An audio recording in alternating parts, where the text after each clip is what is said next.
Should be back. Standard 2-hour crash nonsense that always seems to happen to me. Okay. Continue.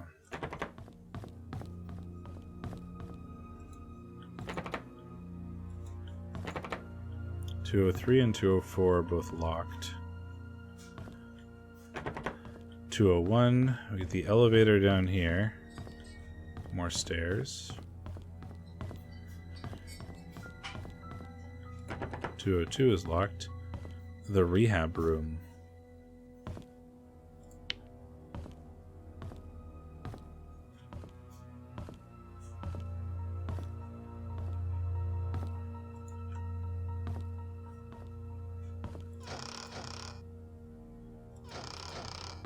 More cereal. I think these tables are here just so I can't open those. Let's do some rehab. My legs are getting better already.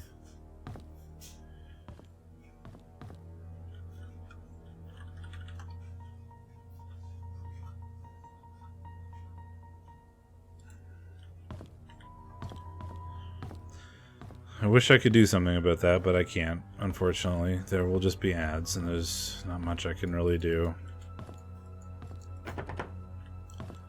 A lot of locked doors. I mean, we found, like, Dr. Johnson's key card. I don't know how that's going to help us. I'd like to be able to turn on the electricity again, but I need to get into the basement to do that. We're currently here.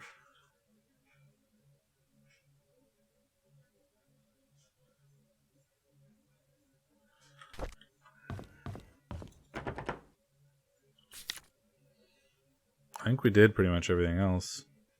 Up here. It's the elevator, which is off. And there's the sort of bridge middle part.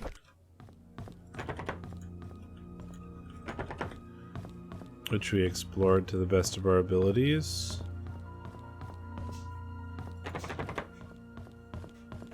There's this bit. Stairs.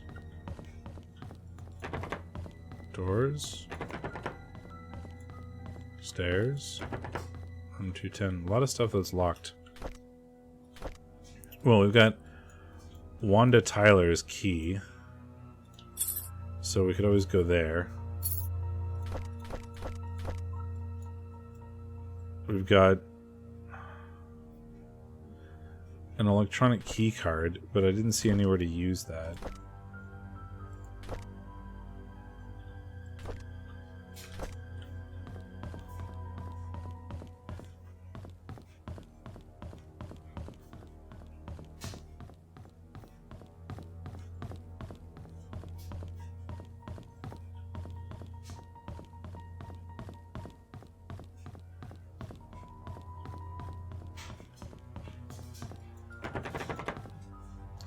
That was the locked basement.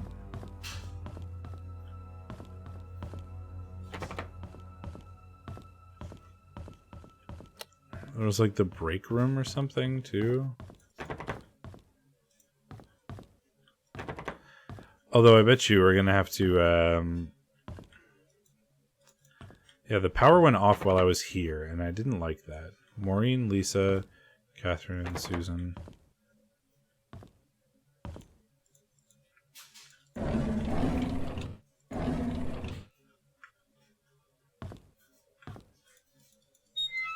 Oh. That opened.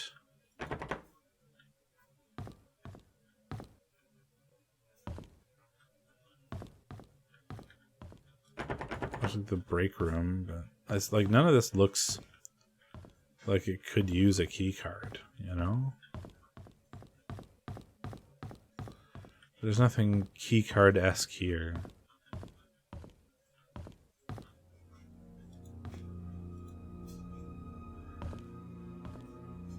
Yeah, the power went off while I was here, though, which was kind of freaky.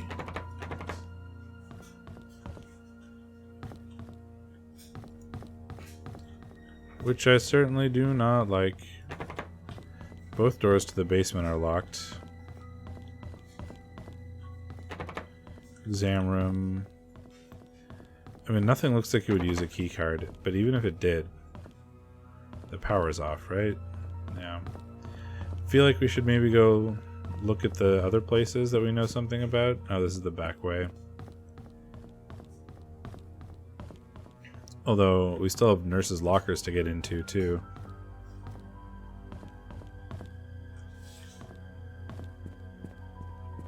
And there's, like, the church, where it says they kept a key under the pot.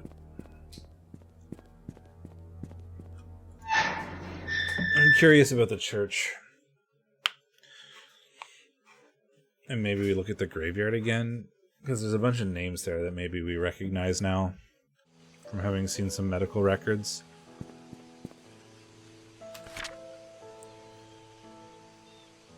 So we just follow this all the way down.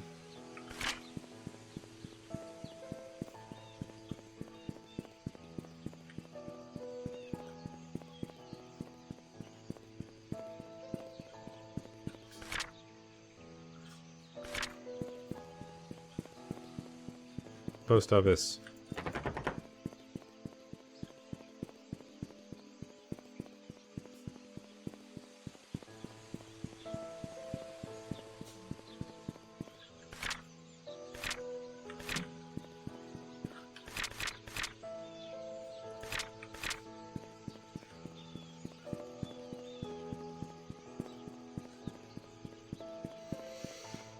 This is Silver Lake now, which should be this way. Forza Church. It's like if he forgot his key, he keeps it under the flower pot or some shit.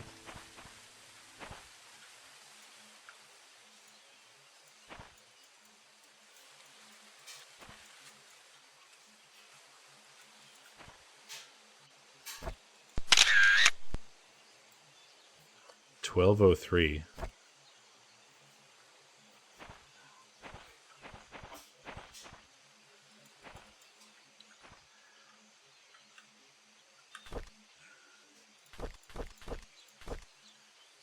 Where did we see that? Place it under the flower pot next to the church. Which flower pot?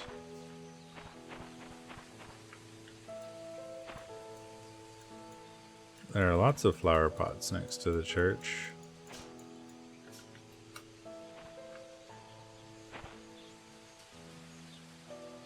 There it is.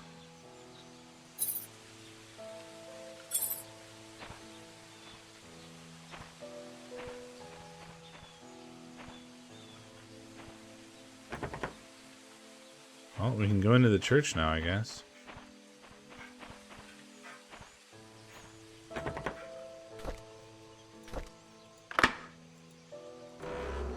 Trespassing in a church. What could go wrong?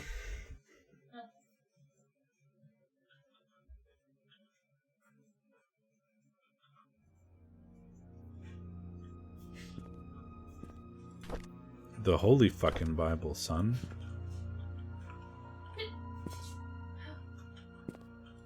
Church will be closed for the funeral of Andrew Reed. Handyman, Oliver's photography. No smoking.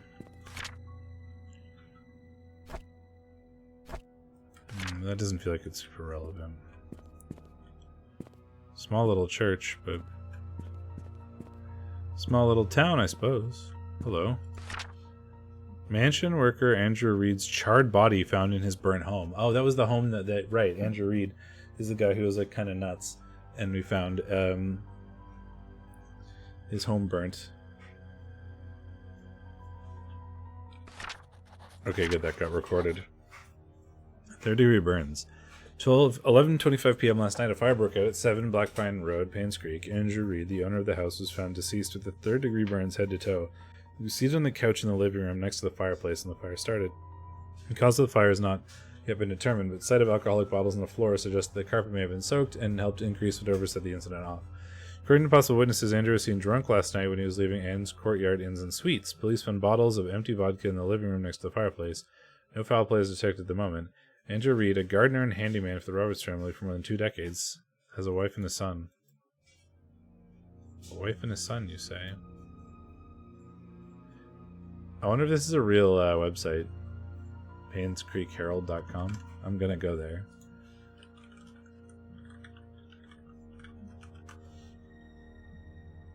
It is not.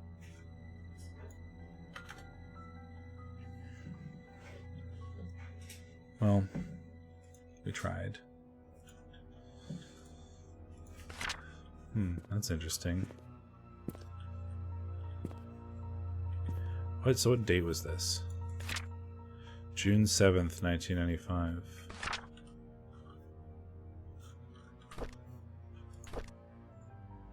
May.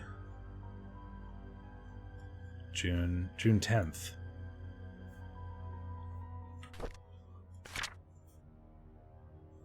What?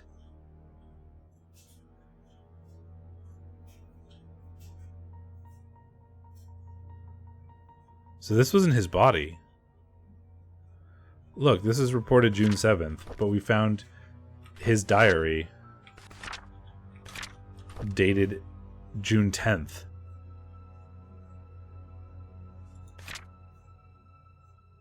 Oh, this is 1994. 1995. I see. Never mind. Okay. Dates. Math is hard. Please forgive us for what we have done.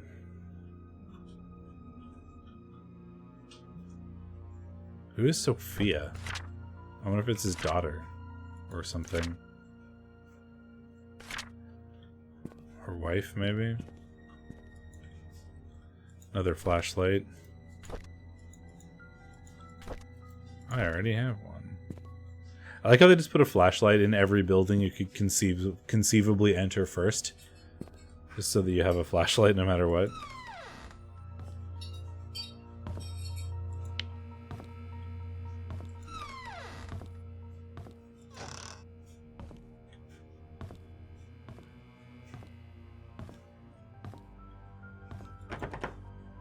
Storage room is locked. Creepy church basement. Oh yeah, we're going down there. Oh, this is the confessional.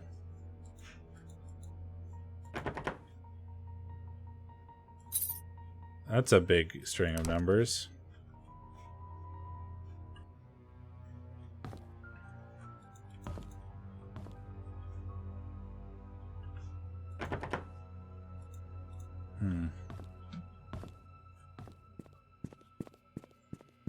Okay.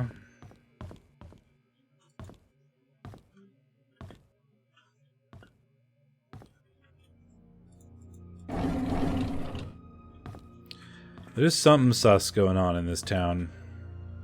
Hondo percent.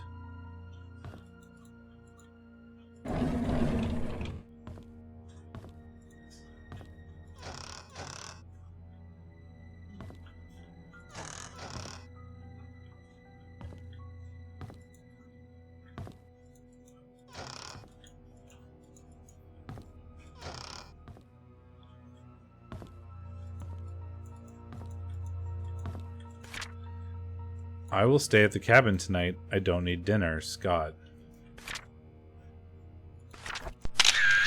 That's interesting.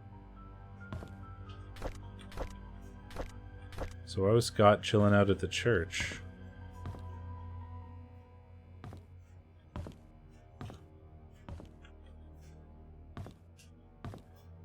Huh. Well, up or down first?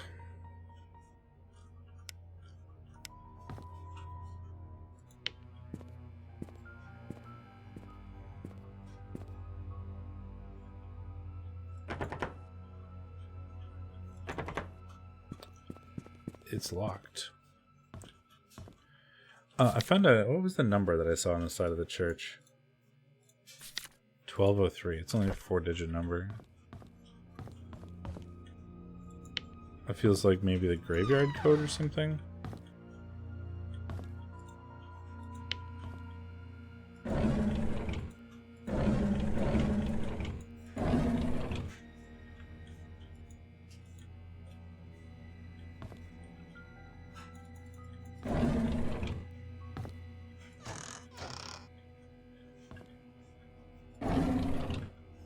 Nothing.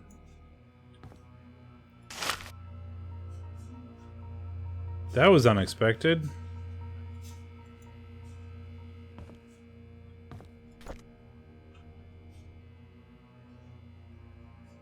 May 3rd, 1985. There's a lot more to this than I thought there would be.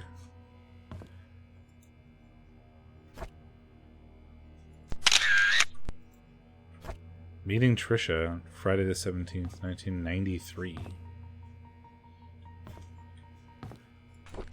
Diary. Father Matthew picked me up from the orphanage today. He said I'll be staying with him for now, and I can call him Dad if that's okay with me. On Monday, he'll bring me to sign everything. He says that after the signing, my name is not just Scott, but Scott Brooks. I'm glad I have a home. Hello, Scott Brooks. You were an orphan and stayed in the church. Father Matthew brought me the attic today. There's so many wooden toys, and he made them all himself. He asked me to choose one that I liked. I chose the toy plane. It looks so cool. He says he can teach me carpentry when I'm a bit older. He even made a secret space for me in my room so I can put my special treasures inside. I love Father Matthew. The older boys are always bullying me. They called me a bastard child and a weirdo. They say that's why my parents didn't want me. What does bastard mean? Father Matthew says I should be patient, but they threw stones at me. Father Matthew cleaned my wounds. It is painful. Father Matthew told me to forgive and forget. He said they don't know what they're doing. I like Father Matthew, but I hate the boys. Trisha defended me today. The boys walked away when they said her dad is going to catch them and put them in jail. I want to be like Trisha's father. I want to be the next Charles Roberts. That way no one will ever bully me. Poor kid. Derek is always there whenever Trisha invites me to play. He's 5 years older than me. He's like her bodyguard or something like that, and he's really good at drawing. He gave me one of his drawings today. He says he only gives drawings to friends. I wish I could draw like him. Maybe I can make a wooden toy car for his next birthday? This is interesting.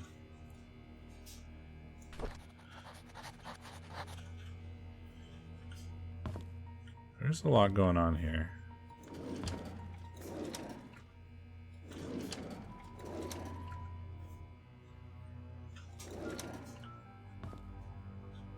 A drawing. Kevin Holland.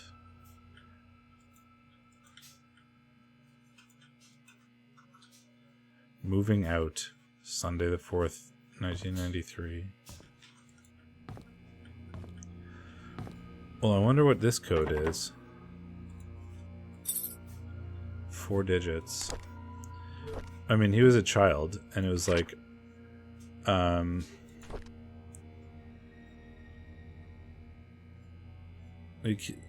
he even made a secret space for me in my room so I can put my special treasures inside. This is Scott, well, 1203. It's probably not that.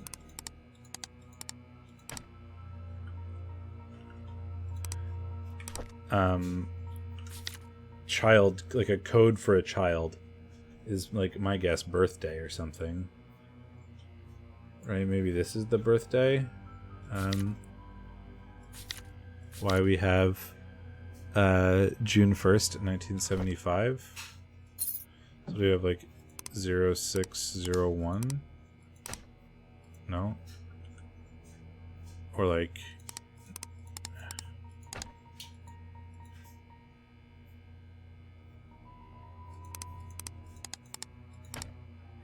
no.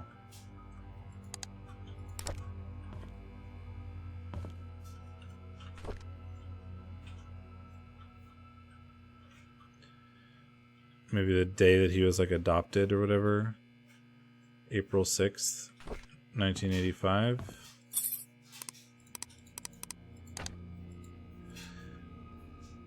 Uh, 0406. April 6th, 85. No. Okay.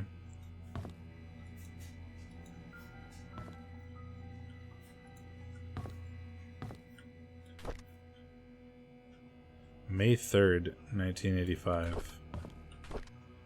This was this day. The wooden toys. I mean, we can try May 3rd.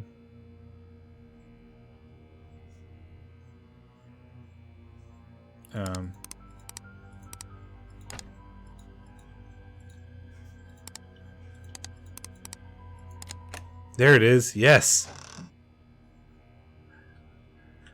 May 3rd, 1985. There's a baseball with an autograph on it.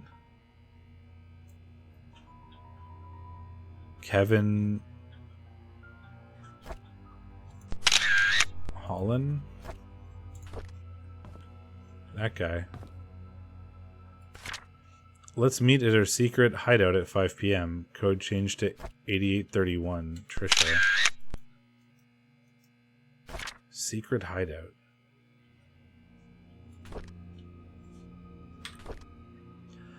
Mr. Peterson passed away at the age of 81. Everyone attended his funeral today. He was buried next to Mrs. Peterson. The population of Painscreek is decreasing. Old people are dying, and young people aren't coming back after college. Will I stay in Painscreek till I'm old?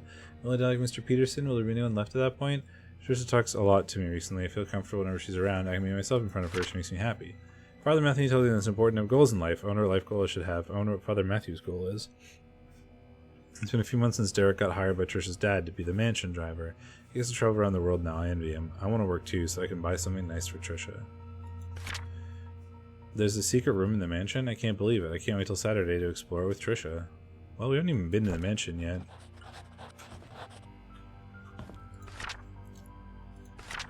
Oh, that feels so good that we got the safe code.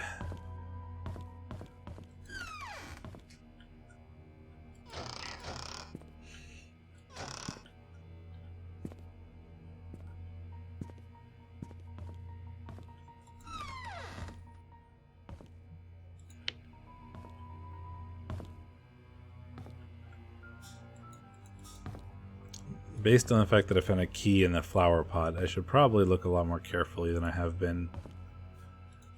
You know, make sure I can like click on stuff and things like that.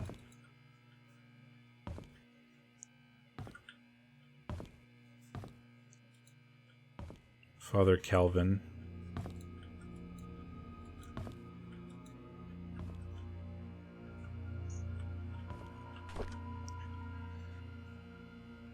Do we know anything about Peterson?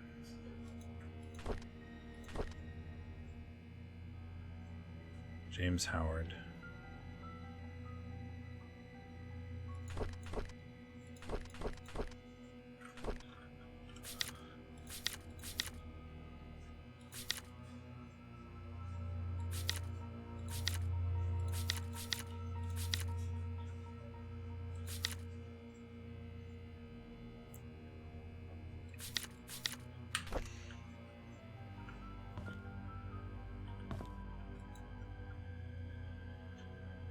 Final court appearance.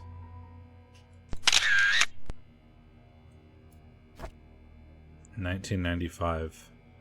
That's the year of Suspect, certainly. Because this was 1995.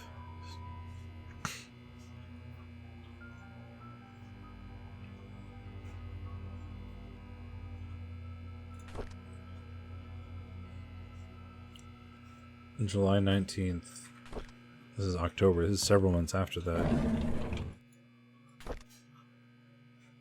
Matthew and Scott.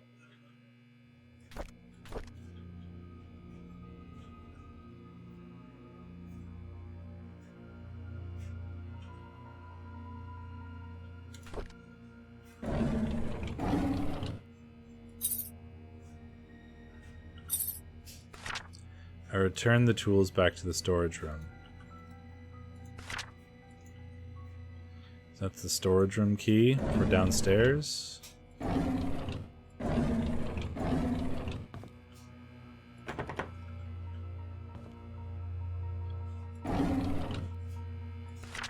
Scott Brooks pleads not guilty to killing ex-mayor's wife, Vivian Roberts. Man, murder suspect denies killing former employer. Scott Brooks, the adopted son of Father Matthew Brooks of Painscreek Trinity Church, pled not guilty in court yesterday. According to Scott, he met with Vivian in the woods that night, but went home after their meeting and did not step out of his cabin for days. When he left her, Vivian was still alive. When asked why he met with Vivian, his answer was that they met to discuss about personal matters only between the two of them. Scott denied further questioning, stating that he had nothing to do with Vivian's murder, that whoever killed Vivian must have committed the crime after he had left. Scott was at his cabin for days after Vivian was killed. Scott explained that he did not even know that Vivian had been murdered. Staying at the cabin is just something he's always done. He feels at ease while at home. Scott is currently detained in the county jail. No bail has been set for his release at this point.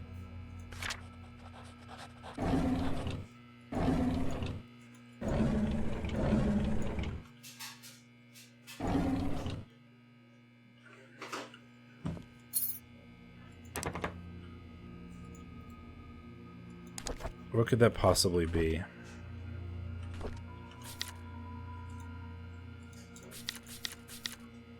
There's the... I mean, is it... It's not 1203, is it? No. I wonder if it's like...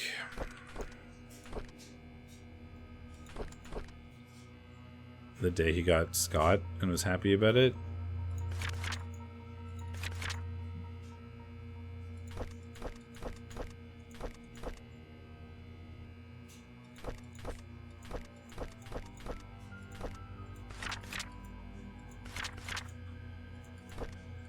$1985, April 6th.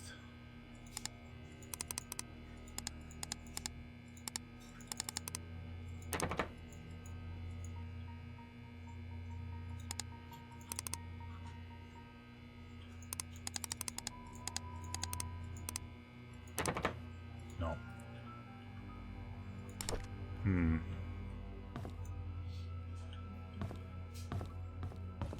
not sure. I want one of these to be like a secret door.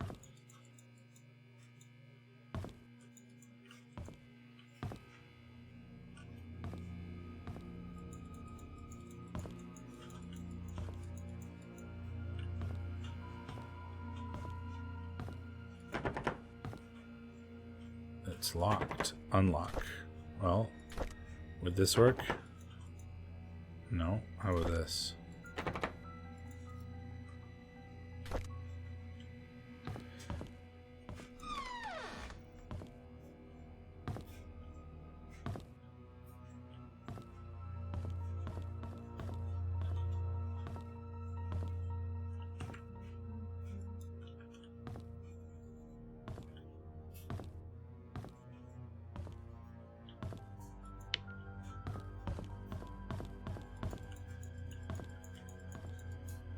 So way down, I guess. But how do we get to the church attic? That was something that, you know, Scott went up or whatever.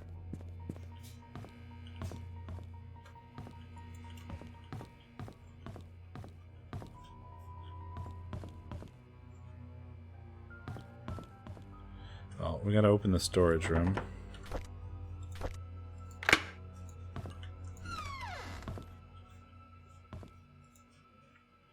Scott's things.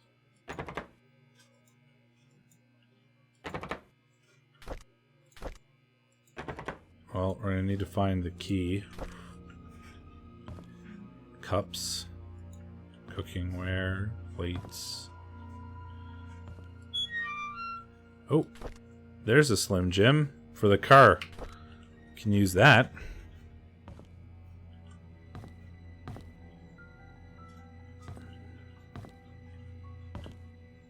Well, that's a start. Oh, so how do we get to the attic? He's like, you took me to the attic today. I don't see a way up.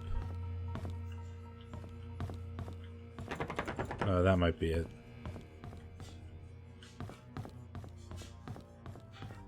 Well, we got a lot of stuff now.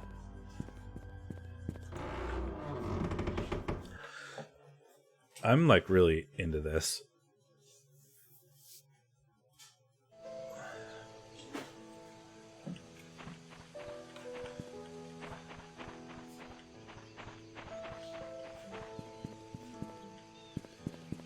Where's the cemetery again?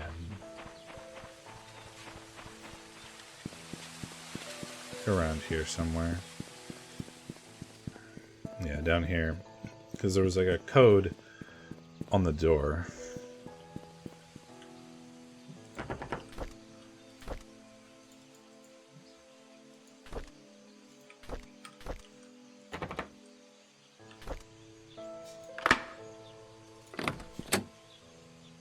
open the car.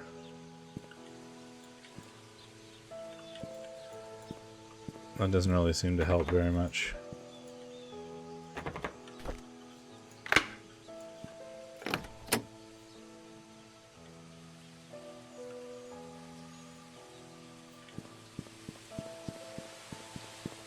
Okay, first I want to see some names that we recognize. Timothy Sanders, Andrew Reed. So this is the guy that was on fire. Christopher Burke, Raymond Brown, Gary Roberts, Magdalene Roberts, Henry Johnson, Wanda Tyler, Roberts, Sarah, Vivian, Susie, Ian, Jonathan Hopkins, Victoria Hopkins, Pamela Scott, Marissa, Calvin, Philip.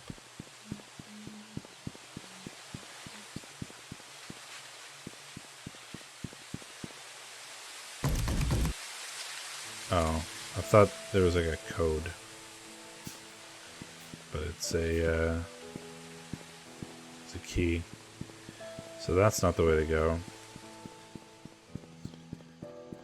Well, we still have to check out the manor. We haven't even been there yet, and we can now jimmy the lock on the car, which I would like to do.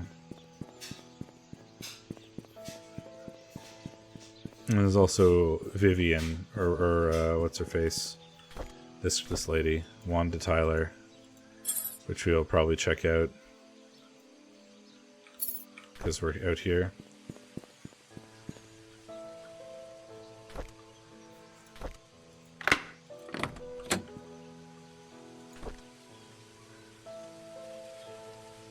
Steve Moss. Oh, this is the guy that was in the hotel room. Oh, this is the private investigator. Because they hired a private investigator to come check it out, and he went missing or whatever, and didn't pay for his room, and his car is still here. So something happened to him. Investigation progress is slow. Tried to reach people, but many of them have left Painscreek, and those who still remain are starting to move out. I found some evidence showing that things aren't what they seem. The media didn't have it right. I need to interview some people who worked at the mansion. I've been too wary and haven't reached out yet. Matthew seems to be Scott's legal parent. Still won't talk to him yet. I'll have to visit St. Patrick's Orphanage tomorrow. It's a day's drive from here. I know Scott found something there. There's something not quite right with all of this. Vivian married Charles in 1971. After the marriage, she became vice president of the Roberts Mining Company. It went into a slump after the mining accident in 73. So that's the thing where all the parents died when they did like the 20-year anniversary or whatever in 1993 that we saw on the church event or whatever. But a resilience to not give... There's such a rich story here. Like, everything's connected. It's great. But a resilience to not give up led her to rebuilding the company from the ground up. She supported local businesses such as the Painscreek Community Hospital to revitalize a small village. Looks like she was publicly very active. Too active? She was taken to Painscreek Community Hospital for an emergency operation in 1974. Trisha Roberts was born just before that. They've been hospitalized for a few months. She was relying on Dr. Henry Johnson during that period. Security room 025241 ? Mansion. 2PI Steve Moss. I came across your name through a close friend of mine. She highly recommended you, saying you're a person of integrity and a very reliable investigator. So I would like for you to investigate the case, which happened in 1995 in a town called Painscreek, of the murder of Vivian Roberts. I was there when it happened. The body has been placed in front of the mansion gates for everyone to see. A few days later, Scott Brooks was apprehended as the suspect. However, there wasn't enough evidence. He was soon released. 18 months later, police filed Vivian's case as unsolved. I tried to forget everything, but I just can't. I simply want to know the truth. I've enclosed a copy of the threat letter that Vivian received the day she died. I hope it helps. For safety purposes, I'd like to remain anonymous at this time, so I will give you your first payment in good faith that you agree to my offer. When the case is solved, I will pass you the rest of the payment. Sincerely, Anonymous. I know what you did. Meet me by the well at midnight. You know which one. Come alone.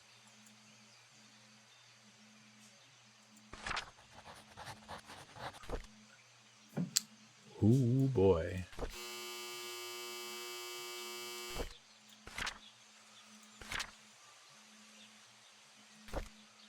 Private investigator, PI Union license, Stephen Moss, New York City, New York.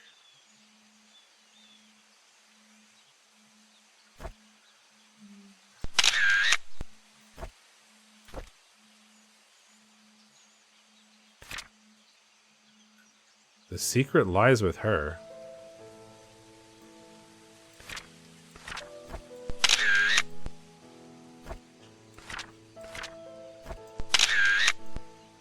Oh dear. That's interesting.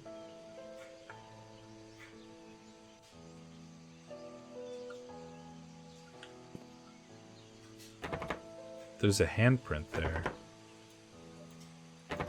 A bloody handprint.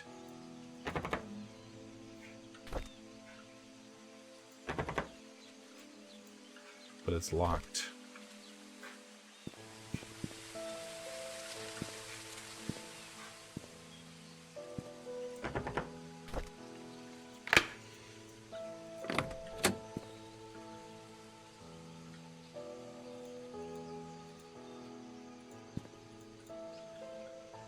That's super suspicious. I wonder if there's a way to get up there. Doesn't look like it.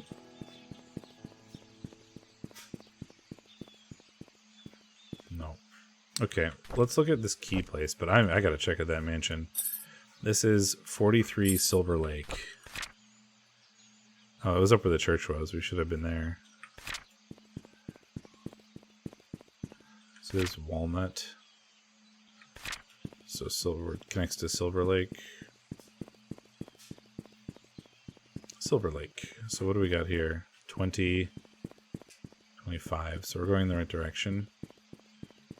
26. 29. No. So what?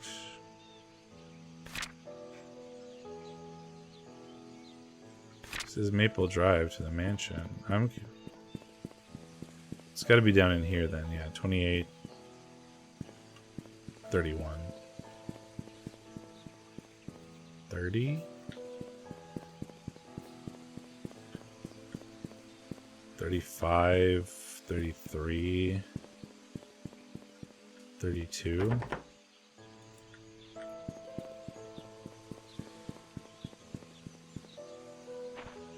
39.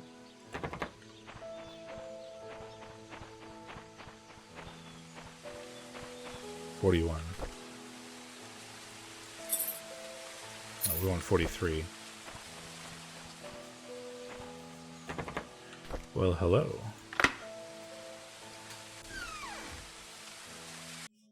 This is the mother of the chauffeur at the hotel. It's a fancy house for that.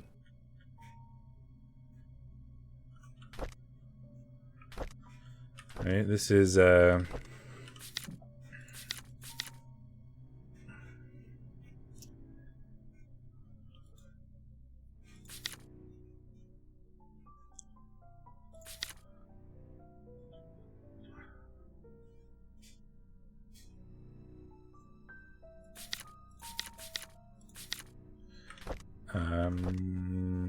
we had a diary.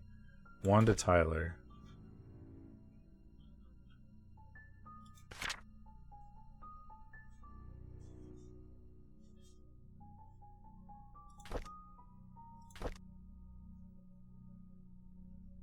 Derek and Wanda.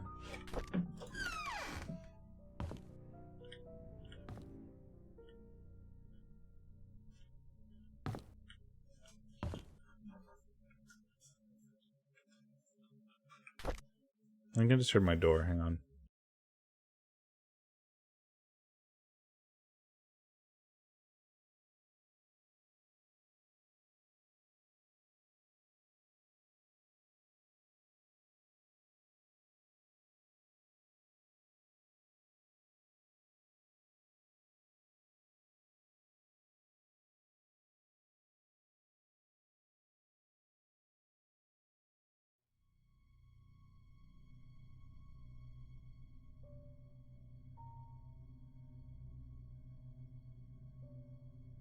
I just had a package delivery. It's all good.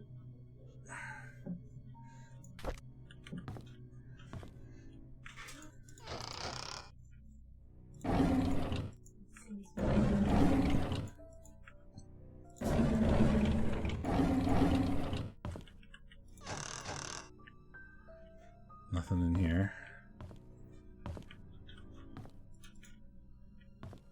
Books. Bathroom.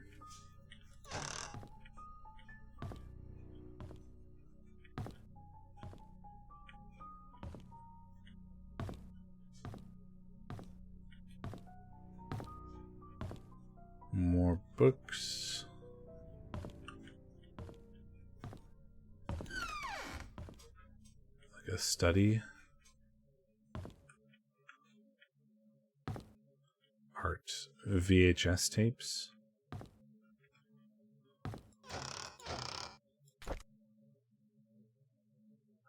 Old and New London.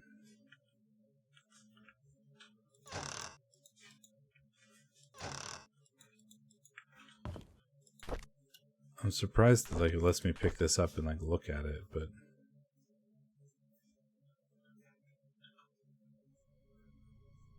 Walford. Why would they let me do this if it wasn't relevant? But I don't know. Butterflies.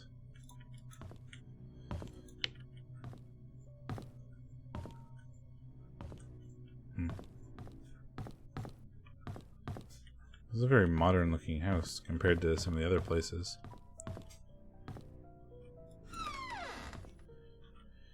And a bedroom. There's a typewriter. Dear Father, how's everything going?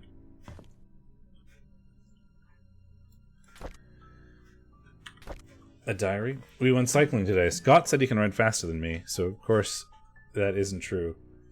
So we had a competition and Trisha was a referee. We set the goal line to be the fence in front of the river. I was winning until we almost reached the finishing line. I braked to prevent myself from crashing into the fence, but Scott didn't brake. He pedaled harder as he approached the goal. I yelled at him to stop, but he did not listen. By the time he crossed the line, it was too late. The brakes did not stop him in time. His bike hit the fence and he was launched into the air, landing on the rocks by the riverbank. I ran to him. There was blood coming from his head and scratches all over his arms and legs. Trisha came up to him and tended to his wounds. She seemed to be sobbing. Even though Scott was the one bleeding, I think I'm hurting more than him. Oh, there's definitely a love triangle situation going on here. While cleaning the garage, Charles approached and asked if I'd like to be a chauffeur. He said his current driver wants to spend more time with his grandchildren and is planning to retire, and by the end of the week to decide. It's a good opportunity. I get a raise in salary and I get to travel around the country. I think I'll say yes. Trisha came today and suggested I make our very own time capsule before I start my new job. I thought it was a good idea. We buried the box near the big stone in the cemetery. Before leaving, we made a promise to each other we would open it up in 10 years. Big stone in the cemetery. I had a chance to walk around New York today. As I went to a bookstore, I remembered how much Trisha loved notebooks. There was one that was really cute. It was a bit expensive, but I think she will like it.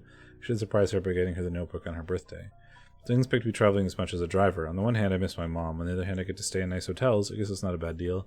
Charles treats me very well. He even gives me extra allowances on these trips. Maybe I'll get something nice for Mom next time. We went hunting near the river. According to Scott, there's a nest in the drain hole that sometimes has eggs. I told him it might be dangerous, but he assured us it was fine. So off we went. Sure enough, there were eggs. I didn't know what eggs they were and decided to stay a little further away. Scott started collecting them when I noticed something moving. Trish was able to shout that it was a snake. Stood there frozen, not knowing what to do. Scott turned around and saw the snake. He then spread his arms out and slowly walked backwards. Trisha was behind him. He extended his right hand with a stick towards the snake, slowly placed the bag of eggs on the floor with his left hand. When he reached me, he grabbed my arm and said, "Run." We all ran, screaming our lungs out. I think that was the fastest I ever ran in my life. I miss the old days when it was Trisha, Scott, and myself hunting in the back of the woods playing by the lake. It's not that I don't appreciate what Charles has given to us, such as the house we lived in and our jobs. I just miss the time when we were young and carefree. We'd go anywhere, nothing would stop us. I miss Trisha. Why doesn't she realize that I like her?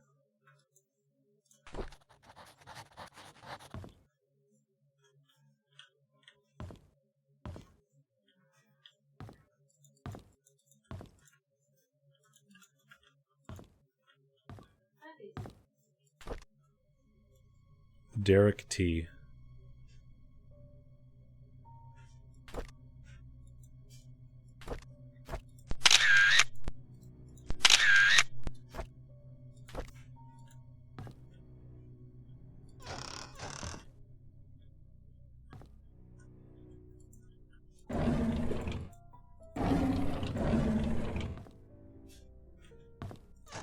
Well, it looks like we're taking a journey back to the cemetery, perhaps? To dig up a time capsule?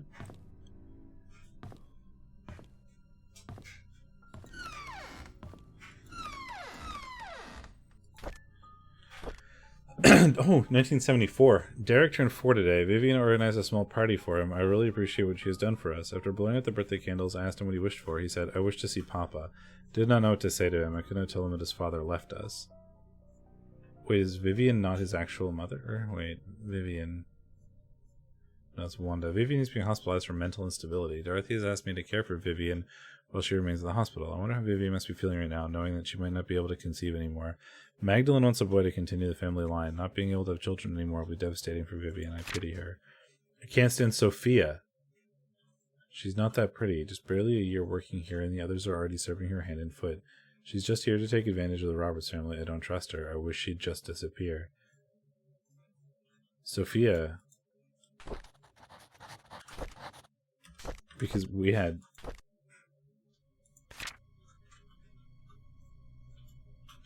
I started to see Sophia again. Wanda, Tyler, Vivian. Yeah, Vivian organized a party for him. It's the mother of the Roberts family.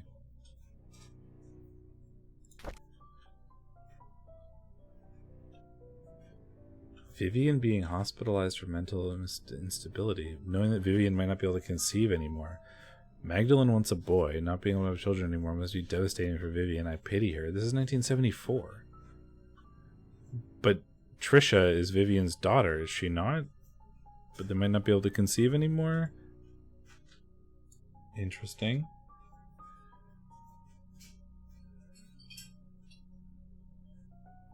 Who is Magdalene?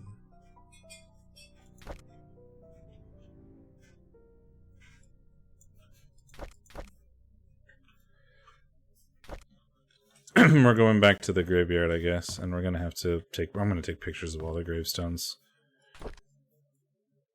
Thank you, Wanda, for your hard work, Vivian.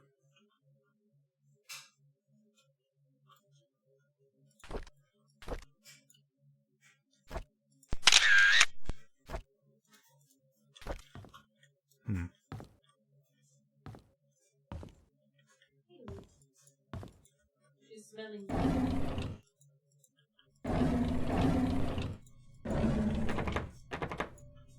It's broken. I'll need a tool to fix this. Well, I guess I need to go get a toolbox from somewhere. Oh, there's like a toolbox in the...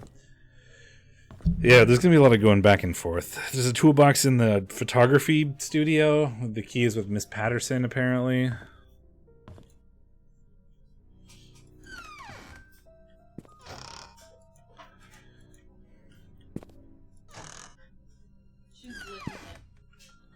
Melon. My cat. It's got sticky on it, probably. Is it nice and moist? I don't know. My cat was licking my package. That sounds worse than it is. Sounds awful. I got a delivery, and the cat is obsessed with sticky things. So she's trying to lick the tape off the the package. She's coming. Here she is. Come here, kitty. Kitty. See?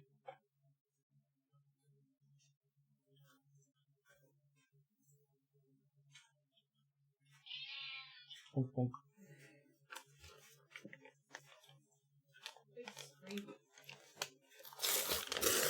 Let's open my package and then throw out the packaging. See, she wants the sticky. She wants it so bad. Oh.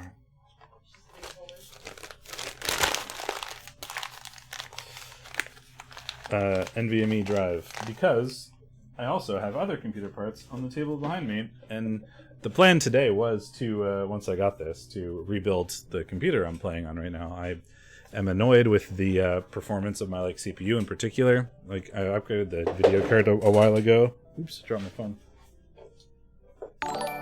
Upgraded the video card a long time ago. But the CPU is like 6 years old now, and I'm starting to be a little upset with how it performs. So I bought new stuff and was going to rebuild it today. Hello, Viking Cop. Welcome along, friends. This is not Blood Bowl or Track Attack or whatever Viking Cop is streaming. This is a weird murder mystery game. I'm happy to explain if you would like, but I won't go through the whole spiel now. What was I planning on doing? Right. I wanted to go to the cemetery again. And I still want to go to the mansion. I haven't even been there yet. I need to figure out where, like, Miss Patterson lives or whatever as well.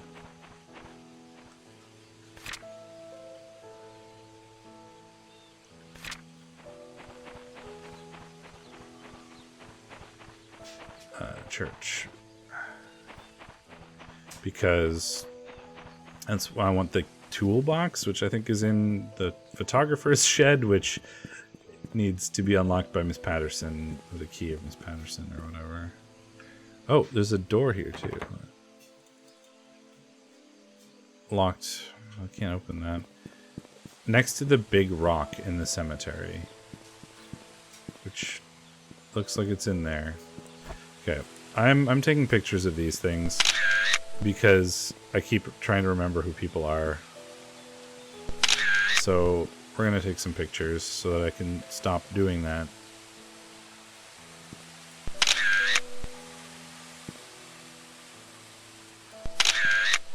Gary Roberts.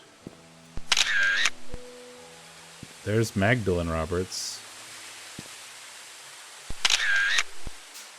That's the interesting one to me. Henry Johnson. There's Wanda Tyler. We took pictures of the other ones over here. Oh, I could have gone in here. You'll always be remembered, Magdalene Roberts. But so we had like the Wanda Tyler's journal. It's like, Magdalene wants a boy to continue the family line. Not being able to have children anymore must be devastating for Vivi, and I pity her. So this is Vivian's mother?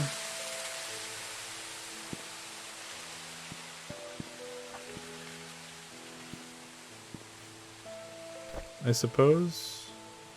But I still find this super interesting, right? Like, Vivian was hospitalized in 1974, and then like there's something like shortly afterwards she came home from the hospital with Trisha anyway, despite not being able to have children anymore.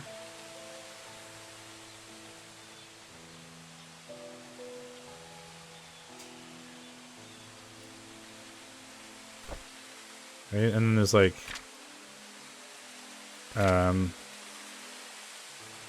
where is his diary? Do I have that? I do. Scott found something there. There's something not quite right with all of this. Like, Trisha is somebody, like, not actually the daughter of like Vivian, maybe? I don't know. Yeah, and she was for an emergency operation in 1974. Trisha was born just before that. Vivian was hospitalized for a few months. She was relying on doctor. Oh, so I think it was after. I think what happened was she had Trisha, and then was in the hospital for some sort of mental issue / the birth of Trisha may have rendered her barren. Conceive anymore. Yeah. This is 1974.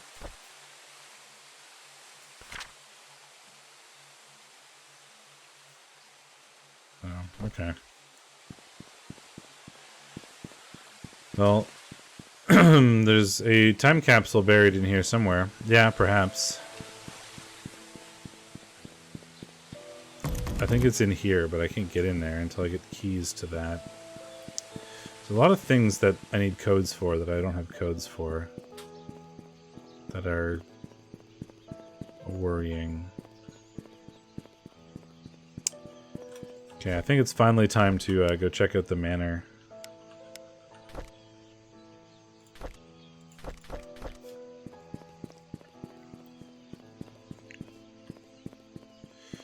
I mean, there's another car that I could jimmy open, I suppose, but I don't really see a reason to.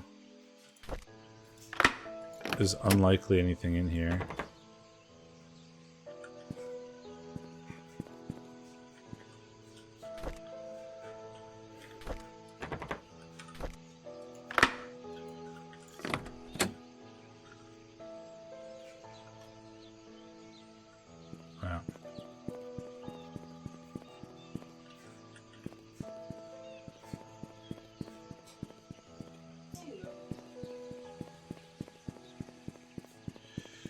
Let's finally go up to the manor, the place that we've been putting off for so long.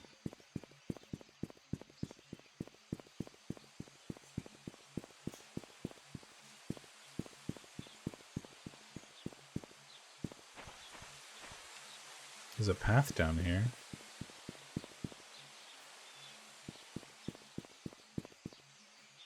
Doesn't seem to be an exciting one. Okay.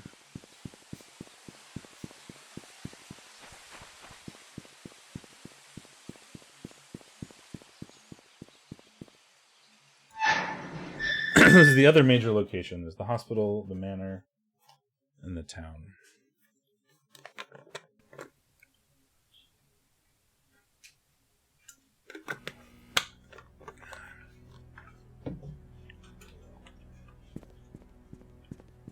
Big ol' manor.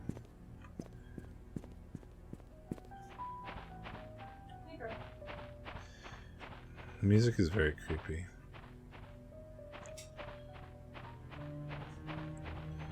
Explore everywhere. Look for hints, look for keys, look for clues. Well, let's look around the outside, I guess, before we go to the inside. The kitty, the cat's name is Ulu. U-L-U. Which is a Pт2 word for a, like, special kind of knife used to cut, like, seal blubber and stuff.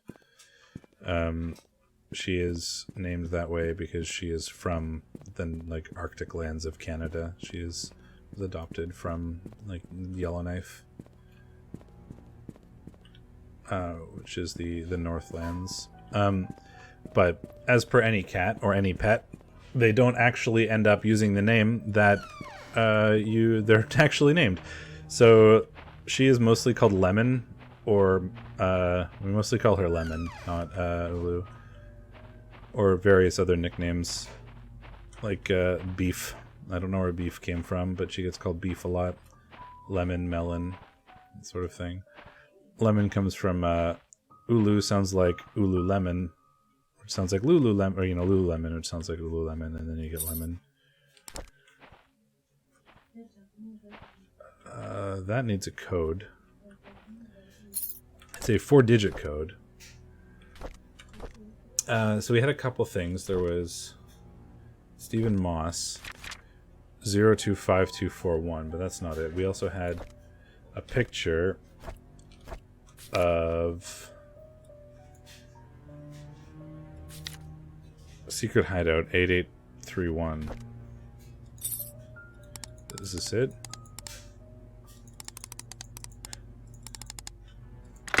That is the Secret Hideout. Excellent. Oliver from the photo lab borrowed a shovel and a wrench. Andrew, P.S. We have extras, so I told him he could keep the tools until he was done with them. Yeah, we know that Oliver has tools. I would like to get them, but his house is locked. Chess piece. It has a 1 on it. Okay, I'm gonna make notes of this.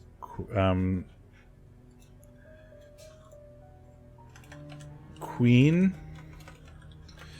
is a 1.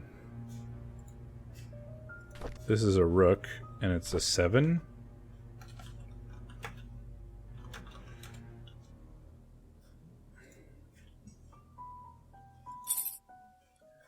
This is one of Trisha's keys. Drawer. Attic. Ooh, we're making progress here, boys. Got a lot of keys that we can do some stuff with. Okay, and we got a diary. This looks like Trisha. I like 1993. I like being with Scott. I can be myself in front of him. He doesn't judge me or tell me what to do. He cares about what I think. He makes me happy. Scott and I have decided to have our own secret hideout. It'll be really fun. Mom won't know that we are secretly meeting. Mom doesn't... Oh, God. Mom doesn't want Scott to meet with Trisha. Scott is an orphan. Why is Scott an orphan? Vivian can't have kids anymore. Like, there's definitely something going on that's like, Vivian, like, Scott wants to be with Trisha. Trisha wants to be with Scott. Vivian doesn't want to tell Vivian something, or Vivian doesn't want to tell Trisha something. But like Vivian argues with Scott about whether they can be together or whatever, probably because it's some sort of like incest thing that they don't know about, right? Scott is adopted, or Scott was an orphan. Maybe Scott is actually Vivian, or is Trisha's like half brother or something, and they don't know. Vivian gets mad at Scott for like, meeting Trisha all the time. I think there's something here. I'm so glad that Scott is not working in the mansion, although having Andrew as his supervisor is probably not the best idea. He's drunk all the time, and I don't want him to influence Scott in a bad way. Scott has storked the garden the whole day. After that, he has some errands to do. I guess we won't be meeting today. I miss him already. I wanted to learn photography, so I'll Oliver to be my tutor. At first, I thought he would be too old to teach, plus his techniques are probably too ancient, but when he came, I was surprised he's a very humble person. Despite our age difference, as we talked for hours, I felt comfortable around him. Then he showed me the photos he took. They were beautiful. It was around this point that I figured out that Oliver is perfect as a tutor, and I should have been so quick to judge the old man. I'm glad Oliver is my teacher. Scott has finally finished moving all the stuff to the cabin. Winter's coming. I'll be extremely cold in the cabin. The fireplace should help. Maybe I should knit a scarf for Scott. I think I'll visit him today. Interesting.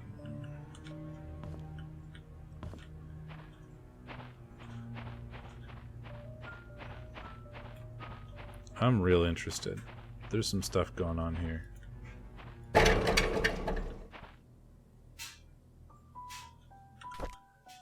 This is the attic key, and this is her drawer key, so neither of those are going to work.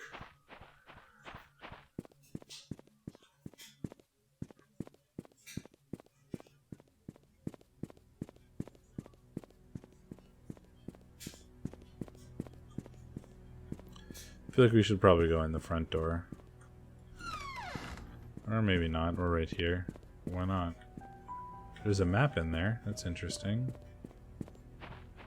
Well, let's finish our journey around the outside of the house.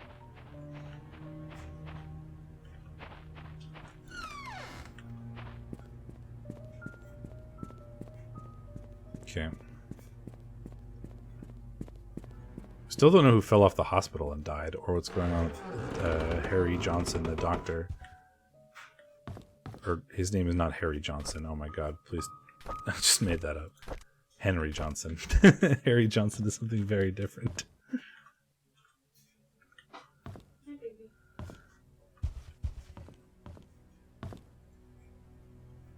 Jackson and Lewis for Vivian Roberts.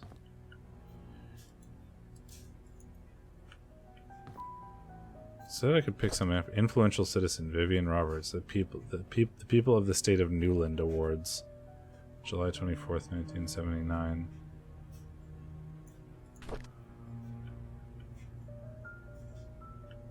KW, Harry Johnson. Yeah, oops.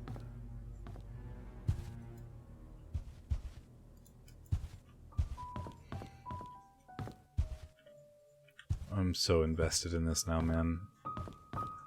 So invested. We gotta figure out what happened. It's locked. Can I open it? No, it's just locked. There's a bunch more, like, there's so many codes that are missing. There's like the confessionals. There's spots in the confessionals. There's like Scott's stuff in the church. There's like 3 lockers in the hospital. There's something to do with this card that we haven't found anything to do with. And like the doctor's card.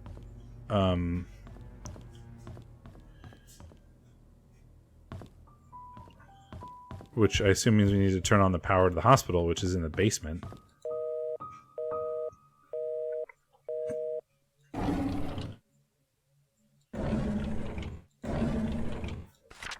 Jackson and Lewis. Dear Mrs. Roberts, on behalf of Jackson and Lewis, I'd like to thank you for appointing us to be Painscreek Community Hospital's medical provider. With your husband, Mr. Charles Roberts, running for mayor, someone may consider his partner solely to the benefit of his status and country. It also benefits us, and your supporting funds allow us to continue our research and assisting our elderly patients.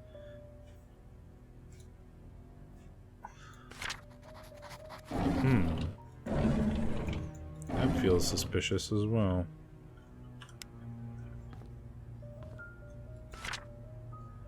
Dr. Henry Johnson found drowned in vehicle at bottom of Cherry Creek Lake. Well, we know what happened to him now. Body submerged in water for as long as 15 days. This is in July 1995, so several people died all at once. Burgundy car. Swimmer just remained anonymous, said he was diving in the lake when he saw what appeared to be a red car gliding at the bottom of the lake. He swam towards the vehicle, was shocked to see a body in the driver's seat. He quickly called the police.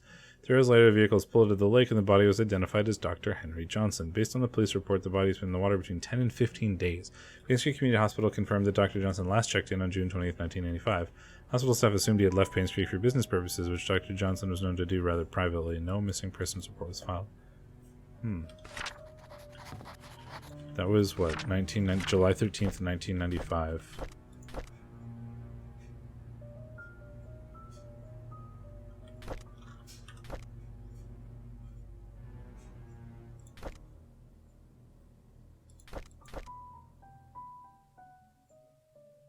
Closed like a year later. Yeah, so Andrew Reed died June 7th, 1995.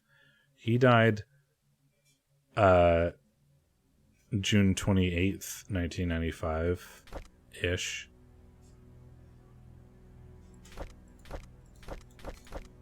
She died, I don't know what date, but it was like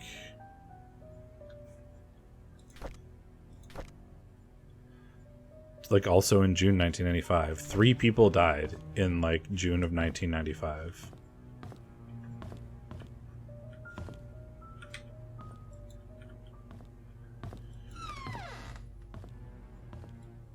This must be the Roberts family.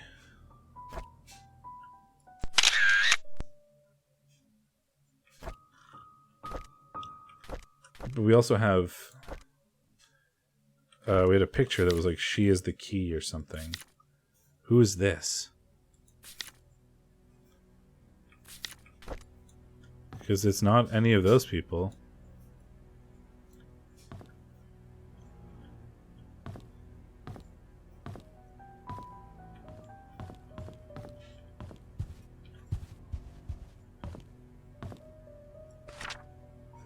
Second floor map.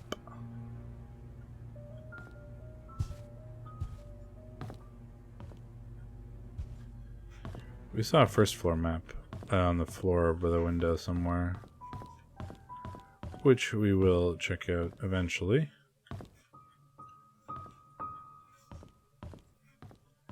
Yeah, man, this town's fucked. Tape boxes. Done this way.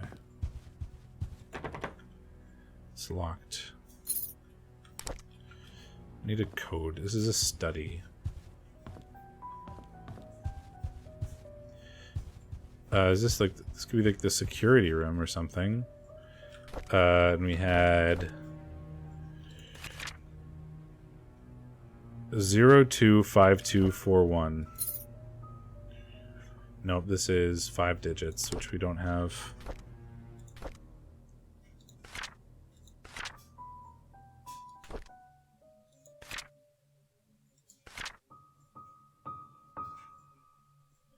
Secret room in the mansion.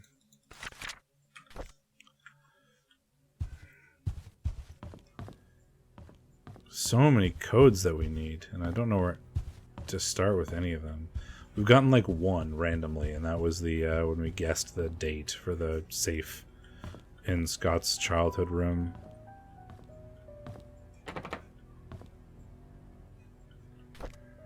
We've got the drawer key.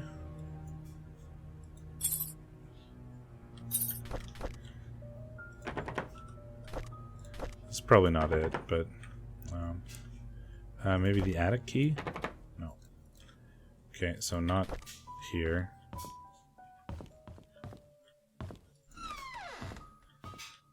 Outside, there's a paper here. Notes for Vivian's tea schedule. Tea time is 3:20 on the dot. Use the flower pattern cup for Mondays. Gold line cups are for guests. Use half cup of milk. Always leave sugar on the side. Never interrupt unless she calls for you. M. Vivian sounds like a shitty person.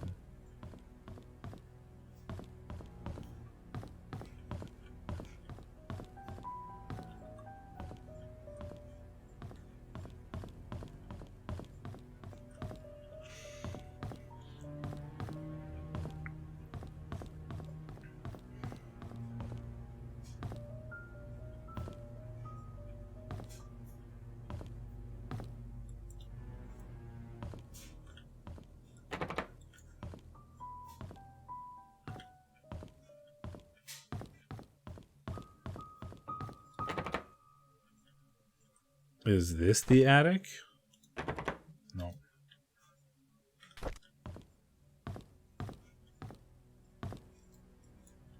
A sheet to count the scores.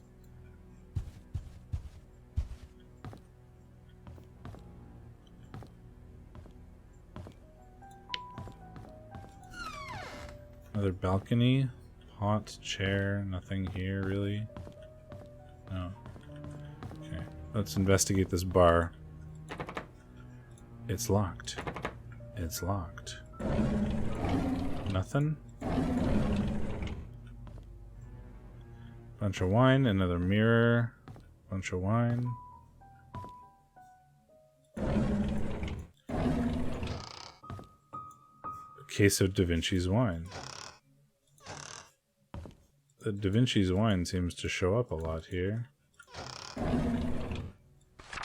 Da Vinci Wine Services. If it's not Da Vinci's, it's not the best. October 1994, Marigold Avenue to Roberts Estate. I got 4 cases with $150 a bottle. They spent a lot of money on wine. A stainless steel bottle opener. 1 Maple Drive, it's spelled wrong. It was paid October 9th, 1994.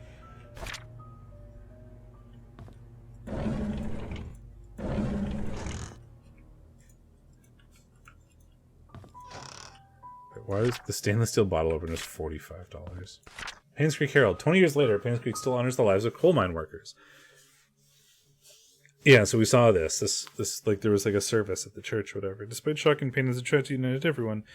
20 years ago, 6 members of this village, together with 13 others from the old towns of Hillsdale and Old Creek, perished from one of the coal mine demolition programs. The coal mine belonged to the Roberts Mine Company. Vivian Roberts, who had just married into the Roberts family, started a fundraising event that raised $96,000, contributing $24,000 from her own company. A total of $120,000 was compensated to the 6 families. That is not very much. This is a small sum compared to what those families lost, and no amount of money can replace their loved ones. Vivian told the press, "What we can do, however, is provide them with whatever help they may need. For those who have helped financially, the Roberts family thanks you." The words not only comforted those families. Interesting. I'm sorry, Thomas. I must have forgot to check inventory. Apparently, we're missing a case of Da Vinci's. Please don't tell Miss Roberts.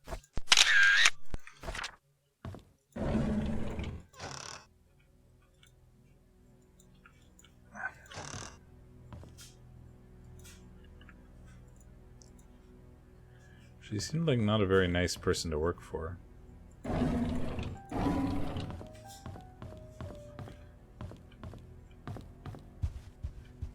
We checked that door and it was locked, right?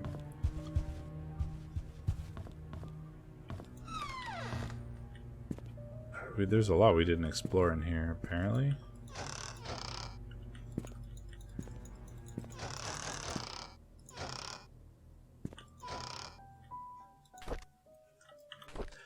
I've been here for almost 3 months. Everyone treats me well. Most of the workers have been here for a long time, some as long as 30 years. Dorothy is probably the oldest maid here. She's really nice and responsible for taking care of all the maids. She's always giving me snacks. The oldest worker is probably Bernard, the butler. He's so serious, I don't think I've ever seen him smile. Dorothy and Bernard don't talk much to each other. However, they're perfect when it comes to attending Charles and Vivian's needs. I guess that's why they're in charge here. Notice Charles and Vivian are never together much either, even when they're both at home. They don't seem happy with what is going on. Vivian was passing by when I broke the vase. I must have been really nervous because I stood there for God knows how long. I thought she would scold me or even fire me. Instead, Vivian invited me to have tea with her. She asked about my parents and what I wanted to do in the future. I told her hoping to open my own deli someday. She said I could do anything if I set my mind on it and work really hard. Like me, she used to be poor, and now she's a successful businesswoman. I hope to be like her someday.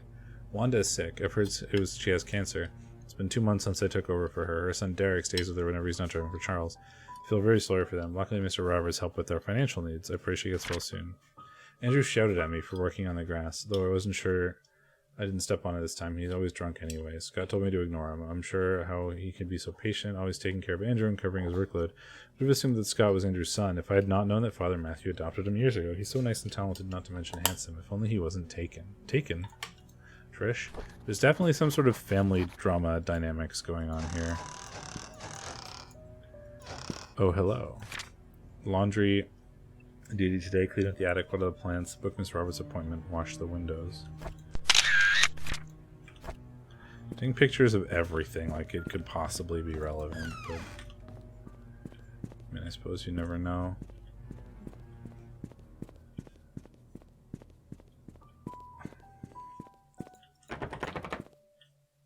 It's locked.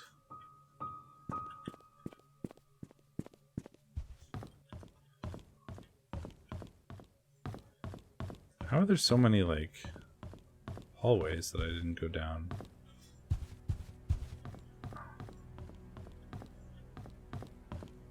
Okay, I was over here. I missed a lot of stuff on the first floor, I guess. I should continue.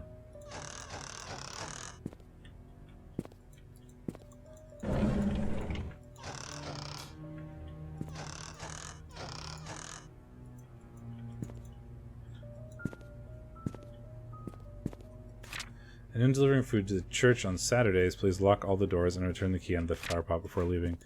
Another way to find out how to get into the church, I guess, is what that is for. Hello, key. A mansion room key.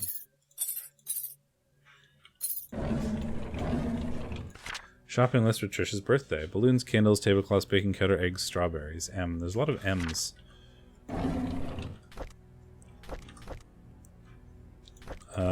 Is that Mary Martinez? Must be.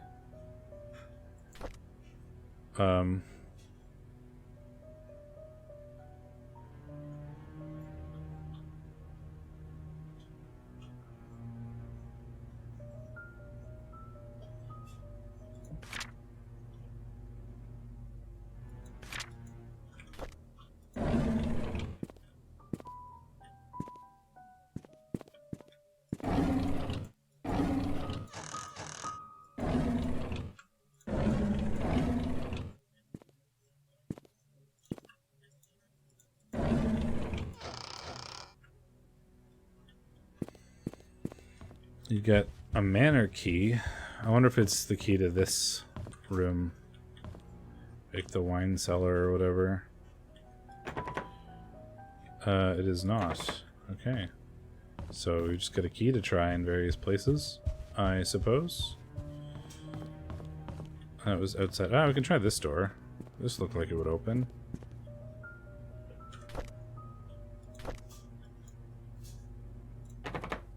Nope. Okay.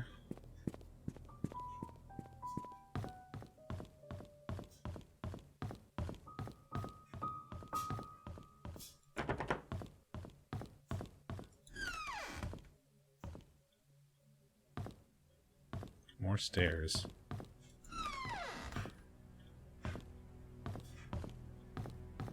An art gallery or some shit?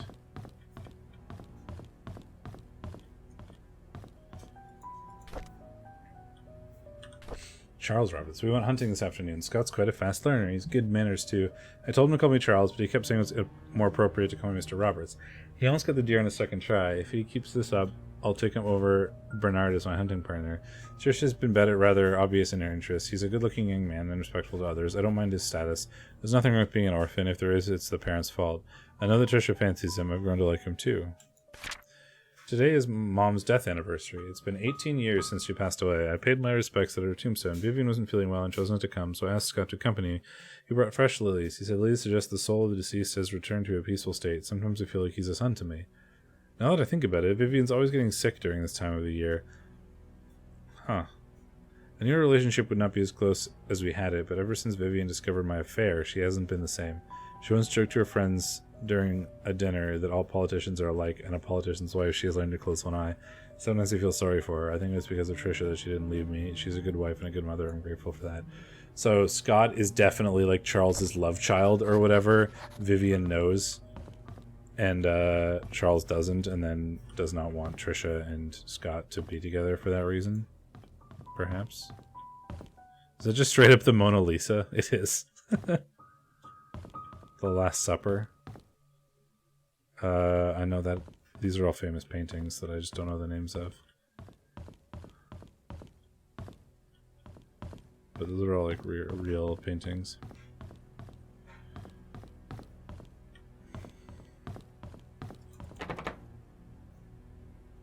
I could try to unlock it with this. Nope. Okay. I feel like there's a lot to explore in this mansion. Right, up the stairs we go, I suppose.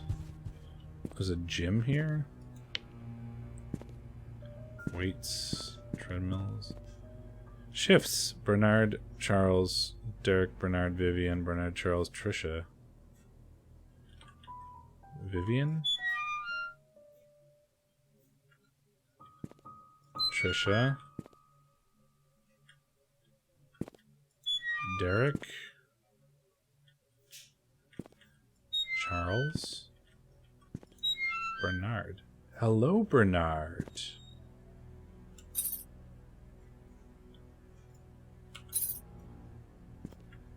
Found a key to something in Bernard's locker.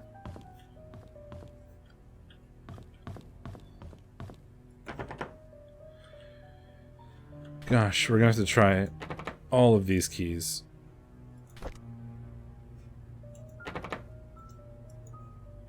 A house entrance key. Ah, so I wonder if this is the outside there.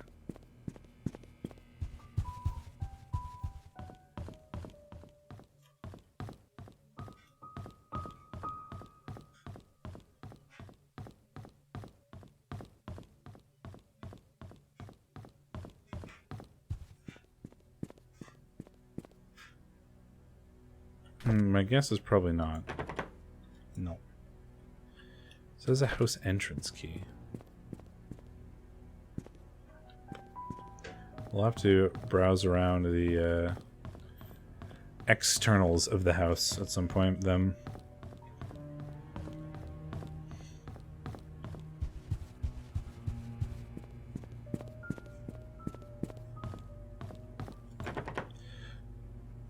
Oh, we have to try the manor room key. Okay. I forgot to return the servant's room key in time, so I left the key in the kitchen drawer. Sorry about that. Well, this is the one from the kitchen drawer. This is a servant's room. Wow, and they have like little bunk beds. Treated so well. I need to report Scott to Bernard. His suspicious acts are getting out of hand. Today I saw him peeking into Mr. and Mrs. Roberts' room from the window. He's been told many times not to do this.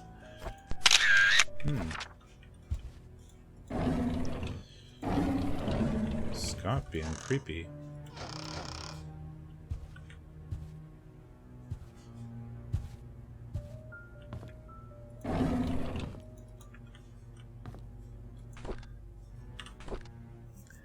I was cleaning the mansion attic today when I found Derek and Wanda's old stuff. I asked Derek about it, and he told me he used to live here with his mom until he was about 6.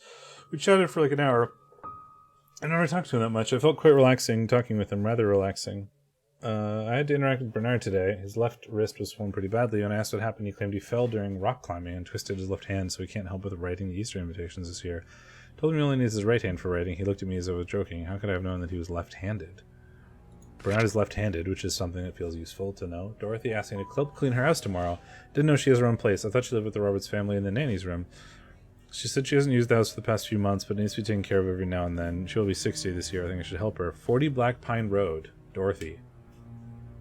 Trisha and Vivian had an argument during dinner. Vivian is thinking to send Trish to college, but Trish wants to be with Scott. She's not thinking straight. So I took to clean the gallery, and I noticed the door is already slightly open. I looked inside and saw Mr. Roberts standing in front of a painting. Right before he left, I heard a faint click as he was leaving the gallery. I hid in the staircase hallway. When I was sure he was gone, I went into the gallery to see what he was so entranced by. It's just a painting of an old woman with a white handband. I wonder what's so interesting about this lady. There'll be a grand party to celebrate Trish's birthday this evening. She'll be officially 21. Trish and Scott are meeting at the shed behind the mansion. They called it their secret hideout. No, Vivian doesn't want Trish to be with Scott. Should I tell her about it? Dr. Johnson is dead. He was the head of Painscreek Community Hospital as well as the Roberts family doctor. The police came by and asked if Vivian would be willing to go down to the station for another interview. I was nervous, but Vivian was very calm and accepted the request. She came back in the evening and assured us that everything was okay. She had nothing to do with Dr. Johnson's death. The death was purely an accident. Mary Martinez. I was cleaning Mrs. Roberts' tea room when I stumbled across a pile of letters full of negative comments addressed to her. Why on earth does she keep those letters? She, more than anybody in this town, doesn't deserve to be attacked by these faceless cowards. These people cannot see the positive impact she's made for this community. It's not her fault that her business deals can't please everyone. Interesting. This is probably locked, yeah. I need to go back down to the gallery. Hundo Pacento.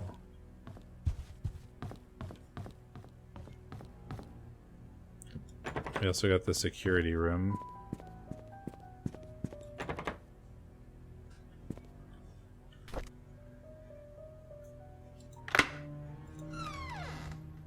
And the attic.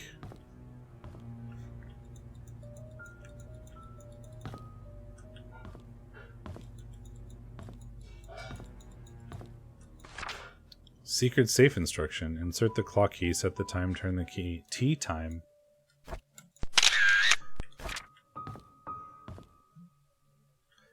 A clock safe at tea time, you say?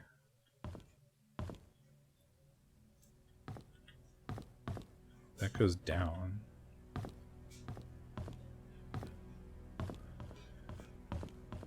We also found the security room, and we gotta go back to the gallery. There's so much stuff to do!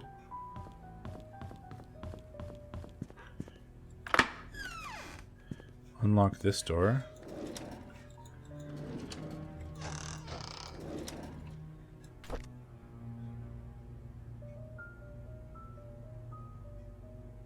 It's like a garden tool. Why can't I pick it up? Items needed for the barbecue. Charcoal, grill brush, grill fork, lighter fluid, grill brush. Why is grill brush written on there twice?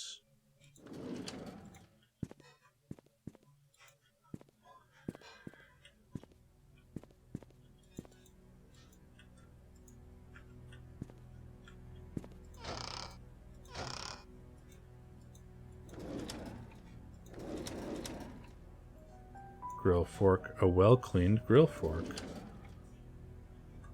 Brush. Grill. I didn't feel well today. I had a nightmare last night. I can't remember what it was like, but it was unnerving. I see Scott all the time now since he started working at the mansion. He's always with Trisha. I used to be the one to hang out with Trisha. Oh, so this is Derek again? Mom says she feels better these days. It's as if she forgets she even has cancer. Hope she recovers quickly. Mr. Johnson is a great man to help out like this. Trisha talked to me today. She said Scott was busy recently and she feels lonely. I'd never make her feel that way. I cannot say it to her, but I will be there when she needs me. We talked a lot. I wish every day would be like today. Today Scott came and asked if I know anything about Father Calvin. I only knew him as the previous church pastor before Father Matthew took over. I took Scott to ask Matthew about it.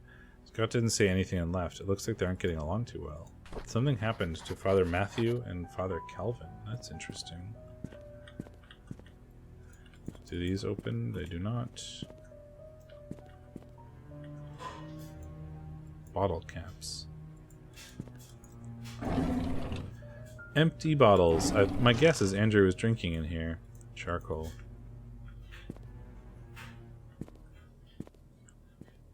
Okay.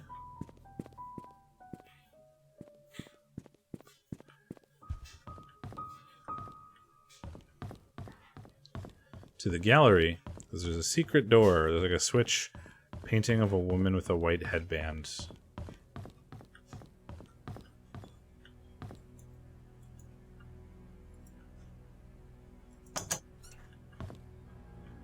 A safe. I don't know what that would be, though.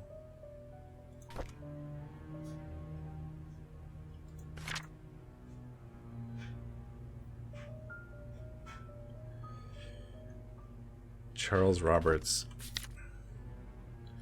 So, my guess is...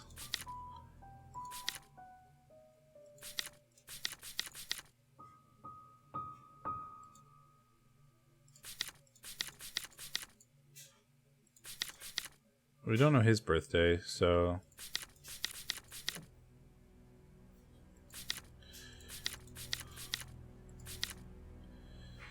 tea time? Tea time is... 3:20.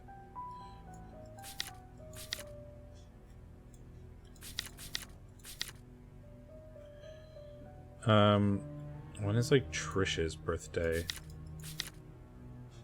1974. Don't know the actual date, though. Oh, wait. Yes, we do.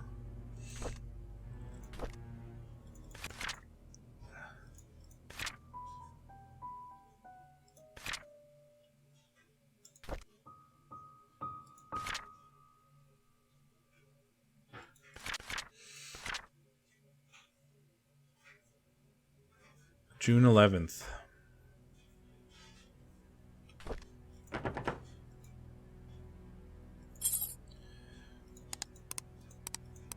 Oh, it's many, many digits.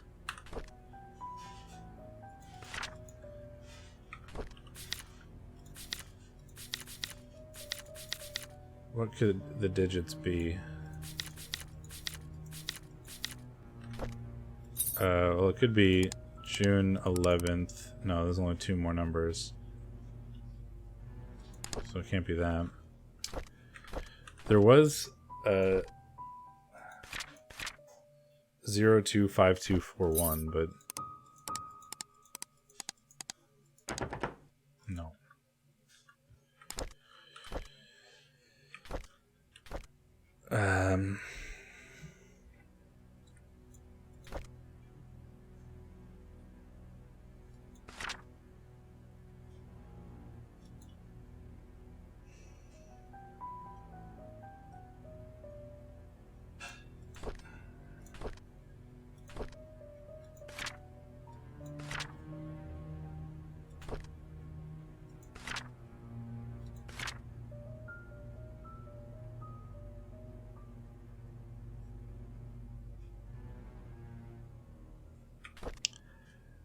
Well, there's a safe there.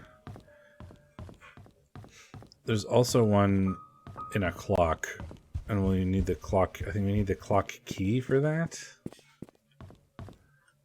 We still have another key here.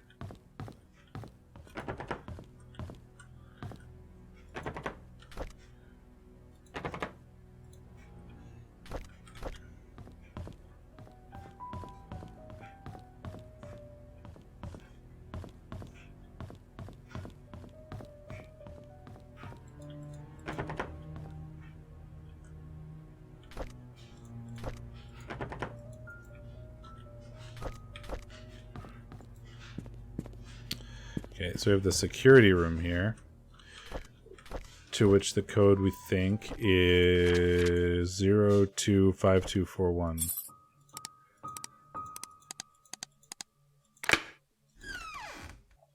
Sick.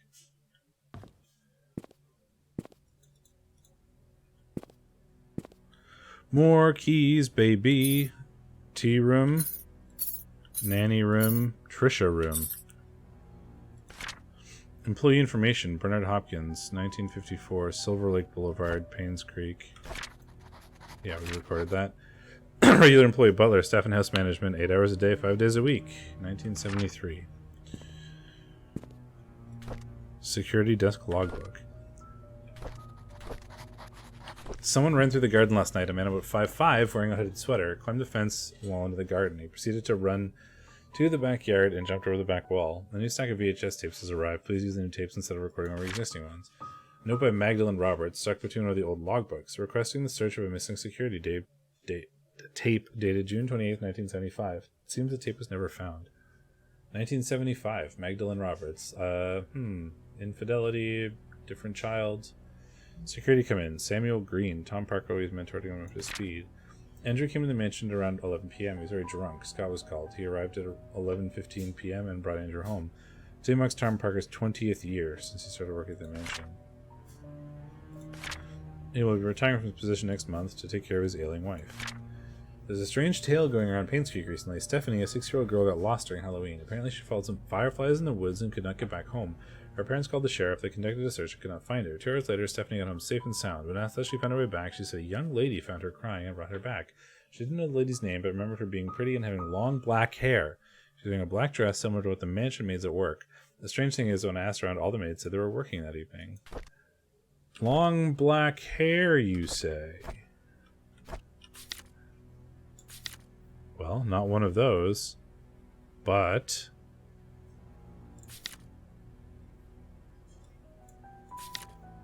Huh? Perhaps. The secret lies with her.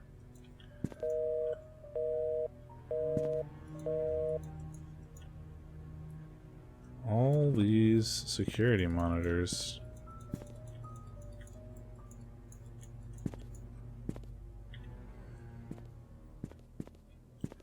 Okay. Well. Oh, we have a map. That would probably make this easier. The tea room is next to the bar.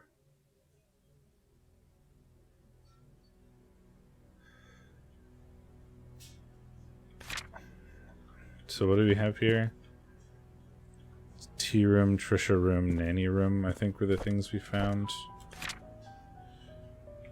So, okay, bar.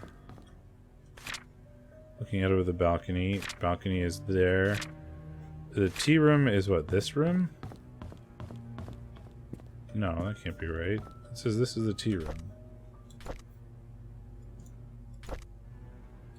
It would have been good if I remembered which one was which. There we go. So that's the tea room. Or maybe guest room?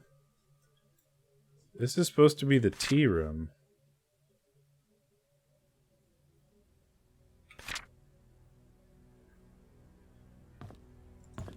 Why is this so weird? Dear Charles, I've worked here for more than 20 years. I'm so glad I was able to spend time here with everybody. I greatly appreciate the opportunities you gave me and the time I spent with Trisha.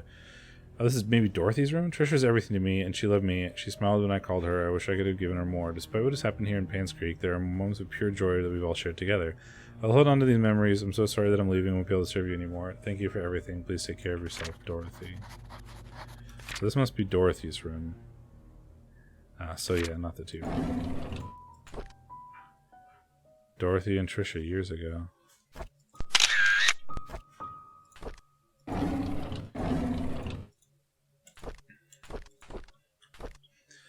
I can't believe that Andrew tried to kill himself again. Thank God for Scott. I can't what it would have happened if Scott wasn't there to save him. Andrew was never like this when Laura and Daniel were here. Even as his wife, I doubt Laura has any idea why Andrew turned out this way. I can't blame her for leaving him and taking their son. Daniel. I wonder if they've contacted each other since then. I visited Andrew at the hospital today. He seemed different. He looked calm, as if he had somehow managed to find peace with himself. The attending nurse said Scott has been here almost every day, taking care of him and being with him. Andrew has been talking a lot with Scott. Andrew told them he's ready to see Laura and Daniel again. I'm glad to hear that. I should call Laura and tell her the good news. Scott came to fix my leaking sink today. He did a wonderful job. I offered him tea, and he talked quite a bit, mostly about Charles and Vivian. I showed him my old photo album. I'm surprised Scott became very quiet. He asked me if he could borrow one of the photographs. I don't see why not. He thanked me and left in a hurry. Oh, I should call Laura and tell her about Andrew's situation. It's ironic that Andrew died shortly after being saved. I met Laura and Daniel at Andrew's funeral today. Daniel reminded me of Andrew. Can't believe he's already 15 years old. Last time I saw him, he was only 7, and Laura said Andrew had been sending the money the last few years. She'd been considering to return to Painscreek to be together again. If only I had called Laura before the fire accident. I feel so sorry for them. There's definitely some sort of, something going on with whoever Scott's father is.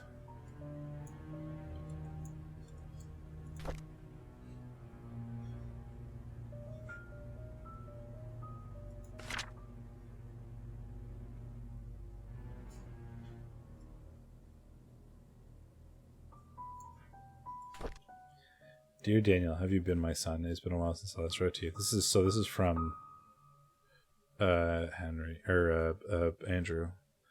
Much better now. Dr. Johnson is recovering well. I'm working full time at the mansion. Hallucinations are gone. 2 more checkups. How's Mom doing? Still working at that restaurant?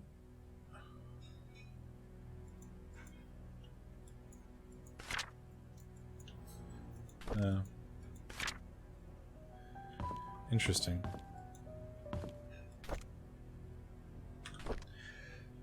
There's a newly hired maid named Sophia. I think Matthew recommended her, saying that she's his cousin. She's very pretty and has very good manners. She's a quick learner too and does whatever she's told to do. She's very eager, asking a lot on what she should do and how she should act when Charles and Vivian are present, how to be perfect at her job. I like her already. The guys delivering food to the mansion are gawking at Sophia as if they've never seen a pretty girl before. I had asked Sophia to go back into the house, otherwise someone might have funny ideas. Her uniform needs a little more cover. Matthew sometimes comes over and checks to see if Sophia is doing okay. I tell him he's worrying too much, that Sophia is loved by all. Matthew seems pleased every time I say this. If I didn't know better, I think Matthew liked her. It rained heavily today. Sophia and I were having our tea break when she asked me, what does it feel like? What does it feel to be loved? I said, well, it's like the feeling you get when you're with your parents. She was quiet for a moment and then replied, it's hard for me to imagine because I don't have parents. Didn't know what to say to her after that. time, but after the break is over, I decided to make an effort to care for her more. Yeah, I'm like riveted. I've got so much exploration and so much stuff we're doing. We've got a lot of notes and things. The gist of there's a lot of codes and stuff I still need to find to open safes and things. The like working theory I sort of have at the moment is that the reason why Scott and Vivian were like arguing on the night that Vivian died is because that Scott, who was an orphan and adopted by the local priest, somehow has something weird going on with his parentage, like that he found out about and was upset about, that like Vivian maybe knew and didn't want him doing things with Trisha or like dating Trisha because actually they were like related or whatever, because Scott's parents are, you know, maybe someone in the family, and none of them knew that other than like Vivian somehow, and that's why they were arguing. We just learned that Sophia was a maid here, which is interesting because in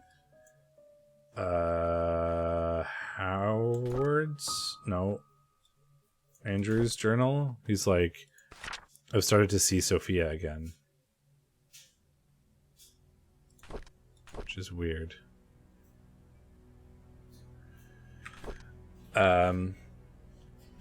Yeah, so I think that there's maybe something going on with that. Like, and in this journal, we just saw like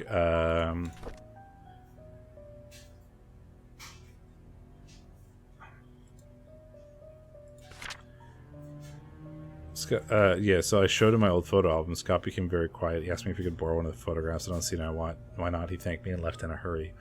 And then he was asking about like the older priest before the current priest that adopted him. But there's just a lot of things. Here was some other thing that I was going to mention. I don't know. Point is, there's a lot of stuff.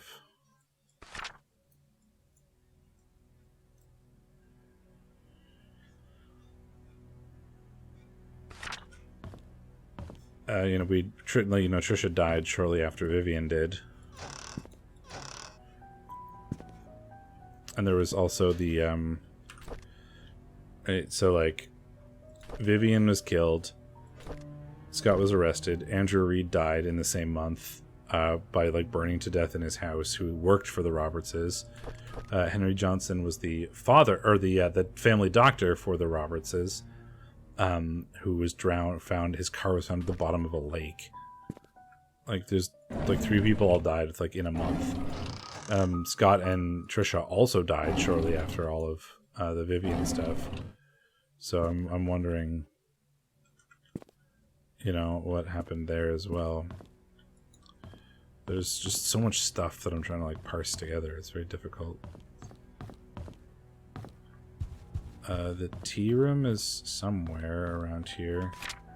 This is the bar facing up this way. Like, this should be the tea room.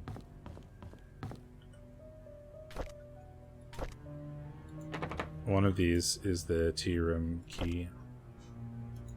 There it is. A fork. So this is a safe. And I know that because I found the instructions for it in the attic. Tea time is 3:20, but we need the clock key or whatever to be able to do that. Oh, the other thing I was thinking of is that like Charles, in his the dad of this like family, wrote that like Vivian knew about, like, there's like, he feels like Scott is a son to him, but he also feels like Vivian discovered his affair. And he has a safe somewhere downstairs. I found the safe, but I don't know what the code is.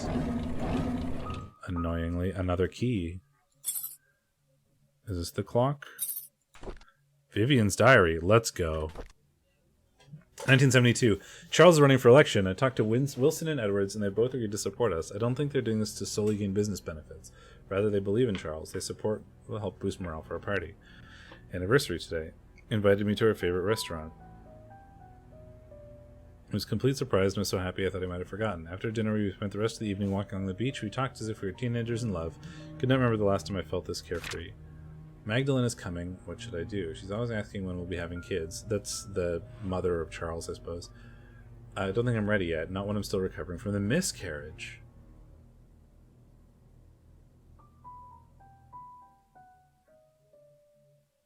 Edwards called today and tried to push me in favor of a business agreement we discussed months ago. I rejected his request and still breached the trust agreement between our companies. I didn't expect him to threaten me by backing out from supporting Charles. If that'll happen, so be it. I would rather lose his support than to make deals with people with no integrity. So, like, she had a miscarriage in 1972, apparently. But, so, like, she was taken to Painscreek Hospital for an emergency operation in 1974, and Trisha Roberts was born just before that. And while she was hospitalized,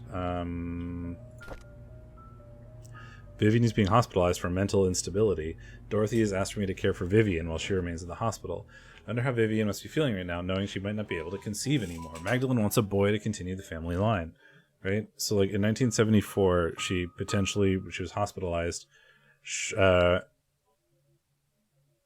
shortly after having Trisha, but she had Trisha in, like, so 1974, I guess, and then she had a miscarriage in 1972. That's super interesting. There's definitely some, like, family tree fuckery going on, is the vibe I'm getting here. Nelson and Brown investigation. Our latest investigation says that Dr. Henry Johnson has been embezzling funds from the Roberts Relief Foundation. He's been sending a proportionate amount to an offshore private account under the name of Jefferson Investments, LLC, every 5th of the month, an exact amount of $9,990 being transferred, supposedly for the payment of medical supplies and equipment. Neither the equipment nor medical supplies will be accounted for. It's been going on for the past 16 months. The total amount embezzled is $160,000. Oh dear. There's a bunch of mail stored in here. How does it feel to ruin the lives of many? Oh, right. That's the, like, this is, like, Vivian's, hate mail, basically, that she keeps for some reason. We found in a diary that one of the maids wrote that she keeps the mail from, like, the negative comments she gets and stuff. Yeah, some of the sounds are very, like, loud. I wonder if this is the ornate key. No, it is not. Okay, so we have some more keys that we don't know what to do with. So is the tea. So this is the tea room. Trisha's room is over here. Is this it? Pretty sure this is Trisha's room key. Yeah, so this is Trisha's room. Excellent. And we have the key to this drawer as well.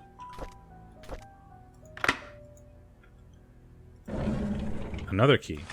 Dear Trisha, you can always stay at my place when you feel lonely. Dorothy.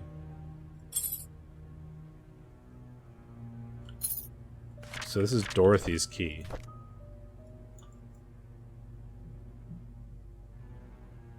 Okay, so we're gonna have to go check that out.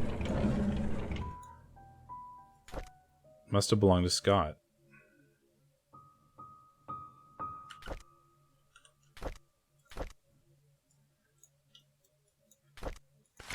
Please hold on to this. Someday I will tell you everything, Scott.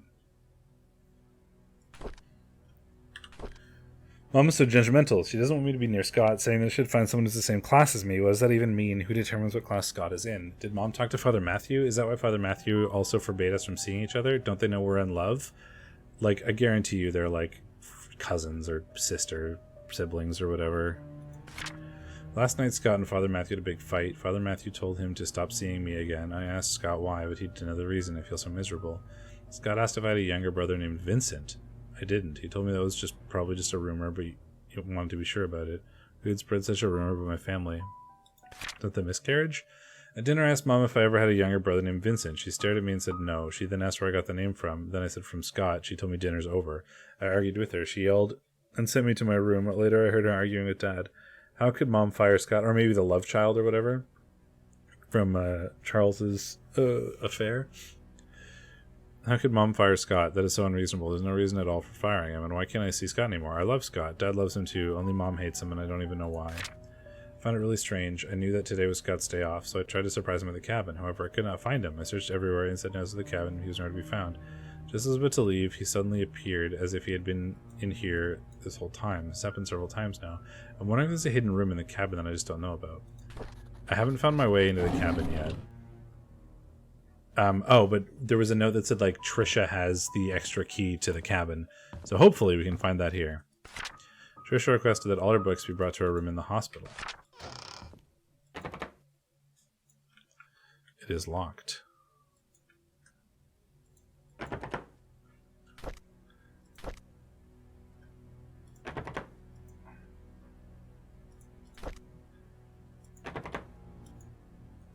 There's so many things that I still have to open. There's like so many codes and keys and stuff that I just haven't used or haven't found. There's the cabin key. We gotta go to the cabin again. Scott's a very strange kid, very quiet. I don't think it's right for the other boys to bully him and call him names. I wonder why Scott's parents didn't want him. I don't like after-school programs, especially ballet. It's difficult and boring, and I hate proper etiquette. What's wrong with being myself? I don't need to be like Mom. I haven't seen Dad for a while. I wonder when he'll be back. Every time I enter the study room, I smell his tobacco smell. It's the perfect reminder when he's gone for so long I miss Dad. Oh, there's the code for the study room. We need that. Mom's always working. She's so busy with other people that she has no time for me. Sometimes I wonder if Mom loves me. Maybe I should call Dorothy Mother instead. Ooh.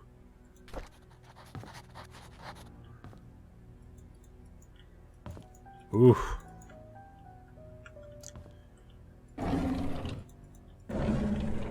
Rar. Rar. Rar. Rar.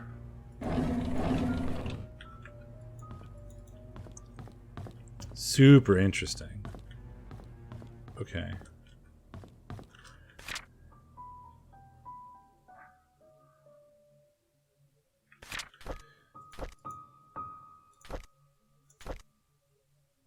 I think that's the key to Dorothy's house.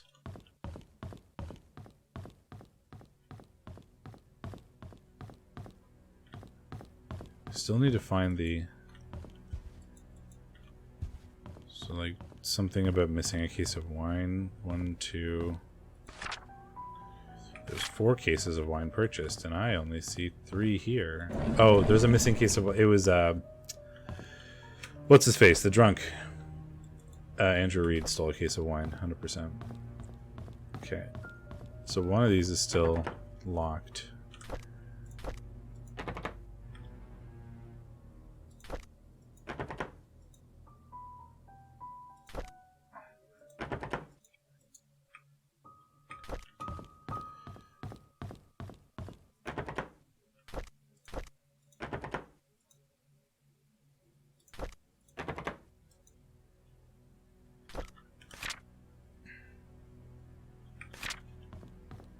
It's a bathroom. So we have these keys that I don't really know where they go. I mean, I know where that goes. House entrance key, one of the lockers in the mansion. Villas and mansions.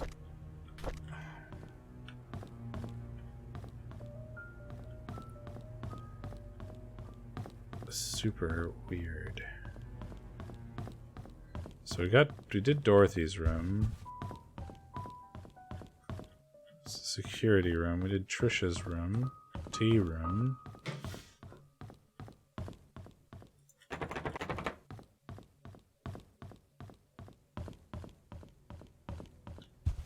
There's also there's the study room down here that we didn't open that had like a code that was in Trisha's diary. 44871.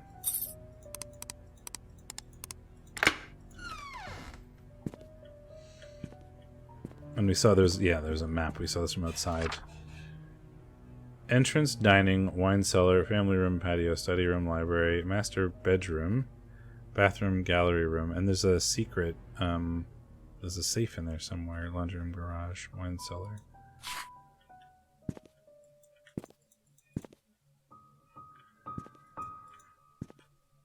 Study room.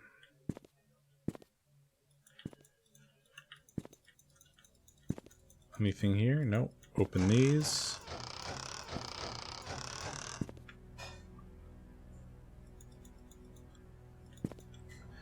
I found a key in a flower pot, and there's like a secret safe behind several paintings, so I'm not giving up on trying, like looking carefully in drawers and seeing if I can push buttons or anything. Okay, so let's look at the desk. Nothing. Oh! Oh, I know what some of these are. Because I found a queen and a rook. The queen had a 1 and the rook had a 7 on it. So the queen is a 1. Wait, this is king, queen, bishop, king.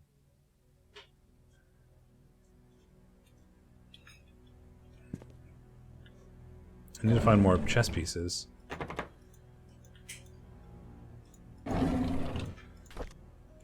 Illustrated medical health and encyclopedia. Why is that something I can put in my inventory? Book used to unlock a puzzle. There's something written on the book. Oh. Well, okay. Volume 10. 4 right, 6 left, 3 right.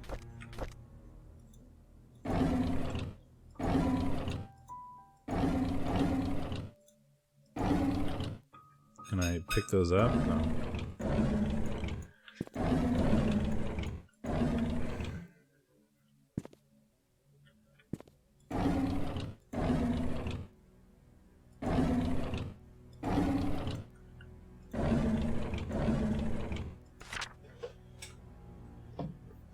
I've been brought food. Please don't mind me. I'm going to eat and keep playing because I'm addicted.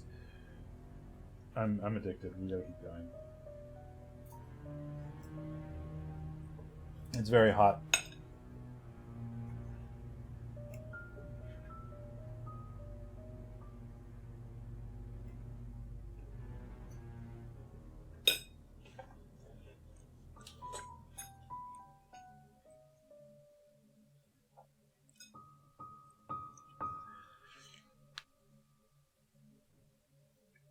August 16th, 1974.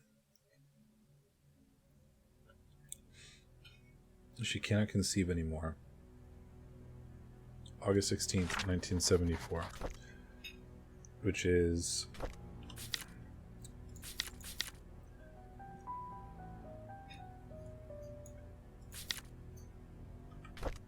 how soon after Trisha's birthday? We know that. It's in here. June. So like 2 months after Trisha was born. Did they adopt Trisha or something? Is that what's going on? Yeah, king, queen, bishop, king. I need to find more chess pieces. Or at least look more carefully for them. I found 2, but one of them was a rook.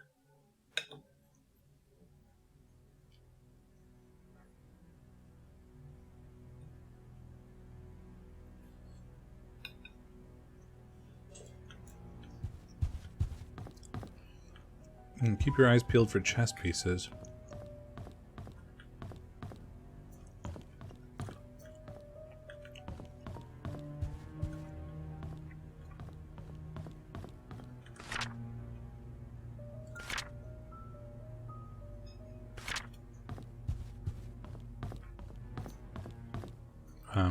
This is the laundry room.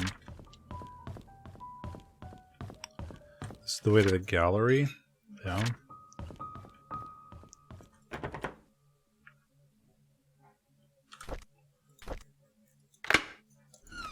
Oh, we found the master bedroom entrance, it looks like.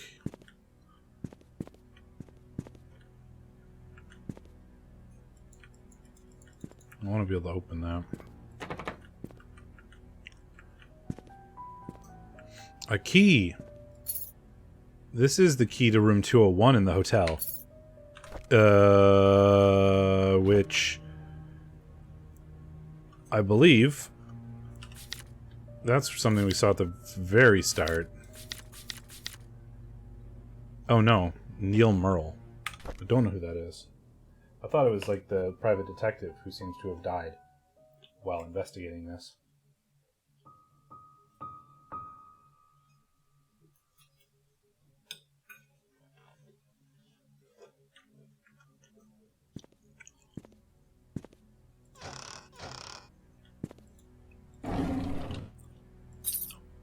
That's the key for the clock.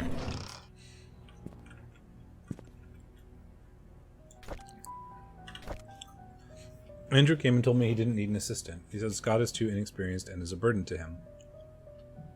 What he hasn't realized is that the garden has not been maintained well over the past few months, and his drunk behavior is irritating, and that Scott is doing more work than he is. Scott is a fast learner, should be up to speed in no time. Charles is the one who insisted on hiring him anyways. Charles likes the boy, they've been hunting together quite a number of times, and Charles always seems happy with his company. I don't understand his love for hunting. He seems to spend more time in his hunting cabin than he does at home. I was shocked to learn that Scott has been asking around about Sophia. How did he know about Sophia? Who could have told him? Must be Andrew, that drunk. I told him Sophia's gone. Those hallucinations of his are getting worse. He needs to see Henry and get more pills. I'll need to have Bernard keep an eye on Scott. From now on, I'll try and see who he talks to, who he asks. I called Oliver and asked if he could be the main photographer for Easter fundraising event. When he asked what those funds would be used for, I told him it would be used to raise awareness of Painscreek to promote our town's tourism. After listening, he agreed to help. When asked how much he would charge, he simply said it would be free. I was surprised. I appreciate his contribution for this town. The deal with Howard Medical came through, just as I anticipated. Instead of being happy, I feel empty. Am I getting numb from work, or that I don't care anymore? Our dinner tonight was quiet. Charles didn't eat much. He asked me about my day, but I don't want to talk about it. As a matter of fact, I don't want to talk too much these days. Trisha was silent as well. She's distancing herself from me. I can feel it. She used to confide in me about everything, now we hardly talk. Is stopping her from seeing Scott wrong? I don't want Trisha to be near Scott anymore. Of all the men in this world, why would Trisha pick him? This is unacceptable.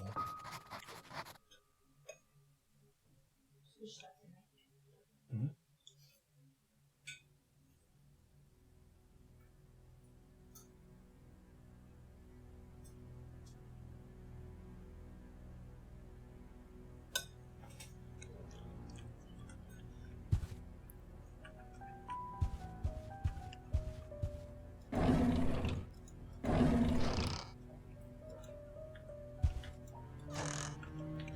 There's still so many secrets, and I need to find them all.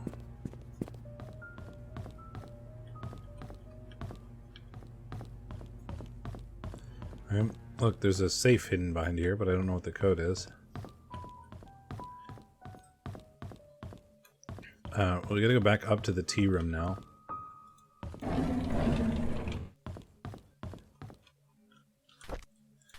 And we still have this, but it says a house entrance key, so maybe that's for outside somewhere? I don't know.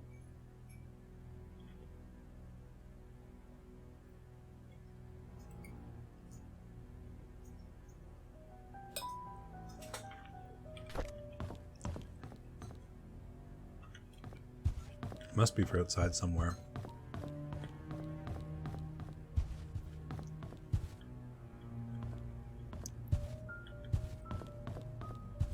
Keep an eye out for chess pieces.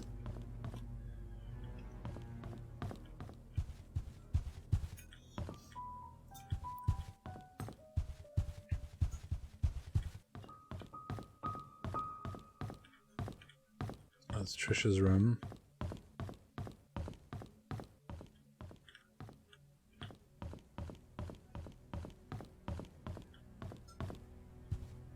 The tea room.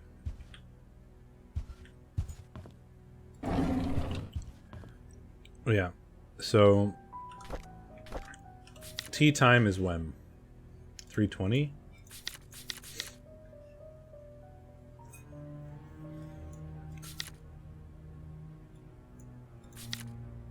$3:20. So if I take this, put it in here.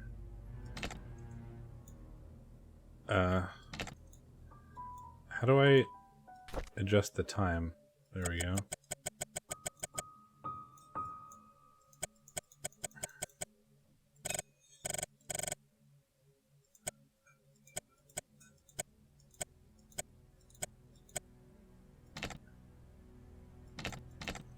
Hmm.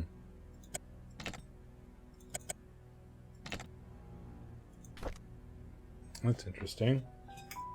I'm holding you. Why? It was dark. Oh.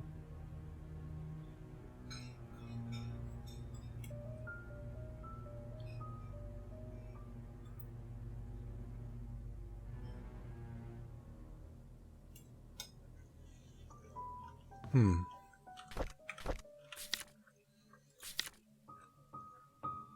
Insert the clock key, set the time, turn the key. Tea time.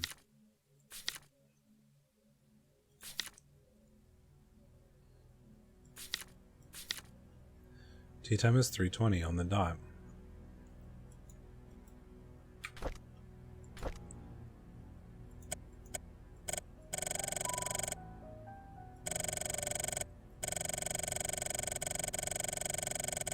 Oh, I did 4:20. Doof. 3:15. There we go. Dear Vivian, I'm not writing you as your doctor, but as a friend. I know you had your suspicions about Charles. Now that his affair is revealed, there's no point beating around the bush. If you want to protect yourself and Trisha, there's only one way. You have to make Sophia and the baby leave Charles. Oh, God, so Sophia... And Charles had an affair with Sophia. So Sophia left.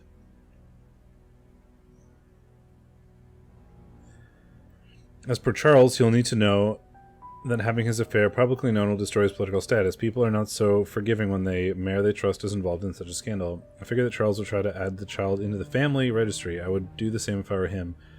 It is a boy after all. Oh God, so Scott is the son of Charles and like Sophia maybe? And the child would be able to continue the family line. If that should happen, I cannot imagine what will happen to you, Henry Johnson. I've given careful thought to your request, and here's my answer. I provided a new prescription for your mother-in-law, Magdalene. It is 3 times the strength of her usual dosage. Detailed instructions will be sent with the medicine. Should you decide to do it, you will need to administer the medicine carefully so no one suspects anything. Call me if you have any questions, Henry Johnson. P.S. Make sure no one else in the mansion ingests any of it. Oh dear. So Vivian tried to kill her, like, mother-in-law, I guess? Because her mother-in-law was... like pressuring her so much about having a male child.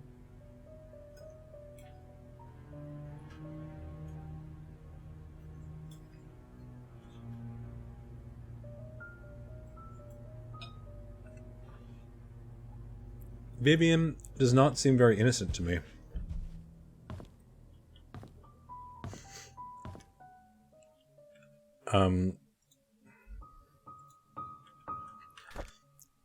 You know, Henry Johnson probably worked for her in some ways, right? Like, you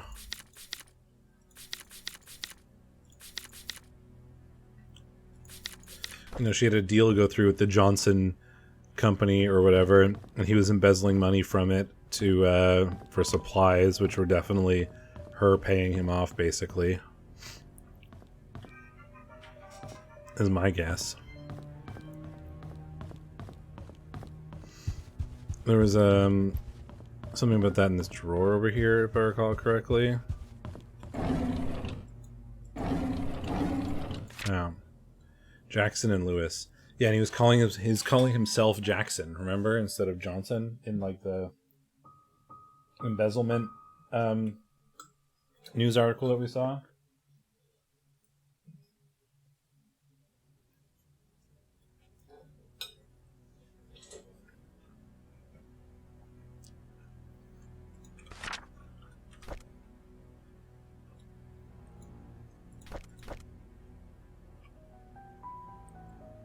And then she killed him as well, somehow.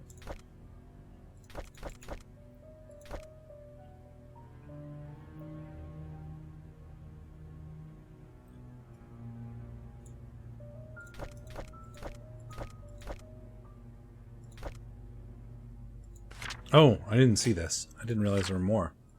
Derek Tyler. I can get all their addresses now. Wanda Tyler.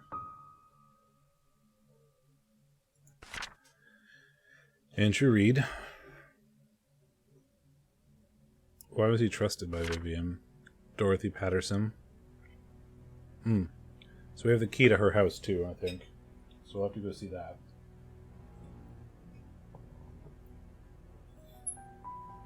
Oh, yeah, we're going there. That's Miss Patterson. We're going to her house. She has a spare key to the photographer's place where there are tools. Which I needed for some reason.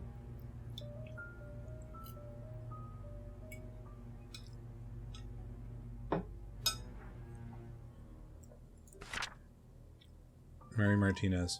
Still waiting for a photo. There we go, see? Henry Johnson has been embezzling funds under the name of Jefferson Investments. Oh, it's Jackson and Lewis. Sorry. Maybe he, like... Or she, like, threatened to not... Or to, like, you know... Allow him to stay... Assuming he did what she wanted or something like that.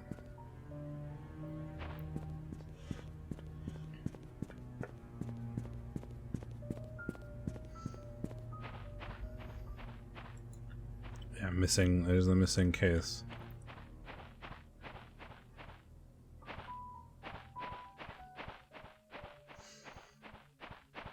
Here's where I saw chess pieces.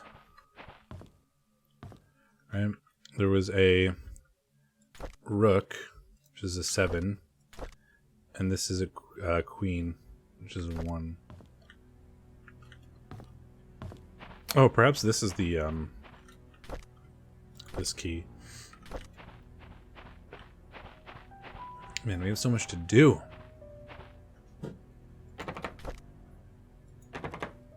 It doesn't work?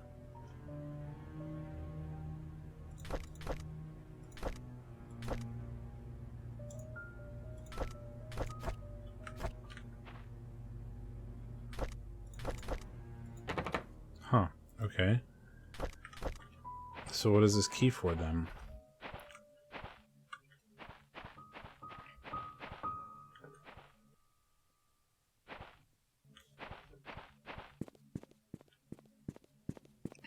There's also a secret room in the mansion somewhere. And there's a safe.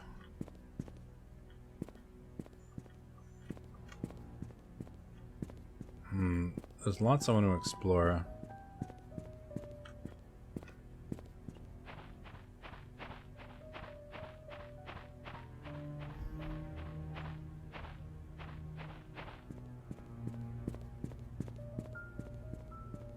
None of these are entrances that a key would do anything for.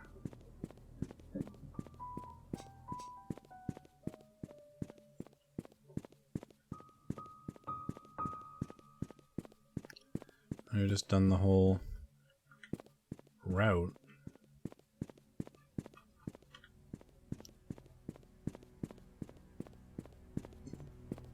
I'm tempted to look on the map, maybe? See if we can find a secret room somewhere or something. Still need to find more chess pieces. God. There's so much to explore here.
Okay, sorry.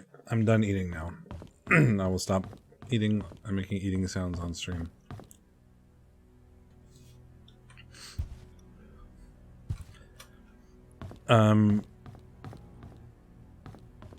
Secret room.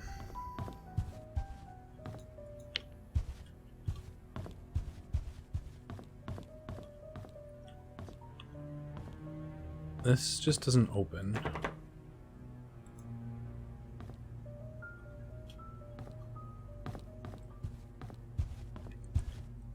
Something with the exterior of the mansion. And we also have this, like, house entrance key. Oh, it doesn't have to be the mansion's entrance key. This is probably the entrance key for the butler. Because he didn't live here.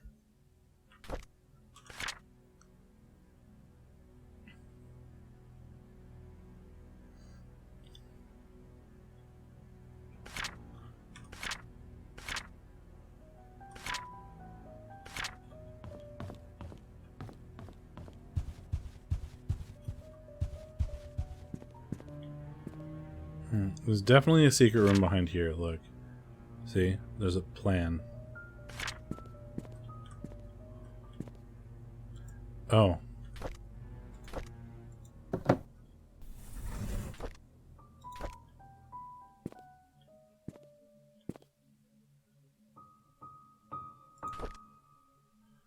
Four right, 6 left, 3 right?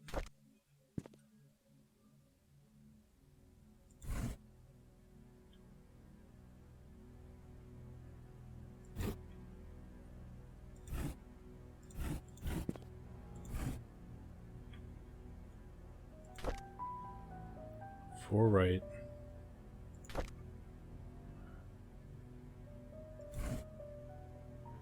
Six left.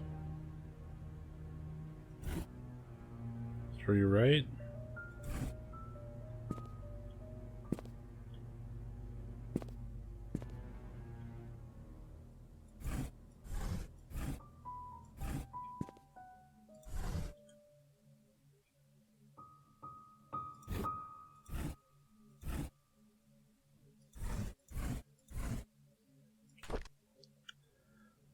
Four right, 6 left, 3 right.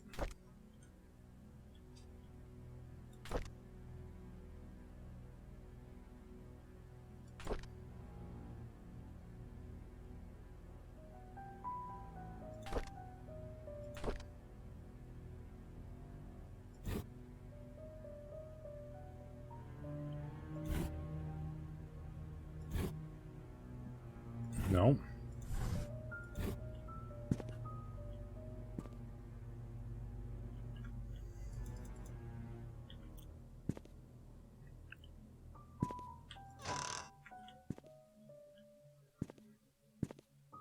I don't know what that could mean. Like, what combination is this? 4 right, 6 left, 3 right. So do I go 1, 2, 3, 4, and then 1, 2, 3, 4, 5, 6, and then 1, 2, 3?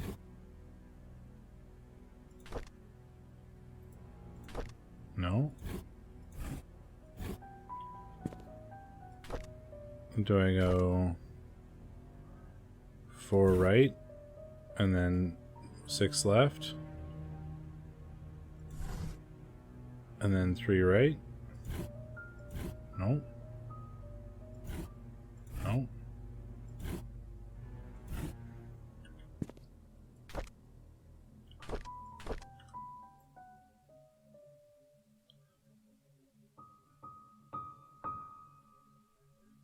Four, 6, 3.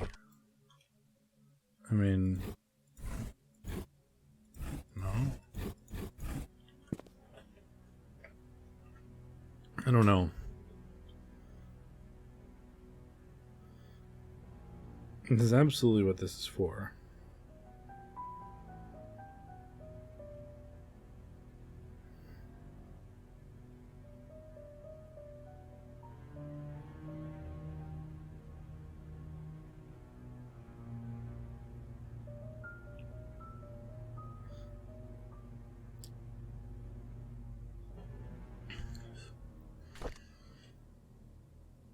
Is it so? Is it like the fourth from the right?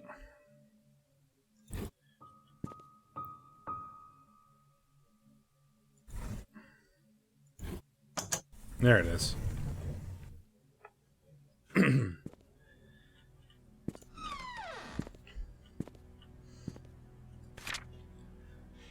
Magdalene Roberts, mother of Charles, dies at age 68.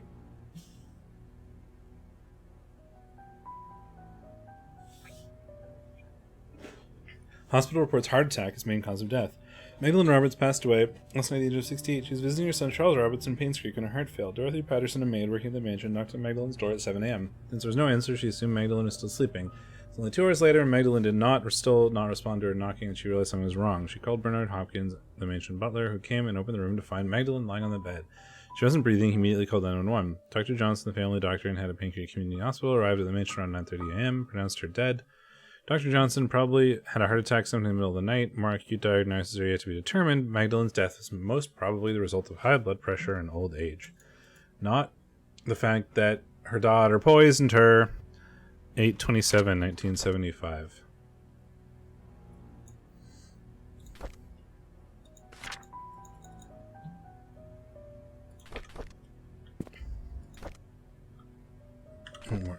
Our baby daughter is born today. There we go. June 11th, 1974. We named her Trisha. Vivian had to go through a cesarean section. I'm just glad that both mother and child are safe, and I thank God for that. I feel so happy to have a baby in the family. There's no words to express the joy I'm feeling inside. At the same time, I'm worried about what mother might say when she knows the baby's a girl.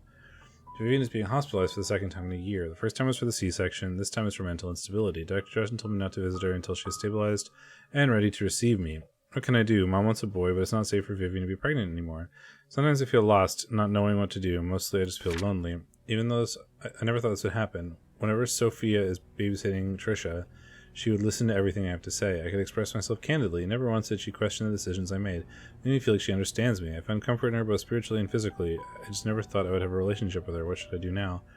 I have a name for a child. He will be called Vincent Roberts. I will add him to my will. Sophia seems to be hiding as well as she can from Vivian. Even I have not seen her these last 2 days. I wonder where she could be. Vincent Roberts. Do you have a brother named Vincent? Vivian hasn't spoken much since she was discharged from the hospital.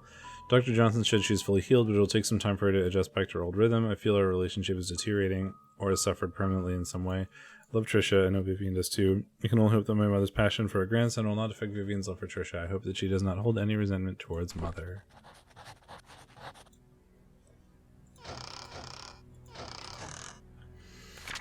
Dear Charles, I received a letter from Dorothy yesterday. She told me everything. What have you done, my son? Does Vivian know? Have you even considered the consequences of your actions? And what of this Sophia? What will you do with her?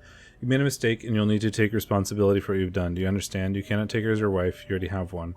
This scandal cannot publicly be known. It will destroy your political career. However, the child is important. He is your flesh and blood. It might be the son you need to properly continue the family. I'm now preparing to visit you. Do not say anything to Vivian yet. I will take care of it when I arrive.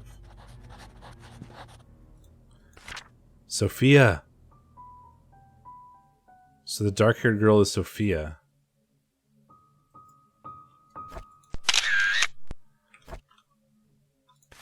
Right? Because we have this picture.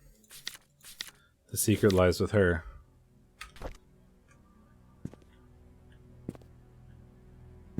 Super cool.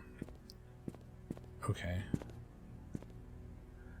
Yeah, maybe this drawer that we want to open, that we need chess pieces for, I think. We've got king, queen, bishop, king. And I know that the queen is 1, but that's about it. It's not terribly useful. If I could find the king, I'd be happy to, like, brute force it, I think, but...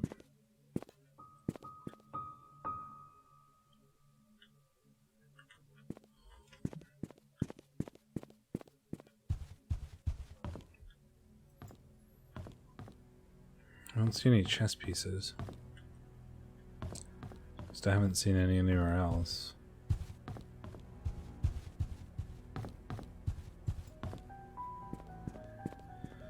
I think we need to go investigate Dorothy's house, the butler's house, the hotel, And the cabin.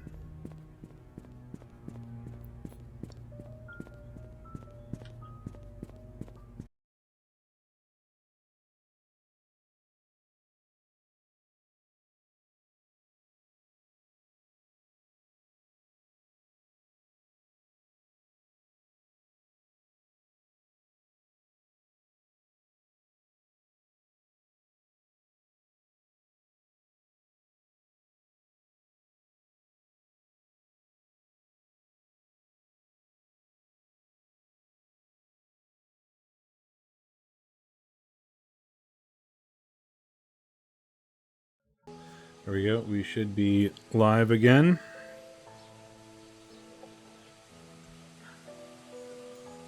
Standard 2-hour crash problems.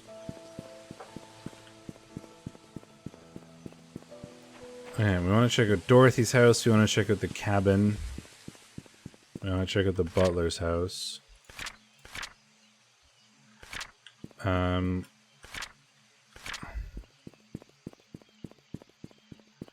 Cabin is over by the playground.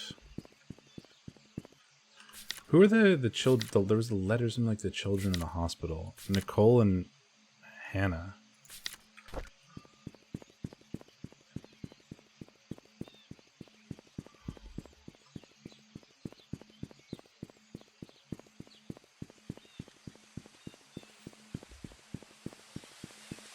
There are so many codes that I haven't unlocked yet. There's the time capsule there. And I wonder how that is related to Nicole or Hannah.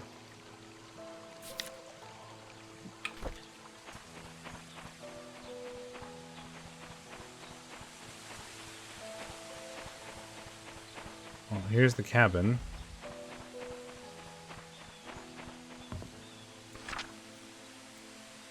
Check hospital for missing tools.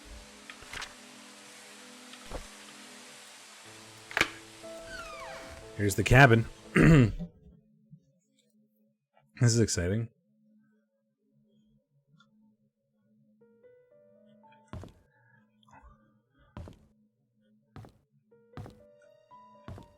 A key. And it looks like it's for the church, maybe? The graveyard? Oh, another key. Chest box. That's we're going back to the church. Today is Valentine's Day. I wanted to spend the day with Trisha, but Charles invited me to go hunting. I was nervous, not because it was my first time hunting, but because it was Trisha's dad. It turned out I actually enjoyed being with him. I feel comfortable talking to him. I don't get it. Why would Father Matthew forbid me to be with Trisha? Is it because I'm not rich or because I'm an orphan? He didn't explain anything to me. Maybe he doesn't love me anymore? I feel so confused. We quarreled again today. Couldn't stand Father Matthew's preaching attitude, so I yelled back at him. I know I shouldn't have done that, but I was so frustrated. Father Matthew said that I'm not an orphan. What does that mean? Does he know who my parents are? I pressed him to keep talking, but he wouldn't tell me anything after that. I need to know more. In these past weeks, it's become more difficult for me to talk to Father Matthew. Whenever we speak, he addresses only church stuff. I've realized that I'm starting to avoid Father Matthew. Whenever he asks me how my day was, I don't feel like answering him. When I ask him about my past, he's always trying to change the subject. I feel so frustrated. I've moved out of the church. Father Matthew did not object, although he looked a bit sad. Mr. Roberts kind of left to let me stay at his cabin if I'm willing to work for him as an assistant gardener. That way the mansion garden can still be well maintained, even when Andrew cannot make it. It's been a month since Charles gave me the cabin to stay. I still don't know where to start my investigation. Andrew's been drinking. Bernard asked me to bring him home today. Whenever he's drunk, he accuses himself, saying that he's a sinner. Sometimes he would mutter names that I've never heard of. Of all the names, I think I only recognized Magdalene. I just can't remember where I heard that name before. I just returned from the orphanage and found out that it was Father Calvin who brought me there. The record sheet stated that I was from Painscreek. How? If I was born in Painscreek, there must be records of me in the hospital, but I've checked. There are none. I broke into Father Matthew's bedroom today. I shouldn't have done that, but he might have had something that could have told me about my birth parents. He didn't have anything relevant. Andrew's drunk again. This is the 5th time I had to bring him home and then cover his shift. It's getting quite annoying. As I laid him on his bed, he muttered repeatedly, "I'm so sorry, Sophia." Who is Sophia? Well, if I'm guessing correctly, Sophia is your mother.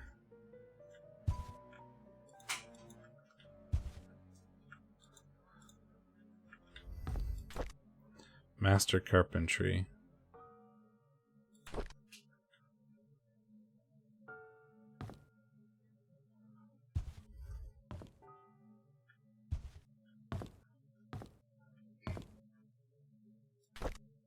This knife has a dull blade.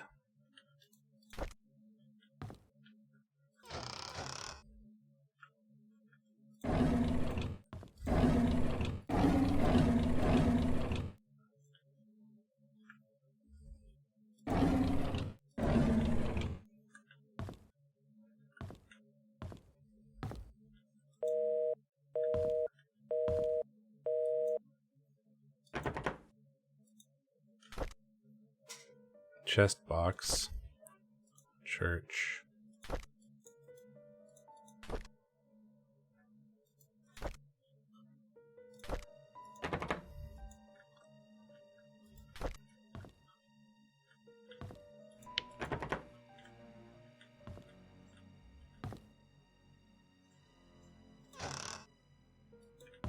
There are pills in there.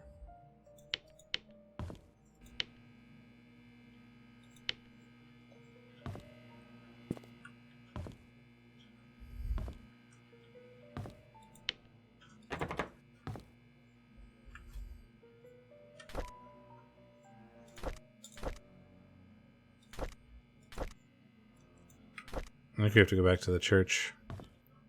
But there's supposed to be like a secret room in here or something.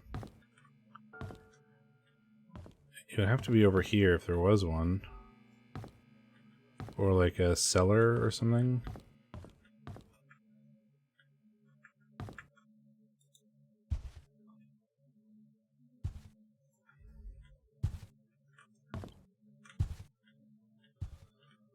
Okay. I think we're going back to the church. Although there is the like the butler's place that I think is nearby.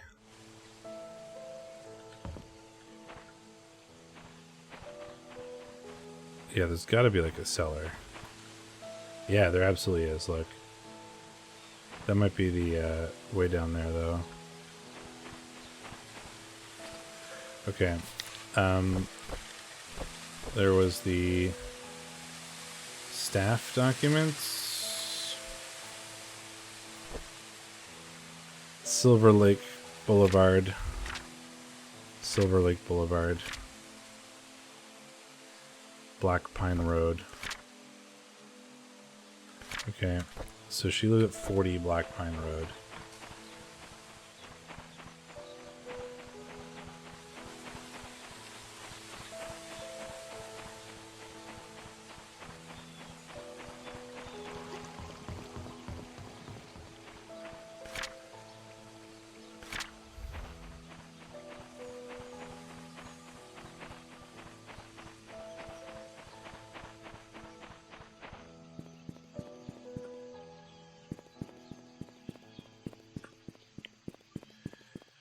$30, $34, $36.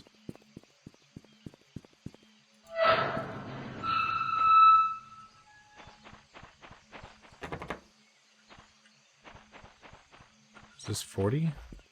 It is. Maid's got a real nice house.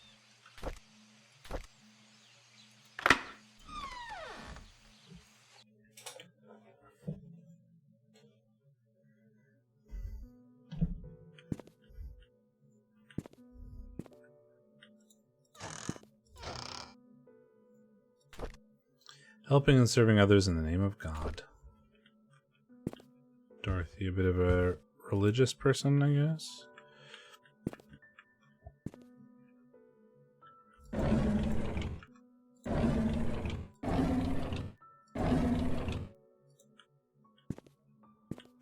Hopefully we'll find the key to the photographer's place here. I think that's what the main goal is.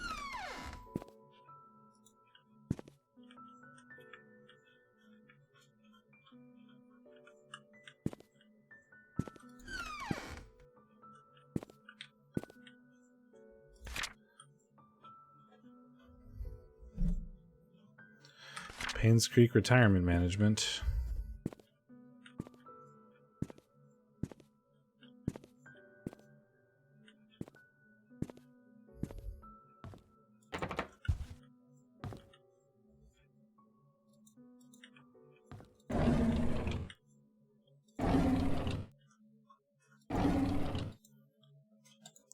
Scriptures by Reverend Keith.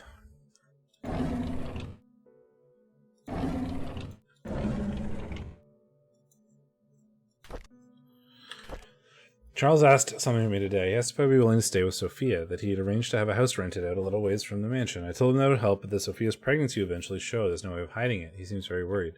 Charles came up to me and expressed his gratitude for taking care of Sophia. He said he'll be covering all the necessary expenses. He told me not to tell anyone about it. As for Sophia's growing belly, when the time comes, I'm going to make something up about her running errands outside of Painscreek. I'm not sure if that will work. Sophia's 8 months into her pregnancy. Her belly is big now. I asked her how she felt. She told me she's happy and feels hopeful for the future. She said it'd be best if the baby's a boy. I can understand why she's thinking that way, but I can't help but wonder how Vivian would feel about it all. What will the ramifications of this be?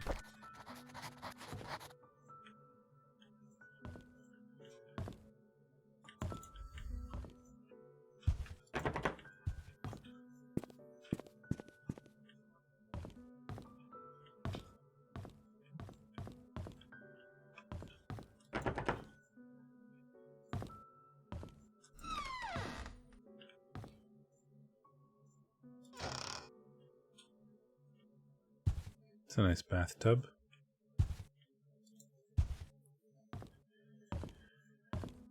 Well, it's kind of annoying that we don't have more keys. I thought we'd be able to have more keys to this house.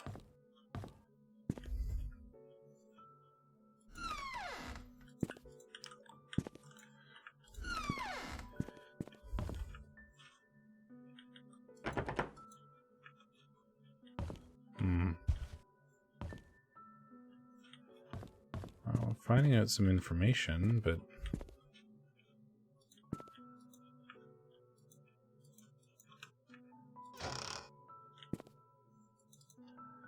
maybe not what I wanted to find.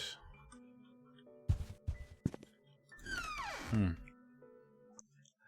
was hoping to find more in there.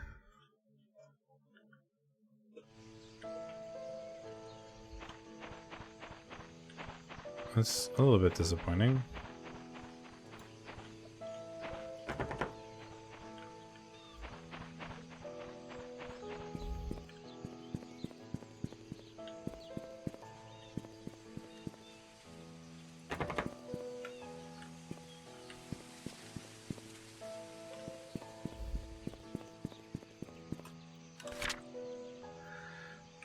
Well, we also we want to go to the church. Suites. Let's go to the Anne Suites. That's like right here.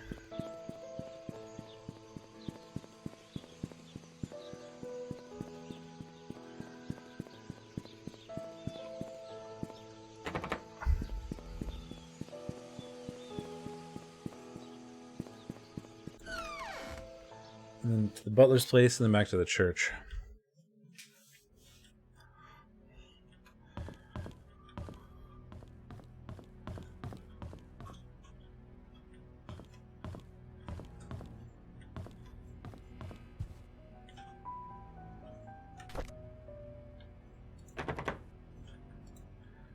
Doesn't work.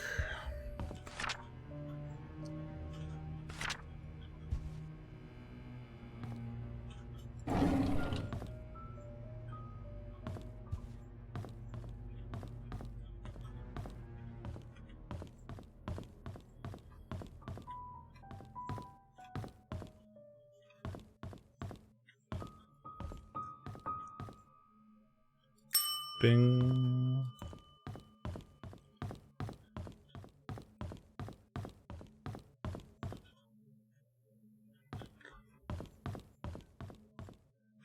$201.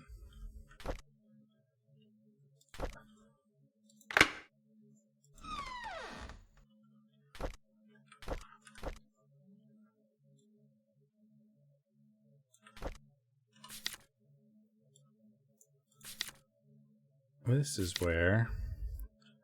Wait, Neil Merle. But that's... Wait, Stephen Moss was in 201 afterwards, yeah. Okay.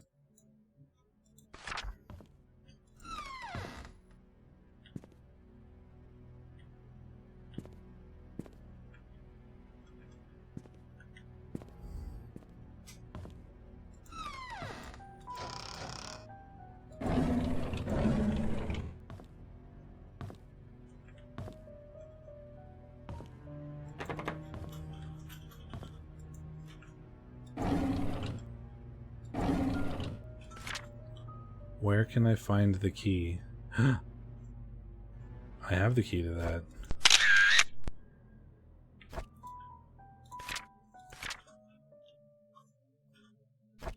Somebody died at the hospital. Yeah, I saw that.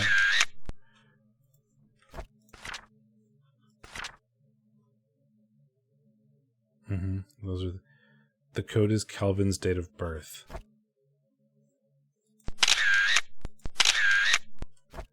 Excellent.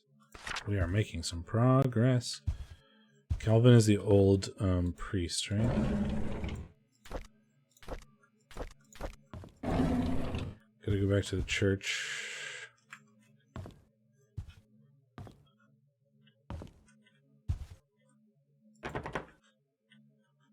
There's a key to that. Bernard Hopkins, Silver Lake Boulevard. Father died in mine accident. He was at home the day Vivian was killed. No alibi. Meeting with sheriff at the outpost at 10 a.m. on 5/11. He mentioned someone wanting to show me some files. I found a hidden panel in the inn's reception area as part of the counter. Hard to pop open. The latch is placed at one of the corners. There's some interesting stuff they hide in there. Hello. And I need a key to his little briefcase, but we also would want a key to his glove box. Hidden panel, inn's reception area, one of the corners.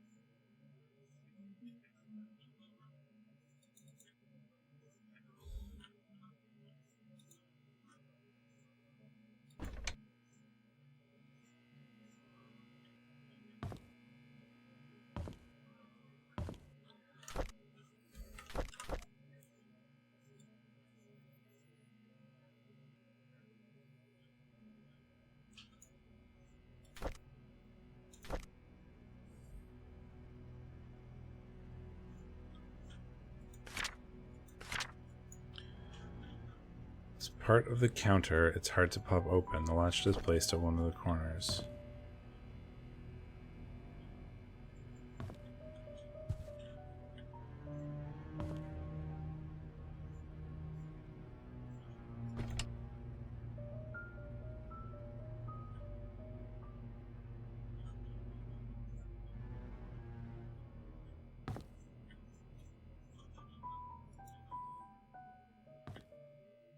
So there's a latch here somewhere. It says it's part of the counter.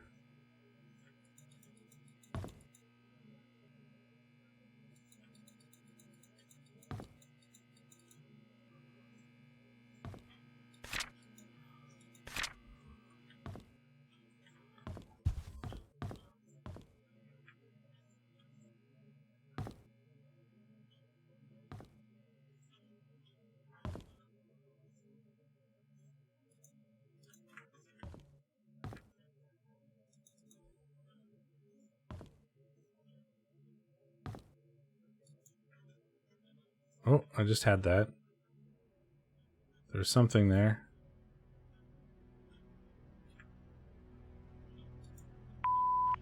Hi, Oh, this I got is the Oliver phone. Gibson. I just wanted to thank you for letting me borrow your toolbox and shovel. I'm currently out of town for a few days, and I didn't get the chance to return it yet. In the case you need them, it's currently sitting in my photo lab. Ask Mrs. Patterson for my spare key.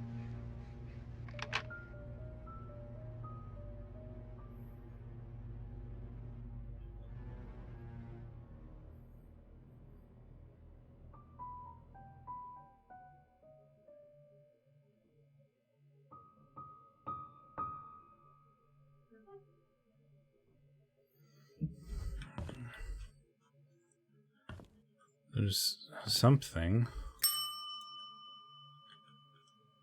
It's got to be here somewhere.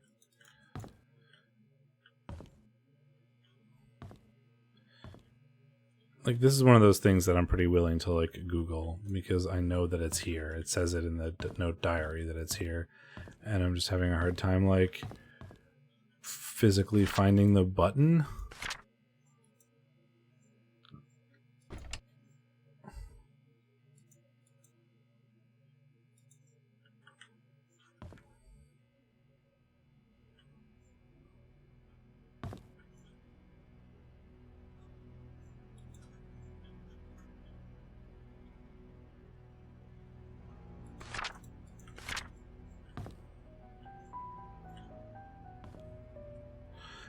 Yeah, I'm gonna just, like, see if I can find a...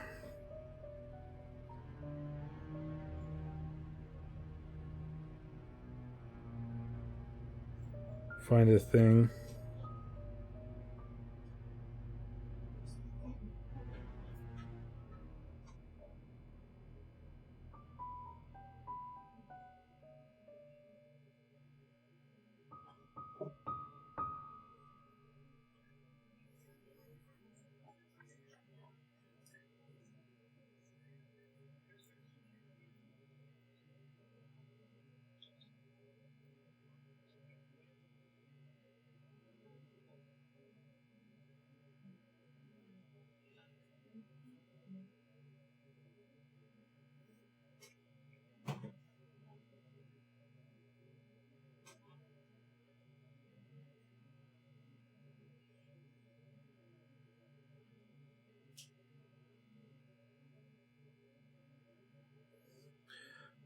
Okay, so I think it's here. There it is. Okay, that's what we wanted. So, you know, I did cheat a little bit to find that, but I knew it was there, and I was just driving around looking for it. Pick up a bunny. Logbook. There's a private investigator in town by the name of Steve Moss. Rumor has it that someone hired him to investigate Vivian's death after the police ceased their own search. There's a tragedy that Vivian's murder case was never solved. Saw Matthew today while he was cleaning the church. He looked thinner than he used to be. I talked for a bit. He told me that he would be leaving Painscreek soon as the services won't be needed here anymore. I think the recent deaths in Painscreek affected him tremendously, not to mention the tragedy that befell his adopted son, Scott. Even now, no one knows what really happened. None of the cases were ever solved. Sometimes wonder if Scott did kill Vivian, or was he just unfortunate and wrongly accused. Mr. Moss came by today. He decided to question me, see if I know anything he hadn't already learned. I told him everything I legally could. When asked how his investigation went, he said something about an incident that happened in 1975, which might just be the breakthrough he needed. As he left, I couldn't help but wonder if I had anything to do with the mansion maid who left Painscreek. Interesting. And there's the incident in 1970. There's also the incident in 1975 that is the coal mine incident. 20 years ago. Well, that was in 1973. So no. That might just be a red herring, and it's the Sophia. Yeah. That's gotta be what's going on. I did, like, suss that out fairly early, I think. Oops. Painscreek map. I'm here. So we want to go up Clover Street. Oh. I wanted to go to the mayor's house while I was thinking about it. Or not the mayor's house. Butler's house. I also wanted to go to the photographer's place. I figured the key was in Mrs. Patterson's house, but I didn't find it. Which is a bit annoying. It's supposed to be in her house. Derek Tyler.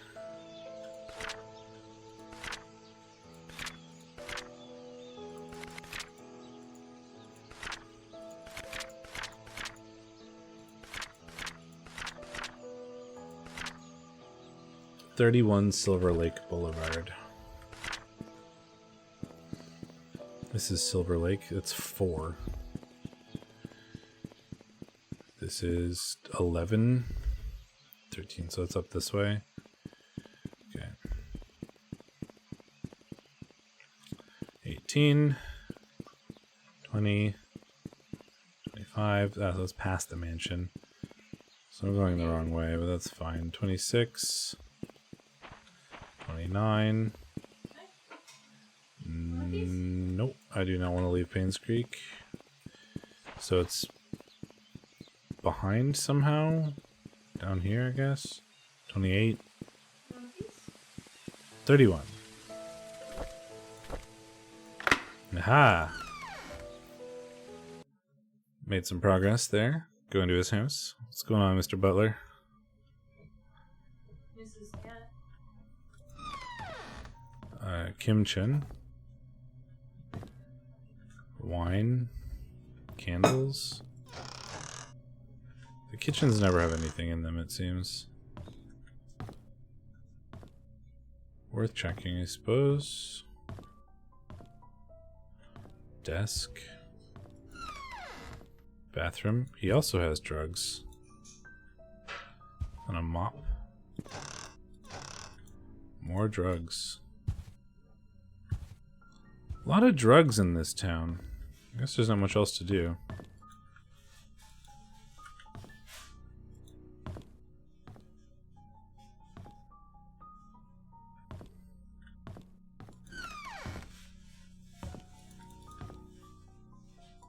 Gun.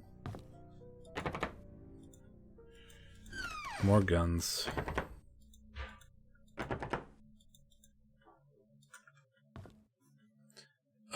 Why does Mr. Butler man have like a big old fucking knife? A knife is missing from this case. Some axes. The axe display cabinet has been shattered. Something happened to Mr. Butler. Oh, he was in the military, I guess.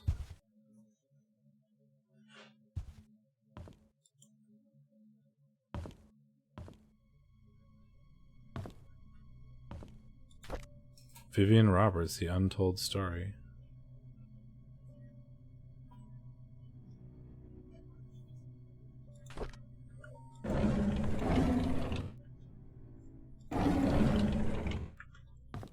Doesn't look like there's anything here.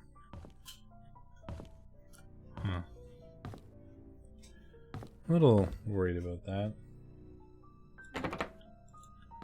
And the guns in the smashed axe cabinet.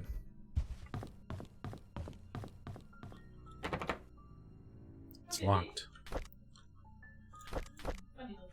I haven't gotten much out of Butler House so far either.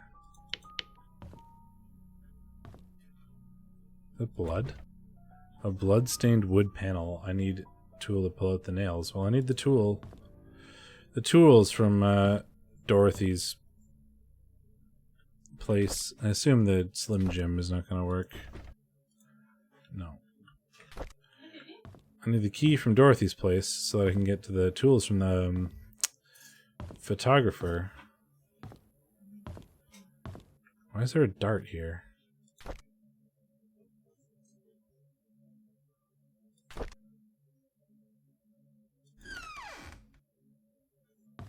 Darts. Huh.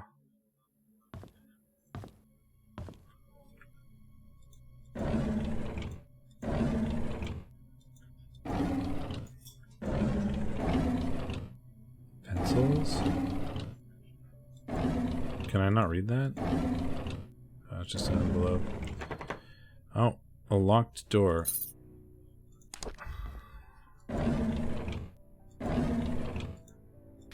Journal. 2 weeks ago, Scott came to me and asked about Sophia. I was surprised he knew about someone who used to work here 20 years ago. I told him that she was once a maid that worked here, but after a few years, she decided to leave the village. Today, I commented about the conversation to Vivian. She asked if Scott had said or asked anything else since then. I could see she felt uneasy. She had told me to keep an eye on him. I find all this very unsettling. Derek doesn't seem too willing to drive for Vivian. I don't think a 5-day trip is that long. Charles often had trips longer than that, and Derek never seemed to mind them. Now that I think about it, Derek is unusually quiet when Vivian is around. He doesn't even look at her. I like he's avoiding her. I wonder why. Notice Vivian has been getting increasingly paranoid whenever she sees Scott, to the point of being upset by his presence. She asked Charles to have someone replace Scott, but Charles kept him. He likes the boy. Maybe those hunting trips really bonded them. It's Dad's death anniversary today. I can't believe it's already been more than 2 decades. I visited his grave in the morning. His tombstone is full of fallen leaves. Looks like autumn has started. Mom's tombstone is covered with leaves too. I read today's newspaper and updated them on the things that happened here recently. As I sat there talking, I wondered if he could hear me. Will I just spend the rest of my life serving Charles and Vivian until I die? What will people remember me for? I saw Scott and Tricia today. They looked happy. I almost envied them. I think my chance at ever having a relationship with someone is over. What would my life be if I had accepted Angela? I don't think we would have been happy. She wasn't my type anyhow. Who is my type then? Vivian, I don't know who. Well, Butler liked Vivian, I guess? Dart. AOL password. Aunt Cecilia's apartment code.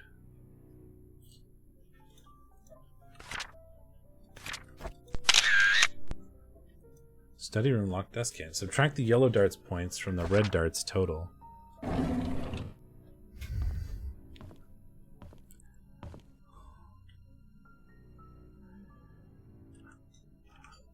Oh, well, good thing I took a picture of this before. I knew that would come up. The bullseye is worth 50 points. So this is triple 20. 60 plus 50 is 110. And then there's the red dot that has fallen out. And it looks like it's here.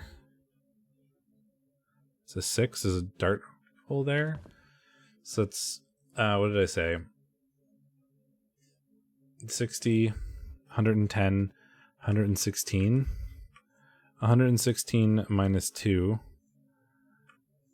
is 114. 114 minus 7 is 107.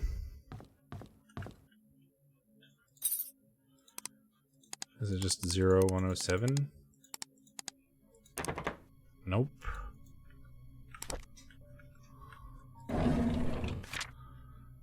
So subtract the yellow dart's points from the red dart's total.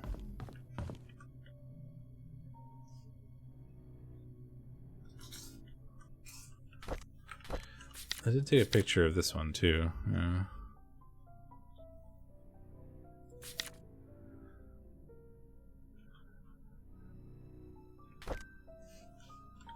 Let me check to make sure I'm not stupid. 20 times 3 plus 50 plus 6. 20 times 3 plus 50 plus 6 is 116. Yeah. And then the yellow dart score is 9, right? I see 107. So why did this not work? Should it be 107 like this?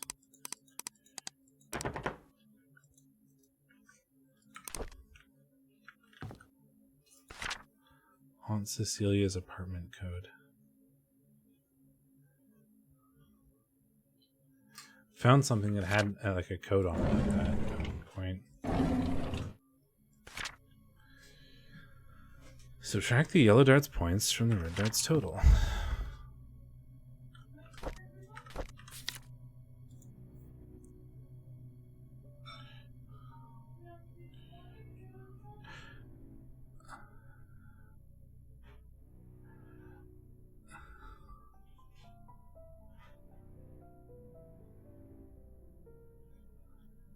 Oh, subtract scores.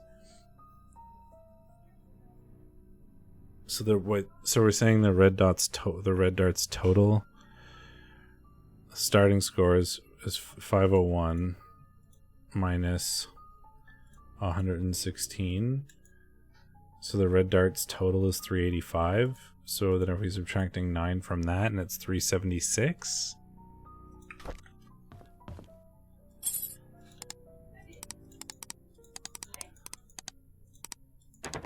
Nope.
And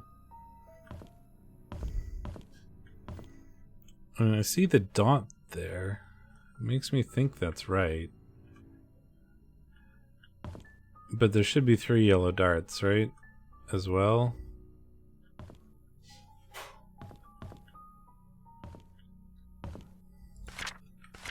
There's another dart in there. I don't know.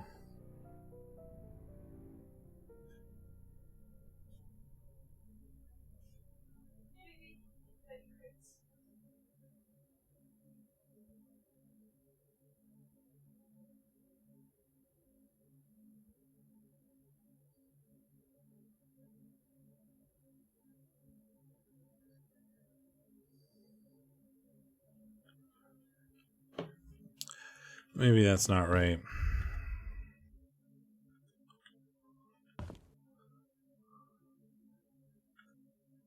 Yeah, that dot can't be it.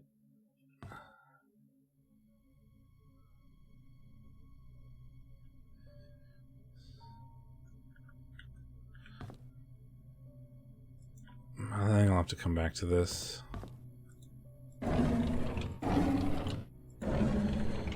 It's a bit annoying. Sort of hoping I'd find more in here as well. It's also like I remember there being there's a code to Cecilia's apartment. He said on that notepad, on Cecilia's apartment or whatever. And I remember one of these doors having like a code pad, and I don't remember which one it was.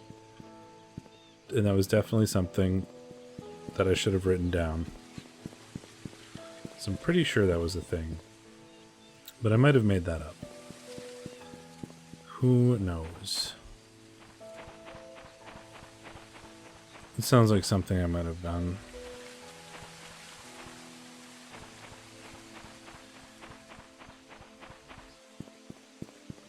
Could have sworn I remember like a number pad somewhere. I might have been wrong. In any case, we went back to the church. There's some stuff here.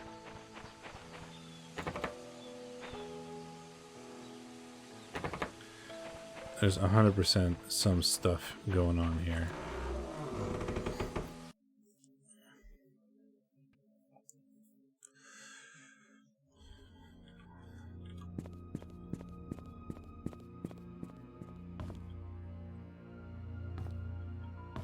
So the code is one of the pastor's birthdays.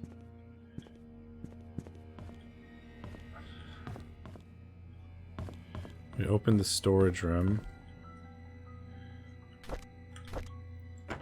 This is the key to this.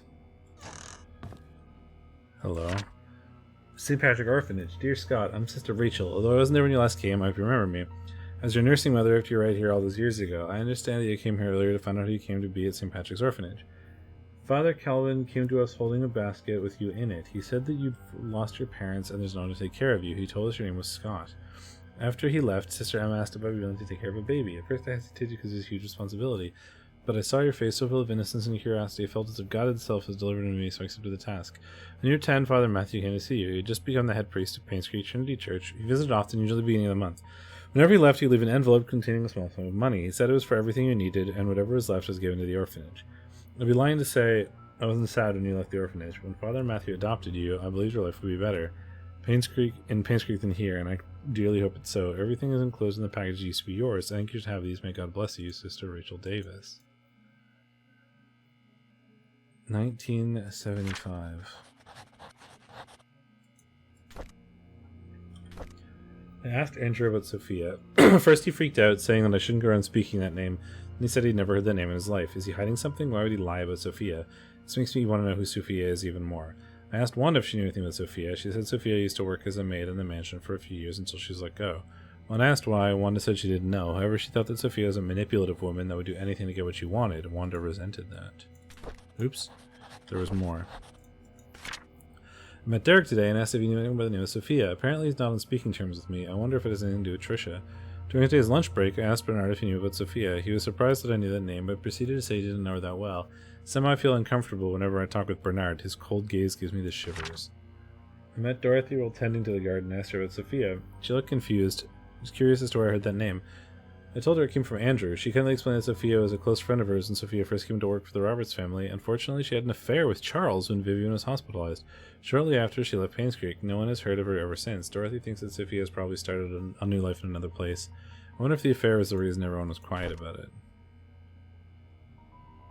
More toys. My baby boy.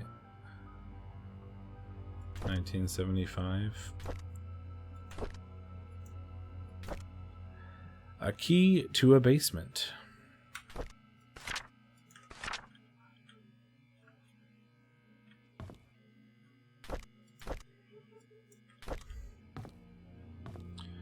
I wonder if that's the church basement key. Nope. Might be the cabin.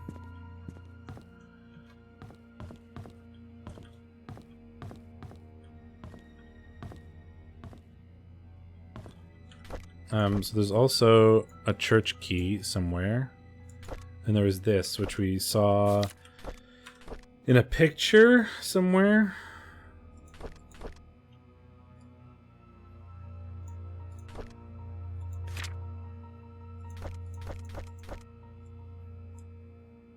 I think I took the pictures myself. Yeah, where can I find the key? It's like a cabinet. Although that might be in the cabin. That looks like it's the cabin, not the church.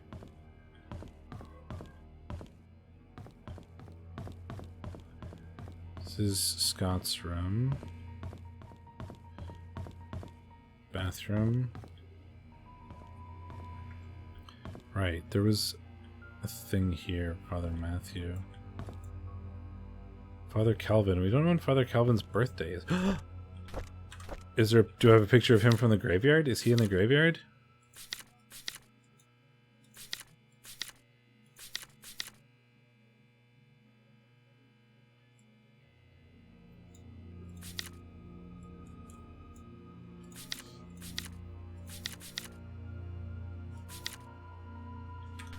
Maybe not. Still need the drawer for him. Church door. Okay.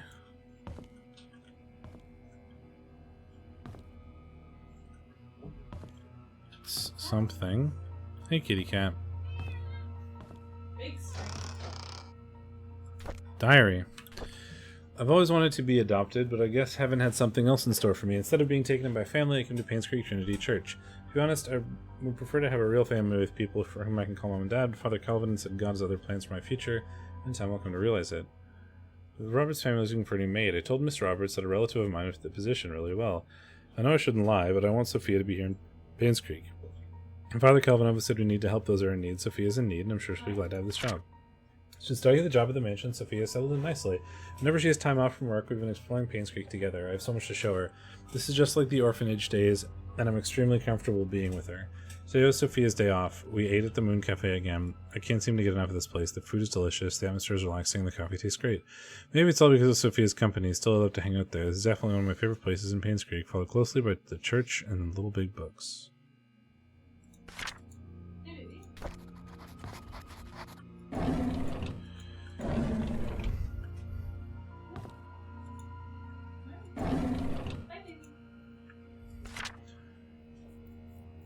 I evaluated your case and you accept the request to represent your son, Scott Brooks, in court. We are in the process of drafting an appeal for his release. Considering the sensitivity of the situation, we urge you not to make any public statements until consulting with us. Additionally, we would like copies of any government documents related to your son, medical records, transaction receipts, travel documents, criminal charges. More we have, more we can help. Brandon O'Malley. Emerald State Bank, Matthew Brooks. Roberts family, church maintenance.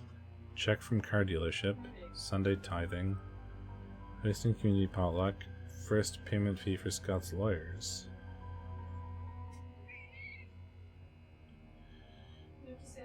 Hi, kitty. Sunday tithing, roof fixing, cemetery maintenance service. Sunday tithing, second payment fee for Scott's lawyers. Pilgrimage traveling fee, youth program finance. Melon, can you move? Oh my god. Cat. It's being terrible. Yeah. Hi. A few months have passed since I've arrived here. The missionary trip was harder than expected. There's no clean water, the food lacks nutrients, and there isn't enough medicine. We have requested help from WHO, but haven't received any reply yet. I feel so frustrated. What can I do? When Father Calvin first sent me here, he asked if I'd be willing to stay for 6 months. It would be good training for me, he said. I agreed. That was before I came. 6 months have now passed. I think I'll extend this another 6 months. The people here need as much help as they can get. I'm not a doctor, but I can help them through my support and my prayers. I'll let Father Calvin know my decision. Time flies. Can't believe we go home tomorrow. I miss the people here. At the same time, I can't wait to get back home and meet everyone again. Father Calvin saw me in the morning and told me that Sophia had left Painscreek. How can that be? The last time she wrote, we told me we were having so many good things to share with me I got back. Was she forced? Is she hiding something? I cannot believe that Sophia left without telling me anything. Something must have happened to her that she could not tell me. Almost 6 months since Sophia left Painscreek. I've asked everyone around. No one seems to know where she went. Father Calvin told me to let it go. He's right. I should not dwell on matters of the heart. There are more important things in life that I need to focus on. If Sophia and I are meant to meet again, God will let me know. It's time I moved on with my life. So he loved Sophia, I guess.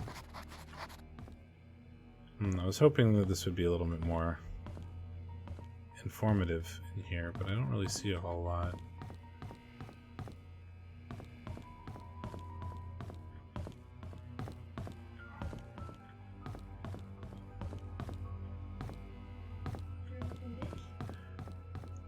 Pretty sure the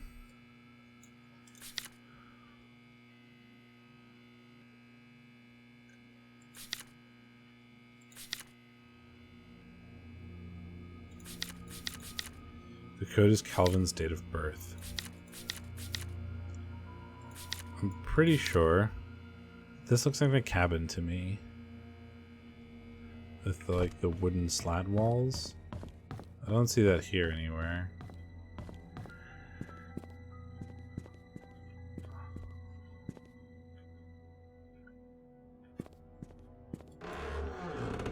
Wonder if there's a graveyard or a gravestone for Calvin in the cemetery.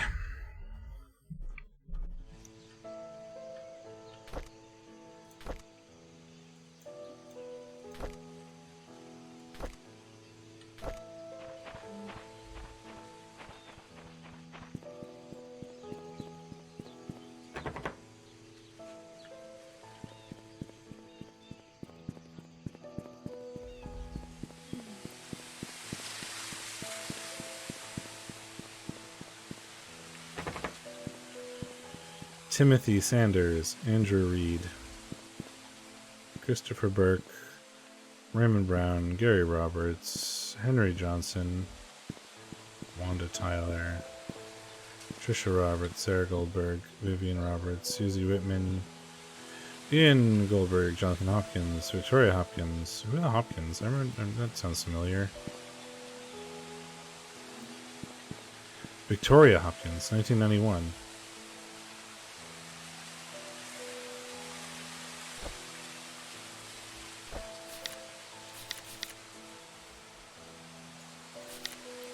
Oh, it's Hannah Nicole. Jesse Elliott. Marissa Young. Calvin Bennett. Today will be in paradise. October 24th, 1602. Or 1602, 1902. Philip Young.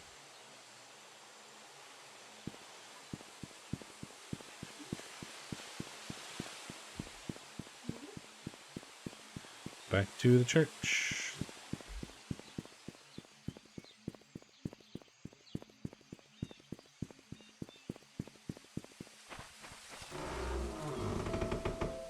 Beef. You summoned her. I was gonna do other things today, and then I started doing this. This is how it be. So what was that date? 24th, 10/24, 1902. 10, 10/24. Sick. Dear Father Calvin, this is a letter about the things that I have witnessed during my stay in Painscreek while in service to Miss Magdalene Roberts. I have no one to confide in, and I dare not speak to you in public, hence this letter. I accompanied Miss Roberts to Painscreek on July 4th of 1975 to visit her son Charles. It was rumored that Vivian had a nervous breakdown following her own delivery of Tricia, that she had to stay in the hospital for rehabilitation for several months. During that time period, Charles was all alone. He found comfort in a housemaid by the name of Sophia. They had an affair. A boy was born. 2 days after arriving, we were informed that Sophia, along with her child, had left Painscreek, where she could have gone off to was a mystery to all of us. I assume most of us believed in the story, including myself. However, Mr. Roberts refused to believe that Sophia would leave when she would have been accepted into Roberts' family. The boy that she bore for Charles would have guaranteed that. Mr. Roberts initiated a search for Sophia with our driver Patrick and myself.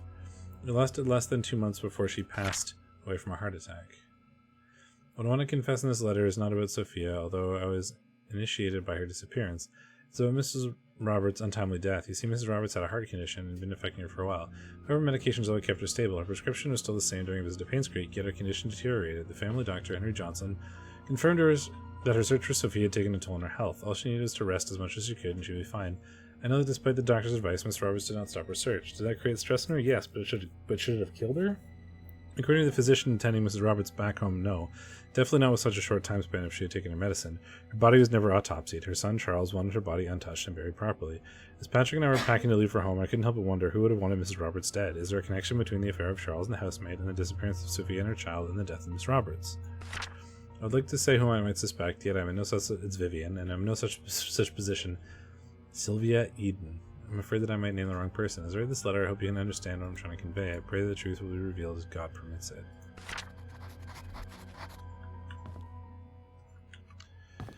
Is this also the same? In which case it's 10/24/02.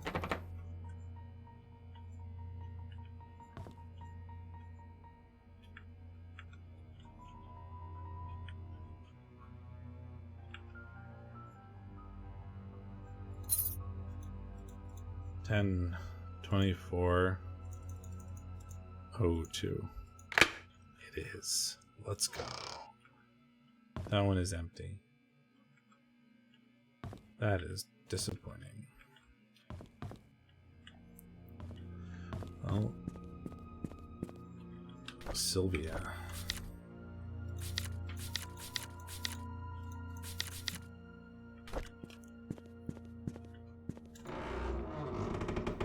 Back to the cabin, I suppose.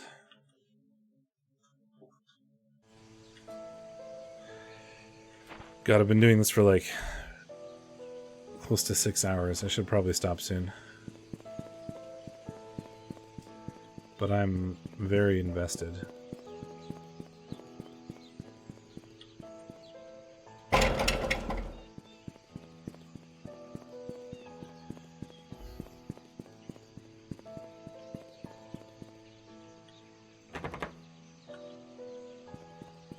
To the cabin.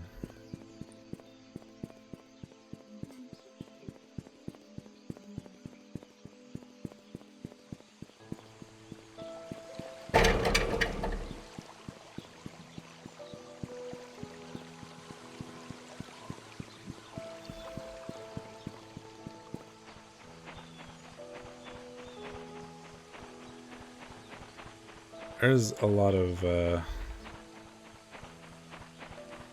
stuff I'm missing too. There are so many keys and codes and things that I haven't unlocked or figured out. I feel like there's still hours to go here.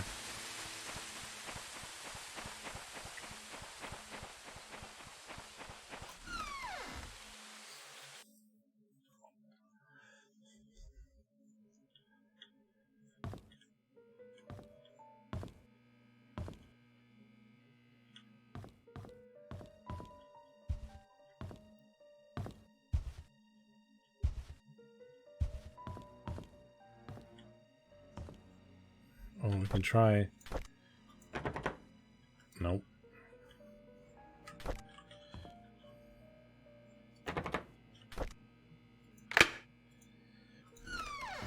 Found the basement door.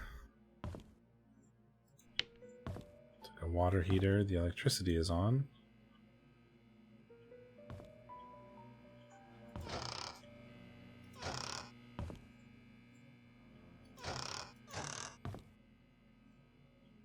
Hello.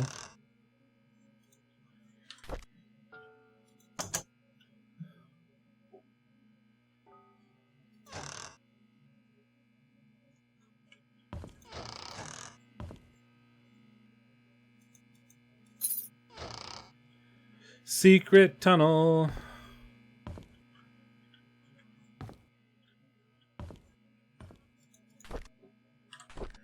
On Valentine's Day, Trisha gave me some chocolate. I've never seen that brand before. I bet it must be expensive. I haven't finished making the music box. I'd hoped it would be our Valentine's Day present. I'll just give it to her later. Hopefully she can forgive me. It's been quite some time since I last talked to Father Matthew. He's always asking what I'm doing after Sunday service, but I tend to ignore him whenever possible. I know it's wrong. I need to find a way to make amends with him.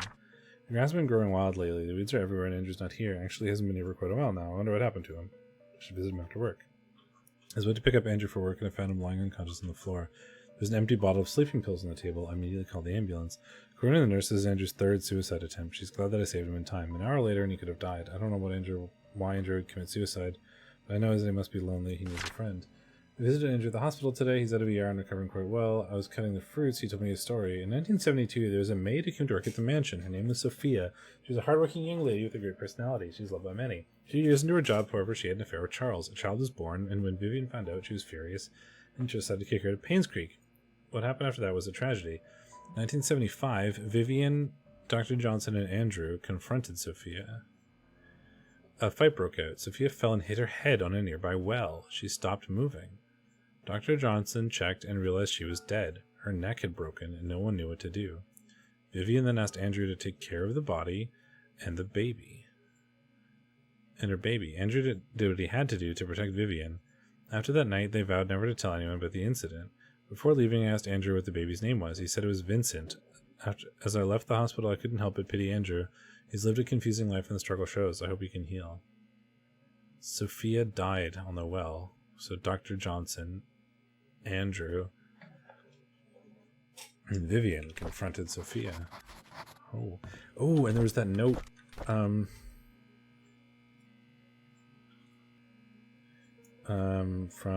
Moss. No. Anonymous hiring or whatever. I know you did. Meet me by the well at midnight. You know which one. Come alone. So someone figured out that Vivian killed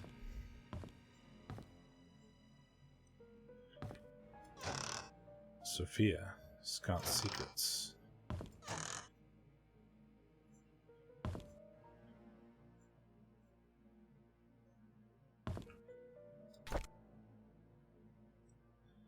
It's a radio.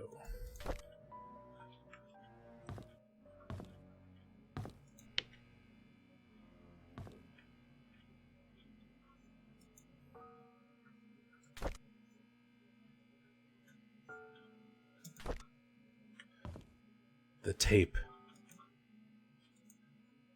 Scott was trying to figure it all out himself. There was the tape. The log.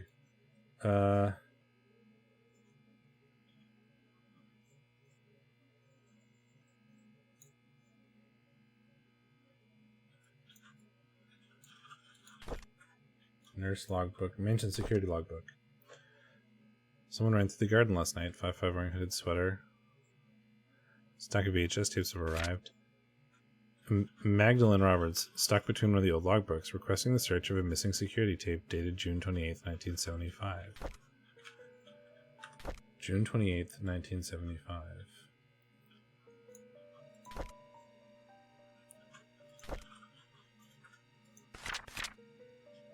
June 26th, 1975. That is suspicious. Roberts Estate security tapes.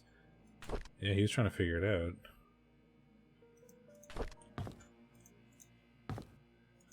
Why was Sophia killed? My baby boy.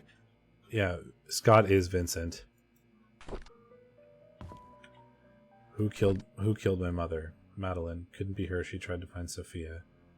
He's my father? Question mark. Vivian, Charles' wife. Bernard, mansion butler. Father Calvin, he saved me. Couldn't be him. Matthew, in Indonesia at the time. Dr. Johnson killed Magdalene. Trisha. Dorothy, she loved and took care of Sophia when she was pregnant. He's 6 years old at that time. Wanda, mid-servant, Derek's mom. Andrew, Mission gardener. Well, we know it was, according to the diary, Sophia fell and hit her head on a nearby well. That's what Andrew said anyway.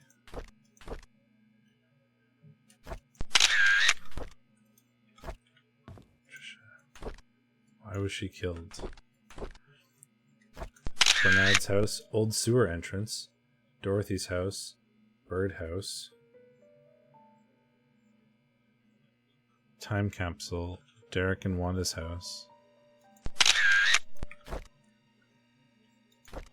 Understanding psychology, see what others don't.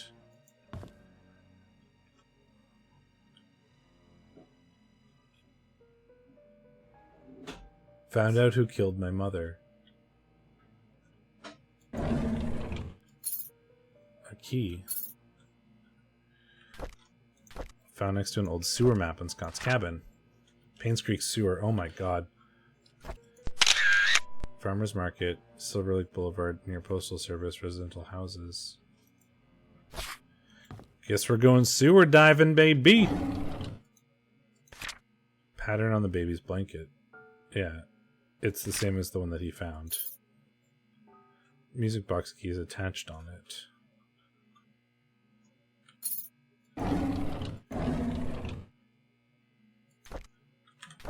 I realized who I am for the moment I saw the photo. I have the exact same blanket. I know who my father is. Everything makes sense now. I visited Andrew today. I needed to know where they hid Mom's body, but he cried and begged me not to say anything about it anymore. There was no room for whatever questions I had left. I then told him I'm the boy he gave to Father Calvin to get rid of. He was utterly shocked. After that I left. I could not bear to look at him for another second. I know who I am, and I now feel everything is falling apart. Andrew came to the cabin and told me where the body was hidden. He said he was sorry and left. Externally, I was quiet. Internally, I was sputtering and livid. After he left, I came to my room and cried. The well had dried up and was covered in moss. I wouldn't have known that the well even existed, so I didn't work at the mansion. Finally found Mom's body. I buried her in the cemetery next to Father Calvin. That's the little cross. There's no tombstone for her, just a wooden cross. I don't think Father Calvin would mind. After all, he was the one who saved me. A month has passed. I haven't worked since, and I've stopped meeting anyone. Trisha knocks on my door every day, but I would hide each time. She cries every time, begging me to come out. Anxious to know why I won't see her if she's done anything wrong. I don't know what to say to her, but I know we can't be together anymore. Father Matthew visited me today. He said that he hasn't seen me at church for a while and that no one has heard from me in weeks. When he asked how I was doing, I began crying. The tears just flowed down my cheeks. I cried and I cried. I just couldn't stop them. I told him everything. I told him that I know that Charles is my father. I confessed that I now knew that Trisha was my half-sister. I said he didn't know what to do. He listened and didn't speak.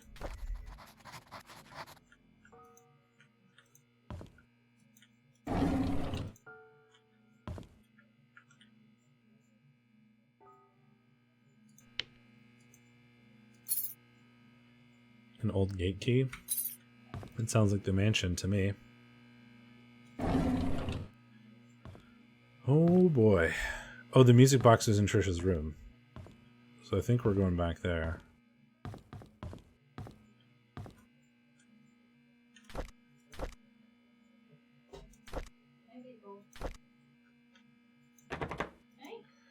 It's probably the sewer key.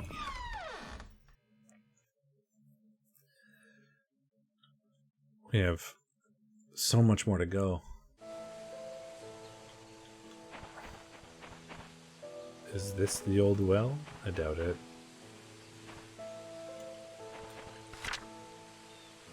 Sewer map.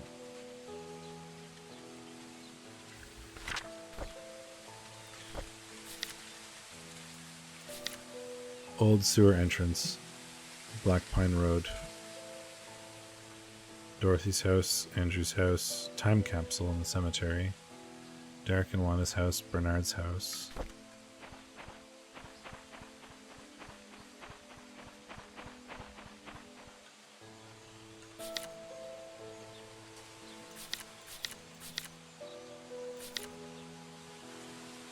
Birdhouse. Why does the birdhouse matter? I mean, the birdhouse is like I saw the birdhouse, right? It's like over here.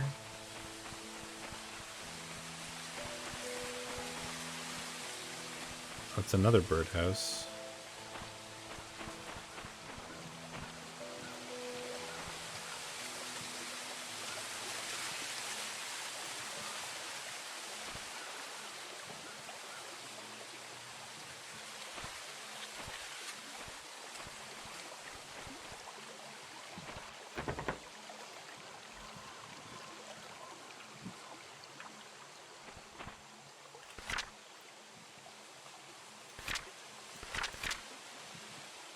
Painscreek River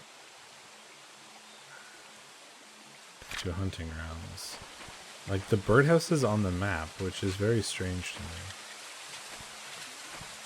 Why is this birdhouse on the map that he made of the sewer?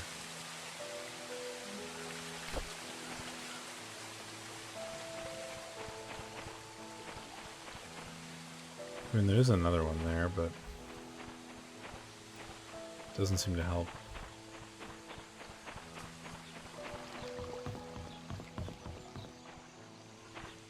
And that's 2 hunting grounds.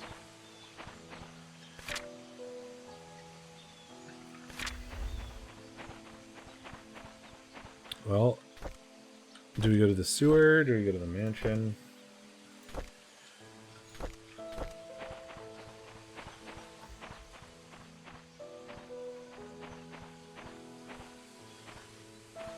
Thought I saw something.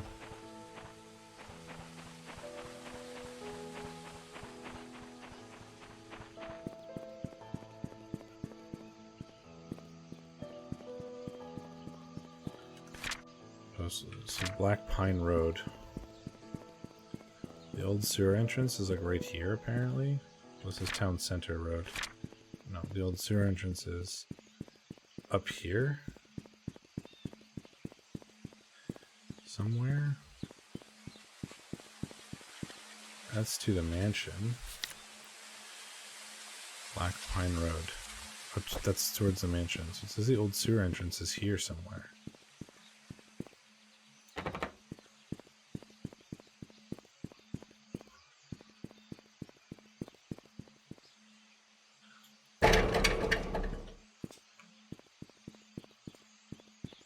Is this it?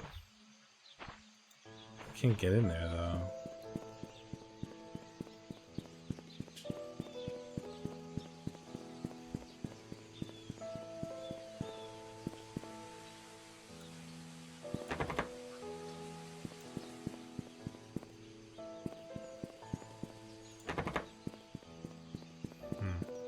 Guess we go to the mansion.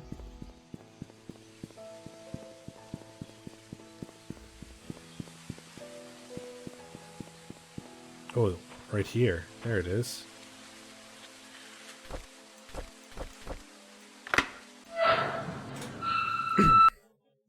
Well, we're going into the sewer now.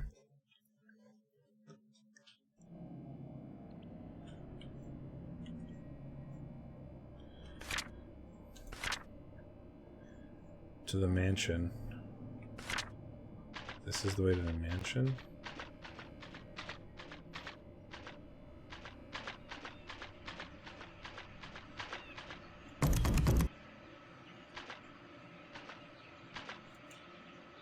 The top has been sealed shut.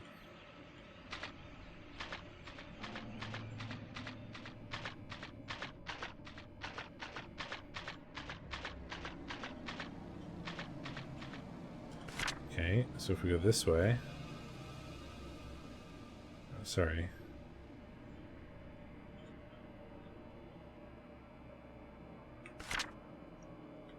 So it's the entrance. So this is to Maple Drive. And is a dead end.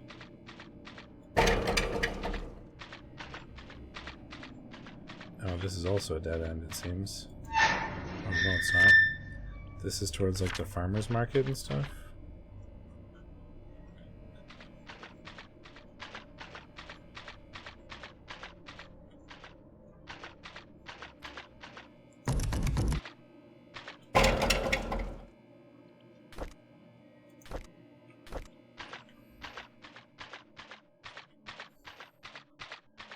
Seems like there's only one way we can go, so it's not like we're gonna get lost.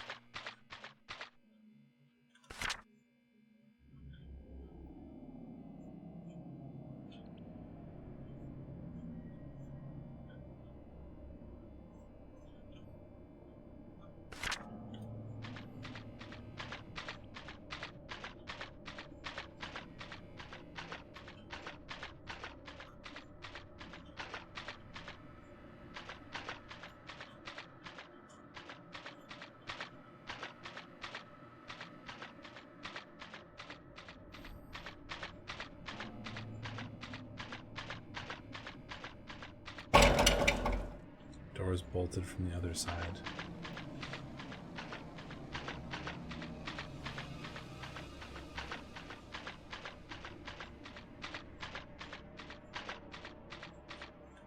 I was towards like the church and stuff.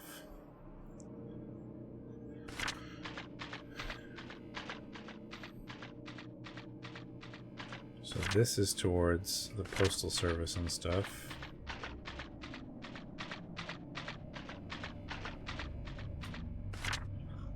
So should be a left with like a gate in it, I guess. That is the postal service.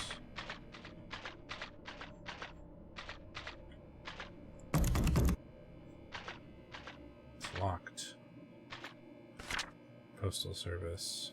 There's a door and an X here. So now it's to residential houses into the hospital this way. Oh, I bet this lets us get into the basement of the hospital.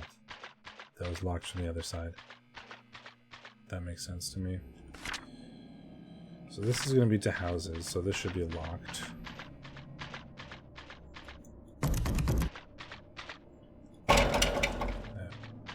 And this should be towards the hospital.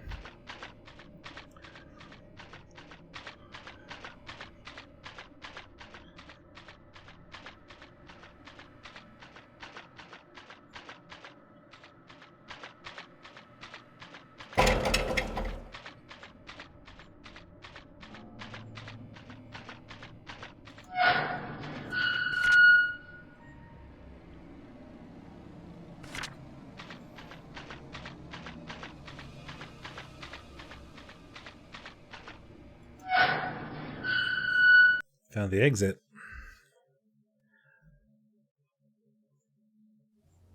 Yeah, I'm in the hospital.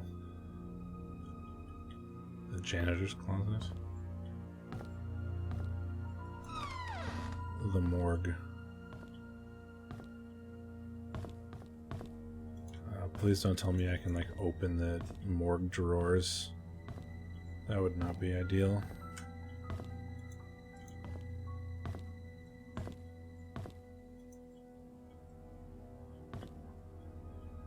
There's a wallet and some keys.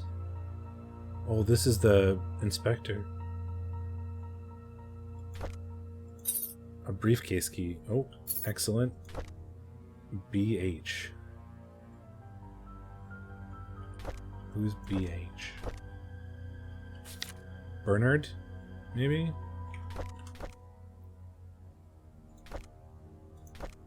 Bernard Hopkins.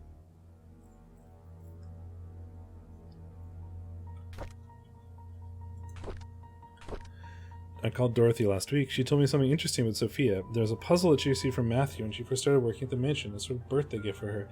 In that puzzle, Sophia is to visit both her and Matthew's favorite locations in Painscreek. In each location lays a clue that Matthew had written on the wall of the building exterior. The clues, when put together, pointed to the location of her gift. I thought that was a neat idea. Sophia's favorite places: Anne's courtyard, Inn and Suites, bridge over the stream by the gate entrance, post office. Why would someone like the post office? And where can I find Matthew's favorite places? Matthew's favorite places are the cafe.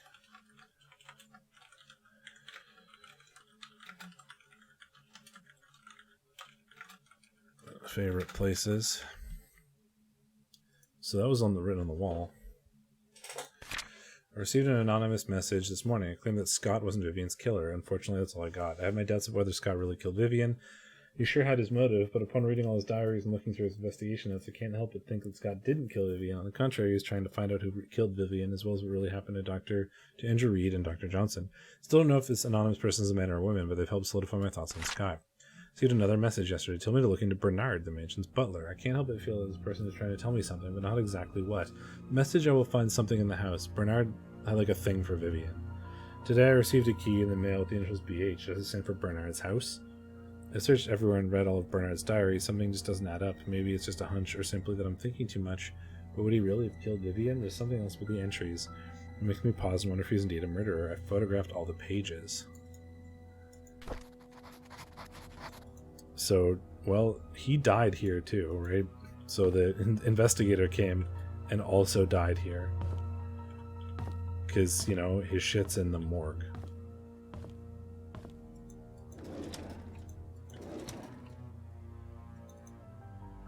With the key to his briefcase. Ooh, we're gonna go check that out. Storage.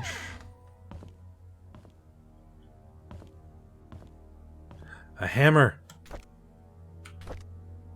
That's a tool. I can fix things with a hammer and pull up the nails in Bernard's place.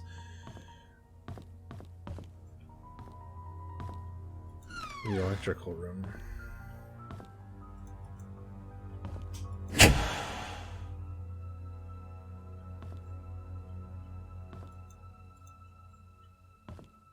I mean, I turned the power back on,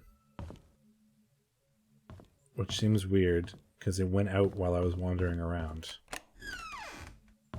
So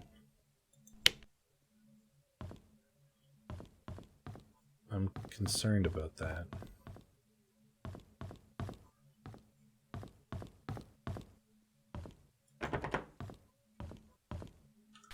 Still have his staff pass. And I don't know what to do with that.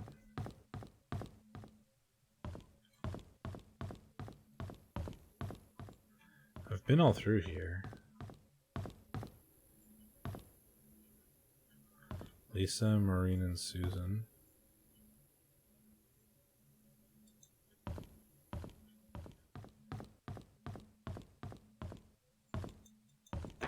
Oh, there's a door here.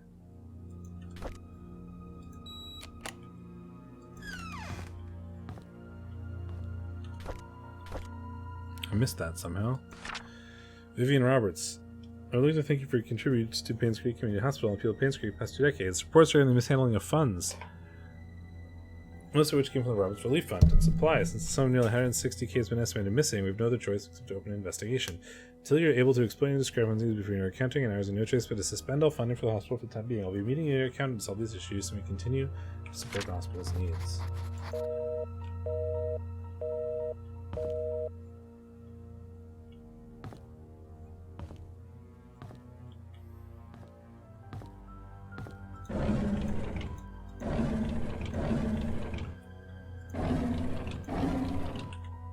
Key.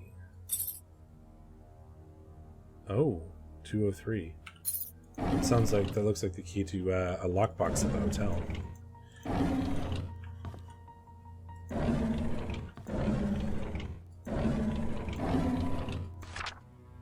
To Charles Roberts. I don't know if it's a joke that you sent me the thread letter, but if you knew about the well, then you must have found out the truth. Just so you know, your wife was the one behind all of it. If you have any grudges with her, not me. I was just a witness in Sophia's death, nothing more. Henry Johnson. Fax it tomorrow. I know what you did. Meet me by the well at midnight. You know which one. Come alone. Charles. Sent it to Henry. Spoopy. Henry, I just received a letter from the NMB investigation firm regarding the use of the RRF funds. I need you to call me. Henry, we really need to talk. Please call back. What's going on, Henry? Why aren't you returning my calls? This is really important.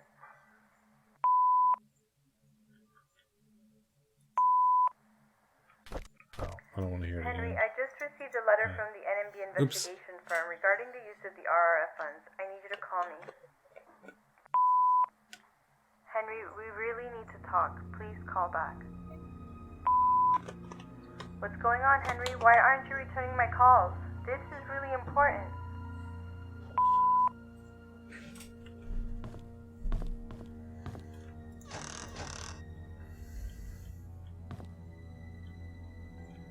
Jackson and Lewis.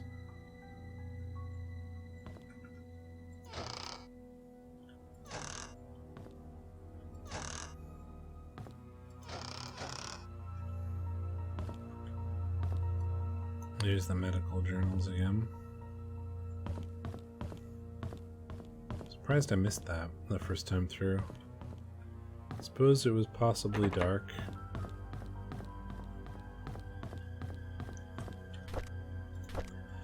BH, briefcase key, mansion gate. Oh god, there's so many things again. Mansion.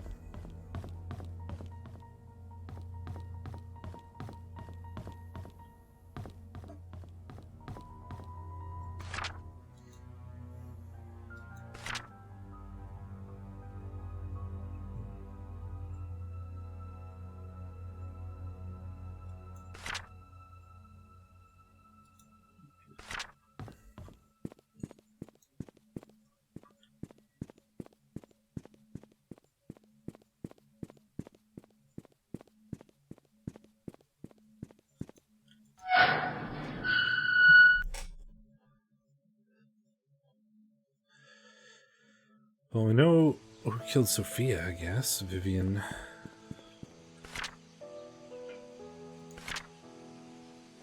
Well, do I want to go to the mansion? Courtyard and suites. Postal service.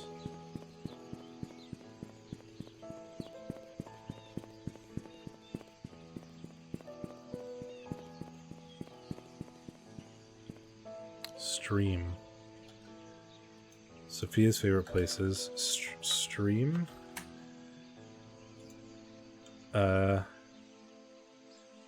Right. And it was in his thing.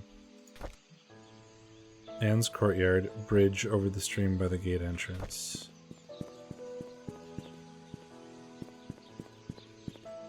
And his favorite things were like the bookstore and the cafe.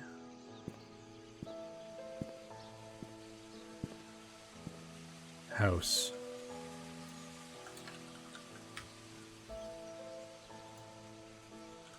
Right? Because that was in...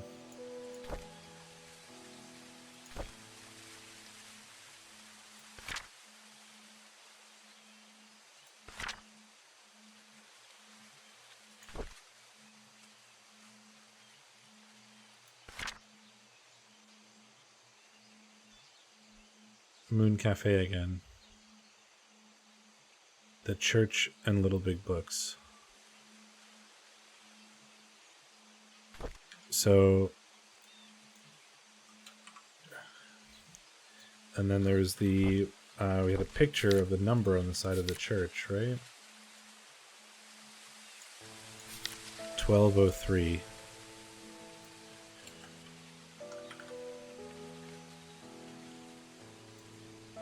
So right now we have house and 1203.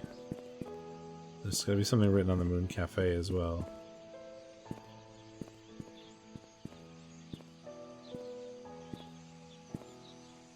Playground.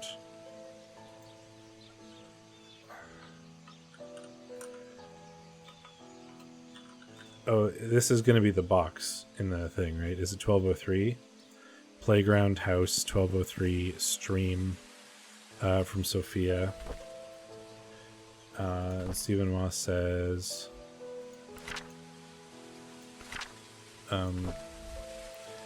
bridge over the stream by the gate entrance.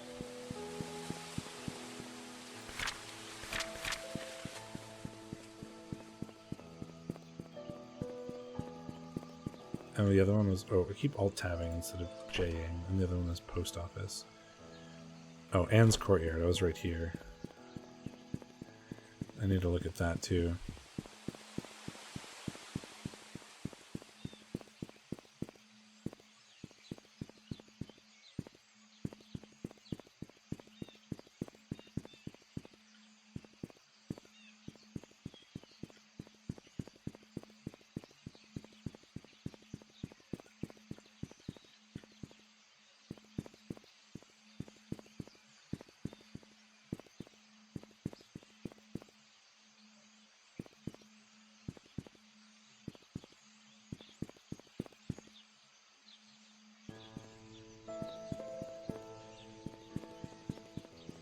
I don't see this one.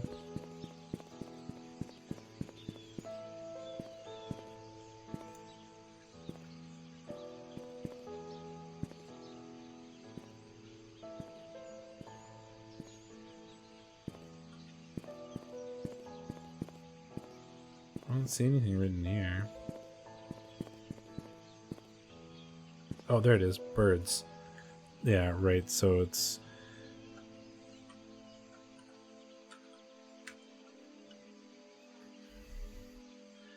I have to for this. I know exactly what this is, but for the sake of it, I'm going to have to go look.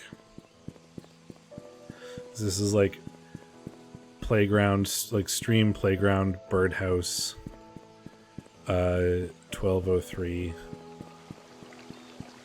It's like by the bridge, by the gate or something.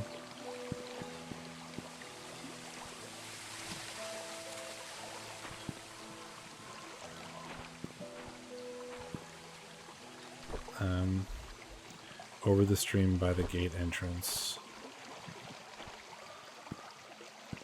Stump, yeah. I had to write it all down. Because I had to make sure, I don't know, something about my brain was like, you need to finish that little puzzle even though it's not super relevant.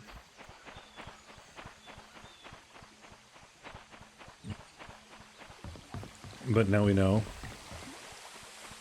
The code to this should be 1203.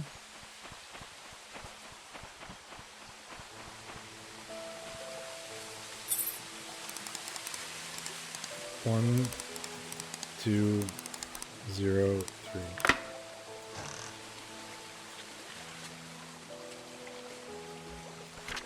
It's been quite a while since I last wrote you. I've been busy. I hope you're doing well. Father Calvin has been guiding me how to be a man of God, to grow my faith in the Lord and my compassion for people.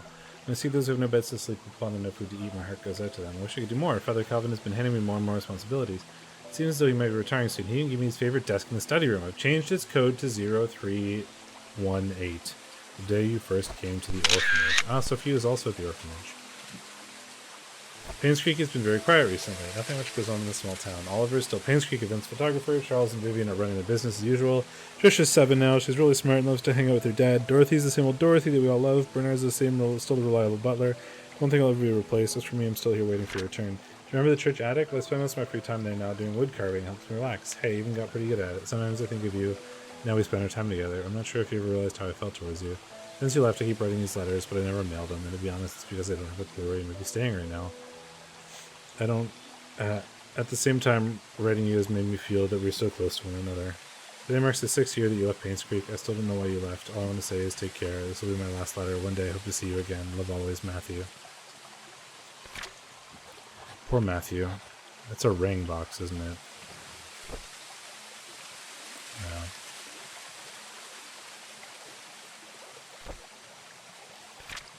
Dear Sophia, please wait for my return. Love, Matthew. Every moment I spent with you is like a beautiful dream come true. Happy birthday.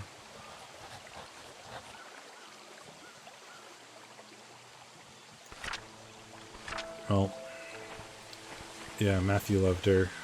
She was killed. Maybe Matthew did it.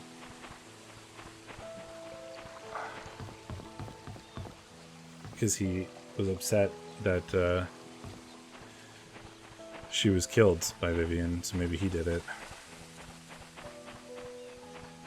And he might also be the one that is sending the anonymous letters to try to get Scott off to the, what's his face, the private detective man.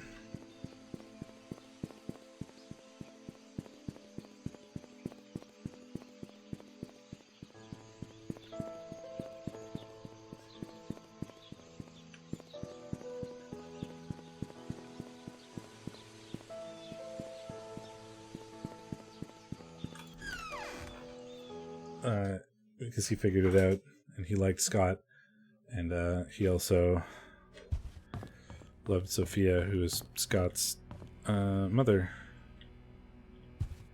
I had a key for this, right? 203. It doesn't work? Oh, that probably opens the hospital room 203. God damn it. have to go back to the hospital now. But I likely have his briefcase key.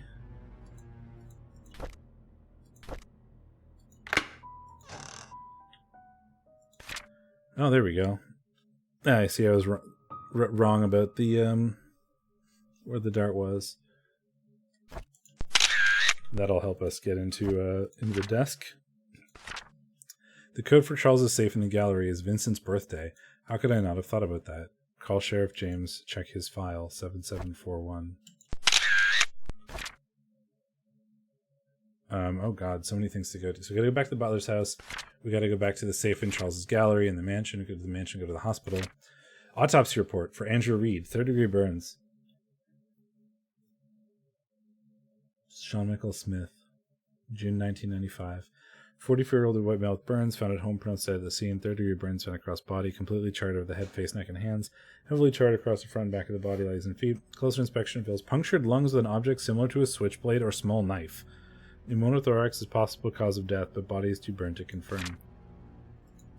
Damn.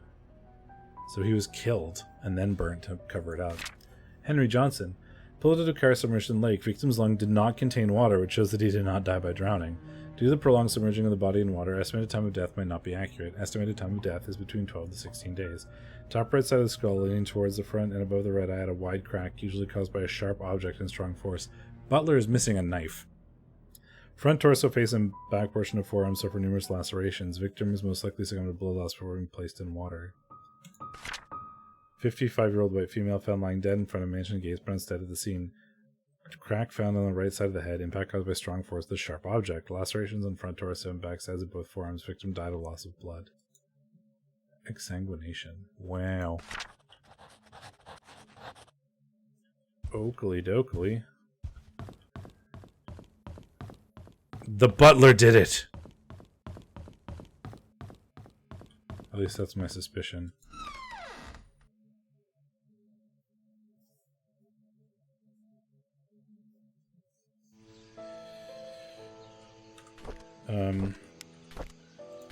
Hospital, butler's house,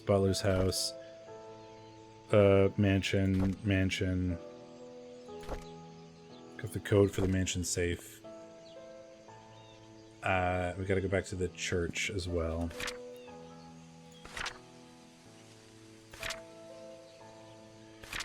I mean, let's go to the hospital, I guess.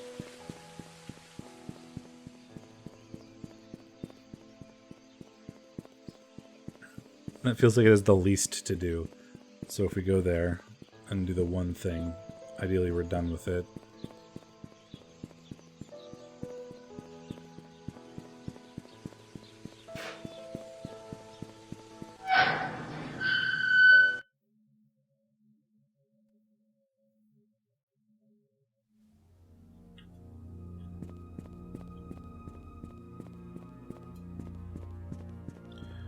Still don't know who jumped off the roof. Or fell off the roof. Yikes.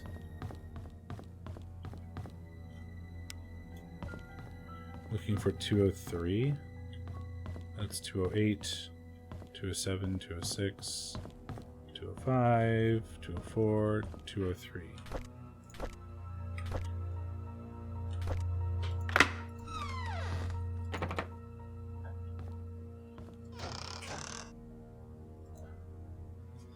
Lots of storybooks. This is a child's bed. There's milk out again.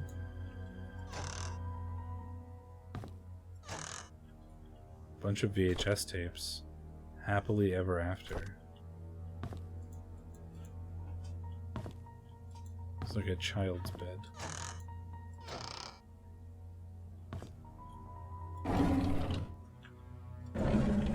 Who's in 203? We should know this.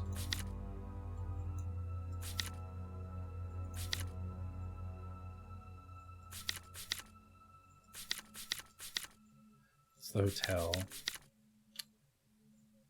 Trisha. This is Trisha's room. Okay.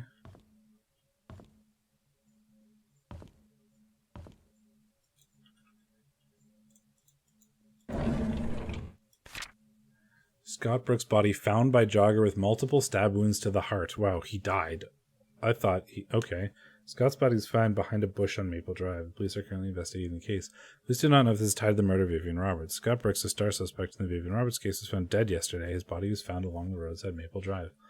6:50 a.m. A jogger happened to find a body lying motionless behind a bush on the side of the road. He stopped to check if the person needed help, only to notice the body was covered in blood. He immediately called 911. Police arrived shortly around 7 a.m. and the victim was declared dead. The estimated time of death was predicted to have happened 4 to 6 hours prior, but the incident to have occurred around 1 to 3 a.m. Questions have been raised in regards to the murder of Vivian Roberts, of which Scott Brooks is a key suspect of. He had been released from prison due to insufficient and... So Scott was killed. And she knew about that. A room key. Yesterday, on hearing that Scott was apprehended for the murder of her mother, Tricia collapsed. The hospital called this morning to inform us that it was just a nervous breakdown. However, they suggested that she stay there for another few days. Charles asked me to stay by her side. It rained today. Tricia always hated the rain. She stayed in bed, tucked under the blanket nearly the entire day. Here and there, she muttered Scott's name out loud. She cried herself to sleep a few times. It pains me to see her like this. Oh, this is Dorothy's diary, I think? Oh, a room key to Dorothy's room. Yes. Charles visits Trish almost every day. Today, he was quieter than usual. All of a sudden, he told me that Vivian had been seeing another man, apparently a banker, for more than a year. He asked me if Vivian ever talked to me about it. I said I didn't know anything, but I was sure that Vivian would never have done such a thing. Then I realized that Tricia was awake. Not sure if you heard our conversation. Sheriff Howard came today. He asked me if I remember seeing anything suspicious the night Vivian died. I already told him everything I know. It's frustrating to be asked over and over about things that I just wanted to forget. Before he left, I asked if Scott could really be the killer. He said he's wondering the same thing. If Scott is not the killer, then who killed Vivian? Derek came by to see Tricia. I asked him how he was doing. He said that the medical expenses for Wanda were more than he expected. Even with Charles's help, he's been forced to use them with his savings.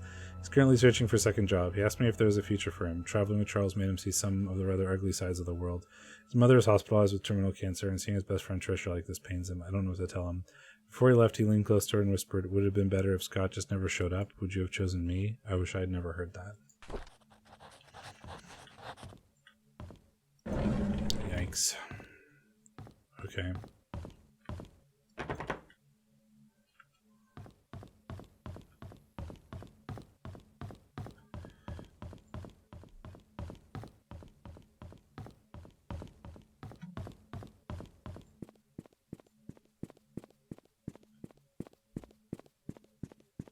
I'm gonna go to Dorothy's house. Gotta go to the sheriff's office.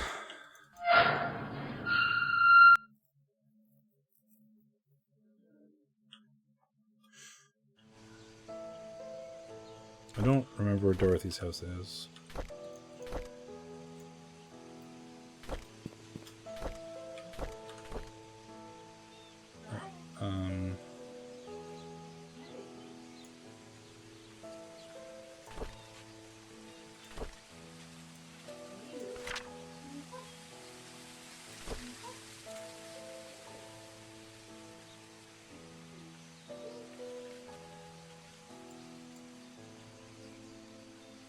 Timothy Scott.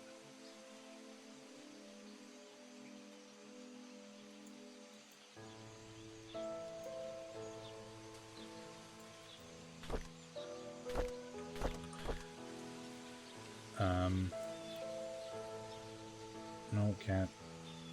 Mansion workers list. Black Pine Road. Yeah, so she's along this road somewhere, so it should be easy. It was the big, nice looking house behind the gate. This one.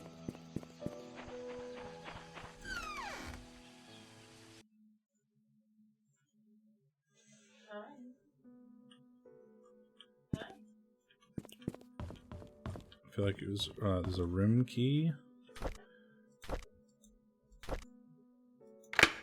There we go. Bedroom. A pendant of Mother Mary. Scott was released from prison this morning. Matthew went to pick him up. There's a lot of tension here in Painscreek. Most people think of Scott as a murderer. Charles tried to stop Tricia from seeing Scott, but it's no use. She's already waiting for him at the cabin. Charles is drinking again. He couldn't stop Tricia from trying to see Scott, yet Scott seems to be avoiding her. Tricia should not have been discharged from the hospital at this point. She still needs help in rehabilitation. Derek and Scott fought at the market today. Derek asked Scott why he's avoiding Tricia. Scott didn't say anything. He just walked away. Derek told him not to come back anymore. It's sad to see what's happening to them now. These two are such good friends. Oh my god, Scott was killed. Trisha's been going crazy ever since Scott died. Sometimes screams in the middle of the night. Here and there she'll ask us why Scott hasn't visited for a while. No one seems to know how to answer without agitating her condition.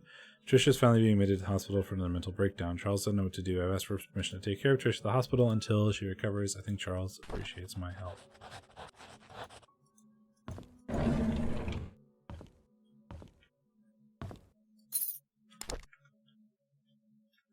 That says Sophia on it.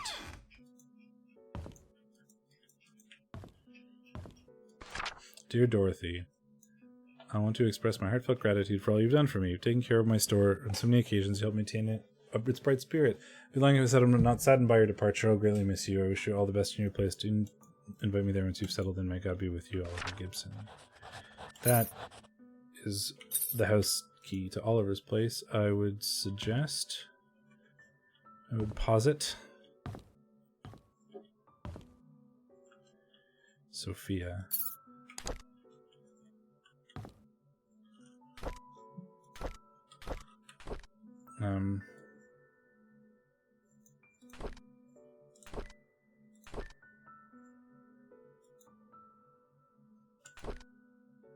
0318. I wonder if that is this.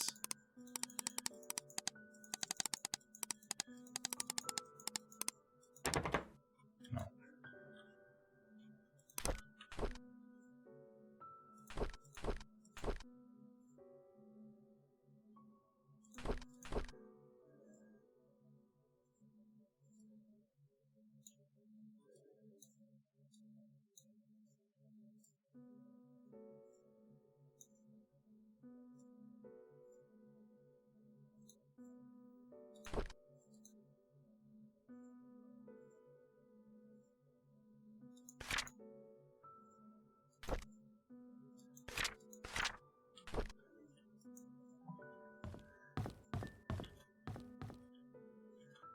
Don't know if we can do anything with that yet.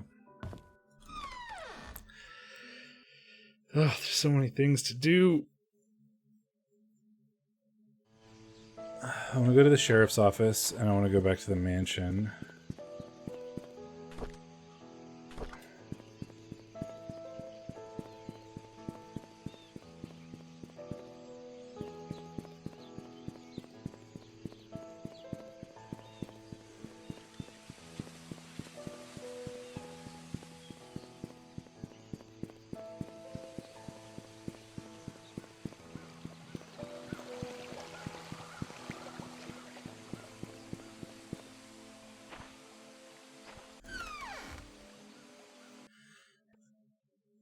Because there was something in the filing cabinet. Right.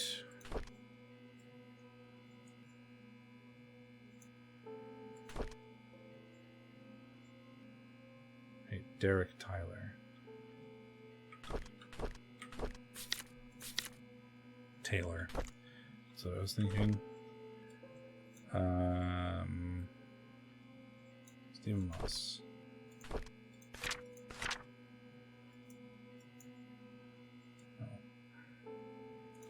There's a picture, perhaps?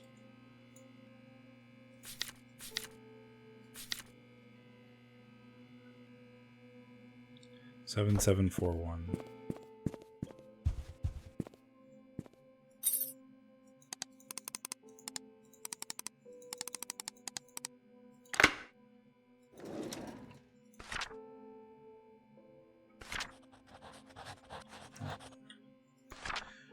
Charles Roberts. I wasn't there when my wife was killed. I left for New York on July 18th to attend a conference that was supposed to last for 3 days. I was supposed to be back on the weekend. On the morning of the 20th, however, I received a phone call from my butler Bernard informing me that Vivian had been murdered. I cannot believe what I heard. I cut short my trip and immediately came back to Painscreek. Annual religious gathering event in Hartford where pastors from different churches in our state's vicinity meet and discuss what we can do to help our society. It started on July 18th, ran for 5 days. I represent Painscreek Trinity Church. Our church can confirm this because we had to cancel our Sunday service that week. Bernard Hopkins, preparing for the fundraising event when I felt sick. However, there's no one who can really do my job, so I kept working. About 9 in the evening, I was too sick to continue, so I bid Vivian good night and headed home. Dorothy Patterson saw me leave. There's no one else that lives there. I live alone. Dorothy Patterson. Bernard was not feeling well that day, so he left slightly earlier than usual. However, he finished his work before he left. So I was sick, he appeared to wonder why he could have kept on working. I guess that's why the Roberts family trusts him so much.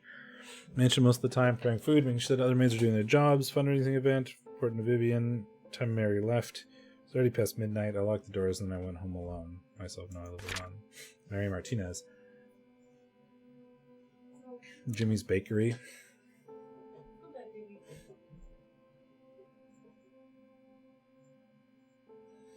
Derek Tyler. Mr. Roberts off at the airport.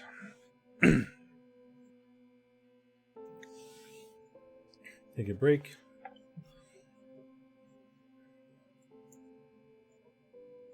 Derek never gave me the number. Interesting.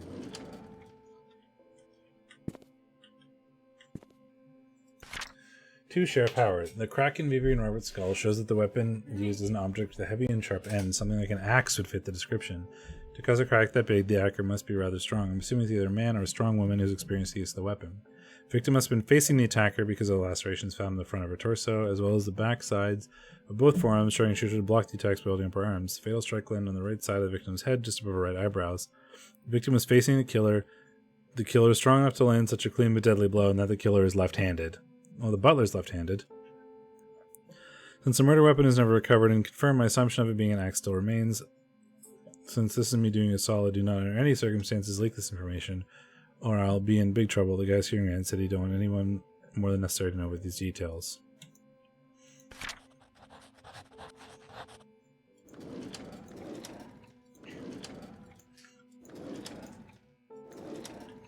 Lost and found. Oh, no. I can pick stuff up there. That's a car key. Pair of glasses.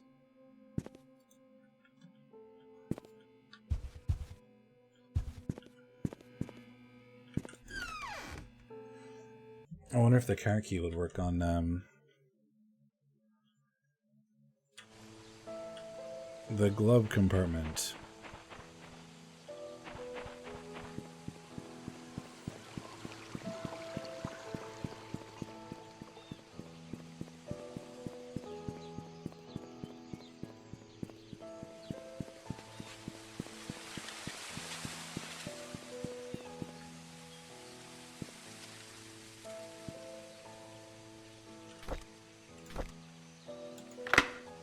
Sure does. There's a bloody handprint there.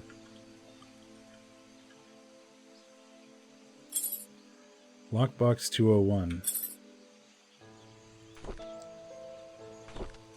My head hurts, my tire's flat, and the phone's not working. Is someone trying to stop me from leaving Painscreek? Am I close to discovering something?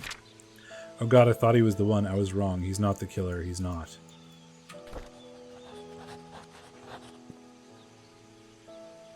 Huh. Interesting.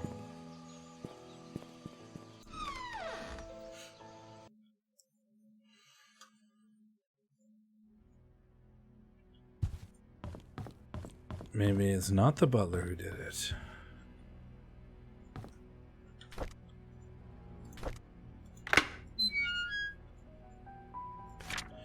He's onto me, and I had to hide the key in one of the drains by the roadside. He will never find.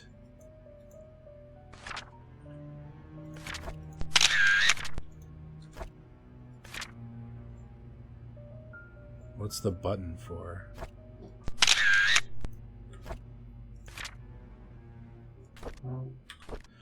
Ever since I received the messages and the key, I've been following this anonymous person blindly. What a fool I have been. I need to revisit my investigation notes and see if I might have missed anything important. I looked through the alibis recorded by Sheriff Howard. There were 6 interviews. Charles, Matthew, Bernard, Dorothy, Mary, and Derek. Then I noticed that one of them is lying. It was recorded that there was an event. I remember reading somewhere about it being cancelled. Where did I read it again? I can't seem to remember.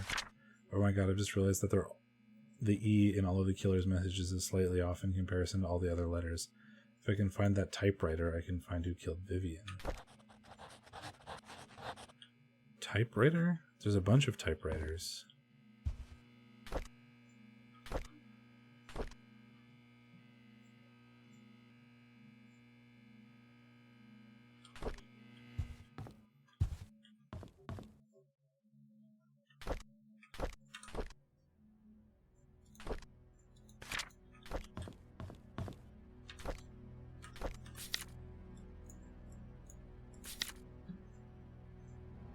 It's next to a door.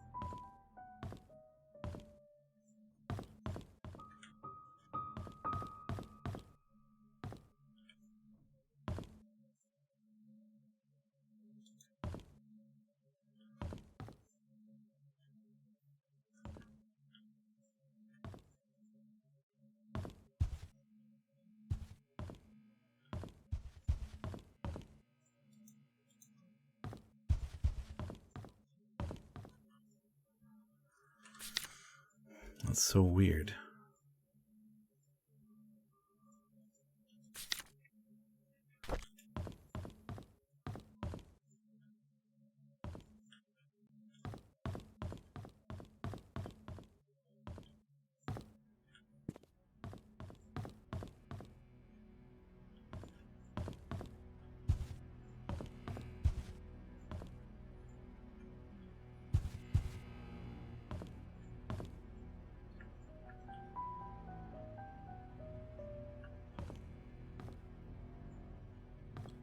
What is the button for?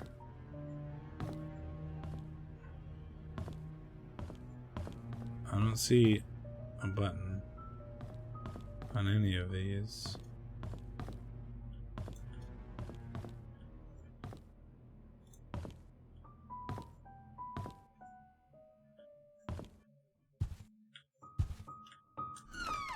That's suspicious. Something about a typewriter with an A being off.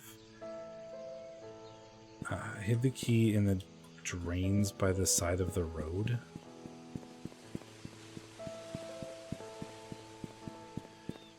I don't know what that means.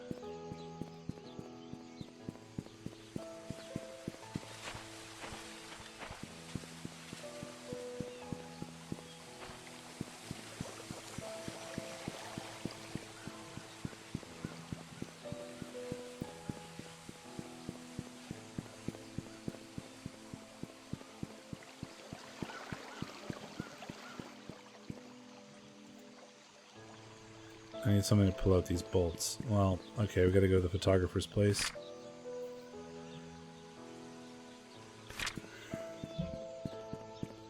So he should have the tools.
We regret to hear that Father Matthew will not be joining any part of the annual religious gathering event from July 18th to the 23rd.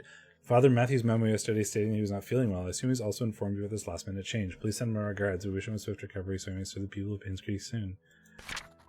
Father Matthew is lying.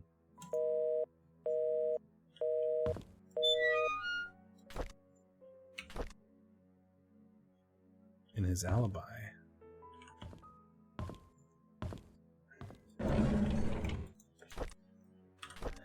We just attended Trisha's funeral this morning.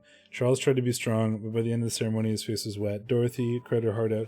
Truly pains us all to witness so many deaths occur here in Painscreek. Every one of these deaths was a person I knew, and someone very, very close to me. Among them, Vivian says shocked me the most. Despite what the media said, I will not for even a moment believe that Scott killed her. It just doesn't make sense to me. Trisha's death hurt the most, probably because I spent the last few years mentoring her. She was smart, kind, and very talented. She was turning into a very promising young woman. With her passing, Charles has lost all his family members. He's all alone. I can't imagine the pain he's going through. Dorothea's Painscreek. Early February, a month after Trisha's funeral, but the hospital closed shortly after. By the end of the month, Charles had packed and departed Painscreek for good. Wanda passed away on March 12th, 1996. Her cancer spread too far and too deep. The doctors couldn't save her. 2 weeks after her funeral, Derek moved out of Painscreek. Autumn's approaching. My photography store will be closing at the end of this month. I have many things to say, but there's no one left to confide in. Anyways, I've been thinking about retiring for quite a while now. Maybe the time has come.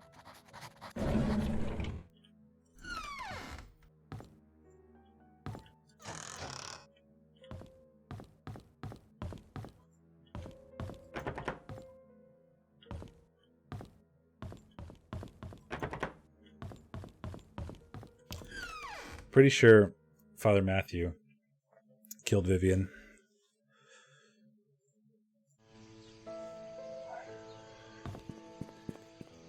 Fairly certain of that.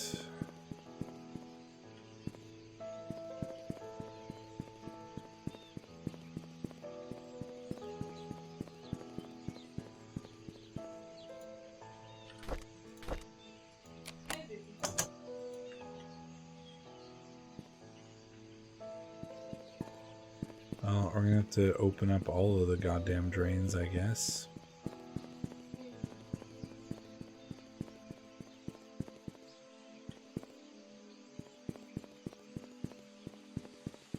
Oh, we're near the church. We wanted to go open up his desk drawer anyway while we were here.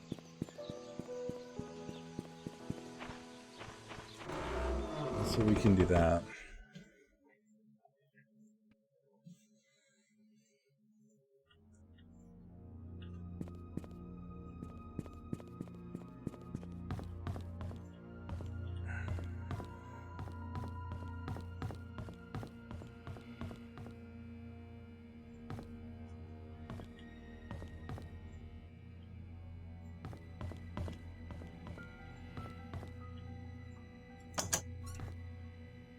We found the button.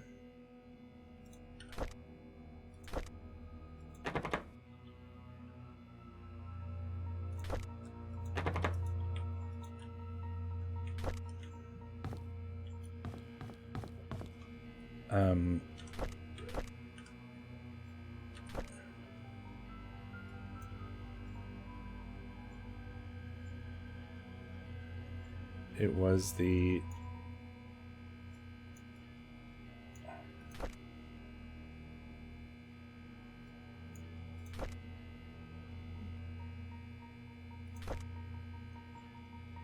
zero 0318.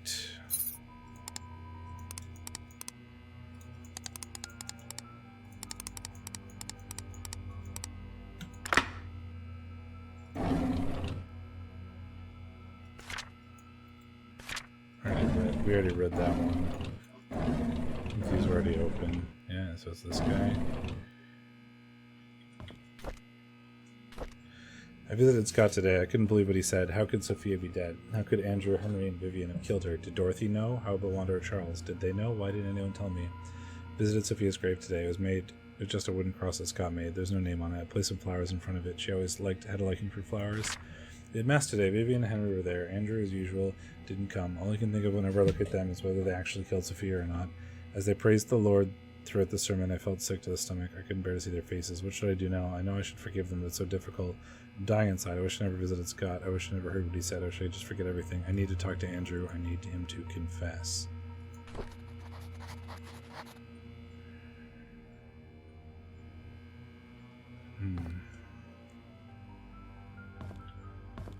I need another key. But where would that key come from? Oh! Bet you anything that's the, I hid the key in the drain, or whatever.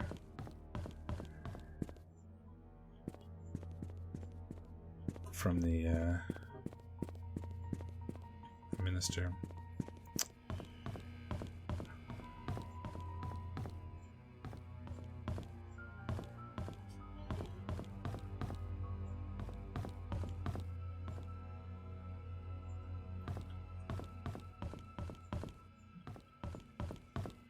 Also, something with the killer's notes having an E being off or something is a bit weird, but we'll need to find that.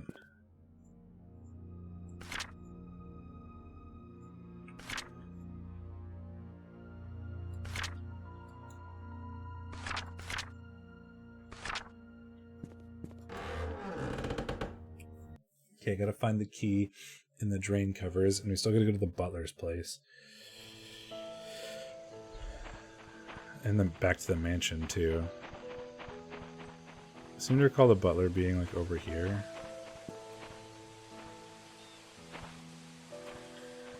Somewhere.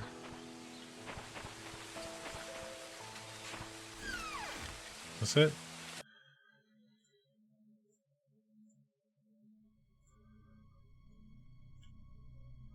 I think this is the butler's place. No, this is Vivian's place.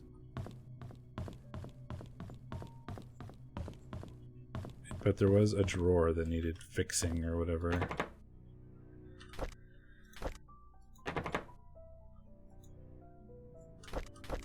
Will the hammer work?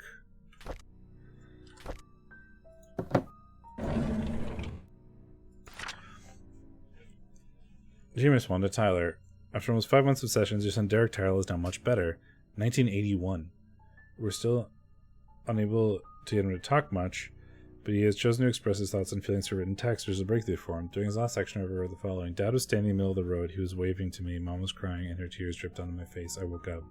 Kitty was purring and licking my face. I think she wanted to go out. Mom doesn't like me to make noise when it's late at night. Says it will wake everyone up, so I was very quiet when I opened the back door. Kitty flew away. There are noises behind the wall fence. There's a door that's always locked, but there's a light behind the keyhole. I walked to the door and looked through the keyhole. There were 4 people. 2 of them were fighting. A baby was crying, and one of them fell down and hit her head. She stopped moving. Her eyes were open. I wet my pants because she was looking at me. Oh, he witnessed Sophia's murder and then kind of went nuts. 4 people. Yes. Derek has since been very quiet. We haven't been able to grasp fully if what he wrote was real or imaginary. Nevertheless, we are concerned with the situation. Kindly get back to us so we can discuss further steps in helping him.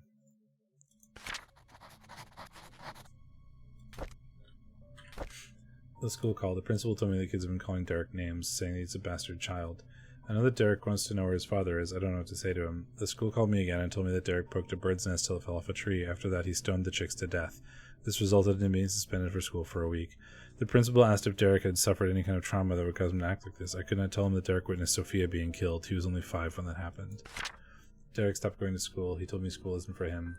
I should not have asked him to keep quiet about Sophia's death. He must have been bottling up his emotions for all these years. Maybe it's time I start homeschooling him.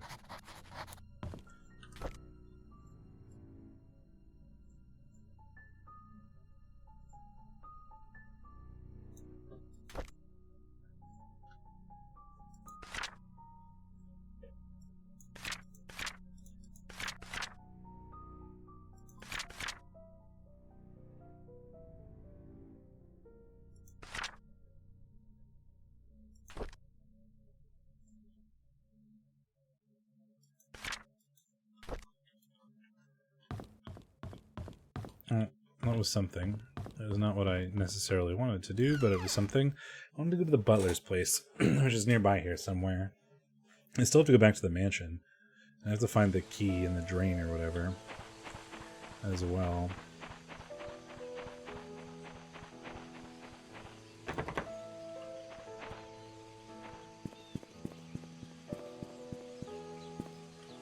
I feel like I should just look up the butler, but I'm pretty sure it's like one of these ones. Still need to find the time capsule too. I think this is it. Yeah. Hey look, an axe is missing. And a big knife is missing. Butler is a strong man who is like a military service, etc. Well, first of all,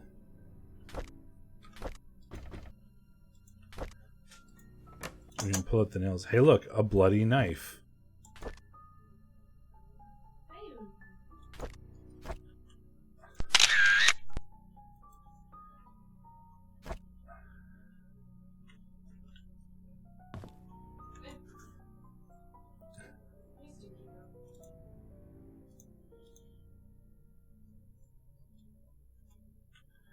Right, so there's a picture of this. So we can probably open this now.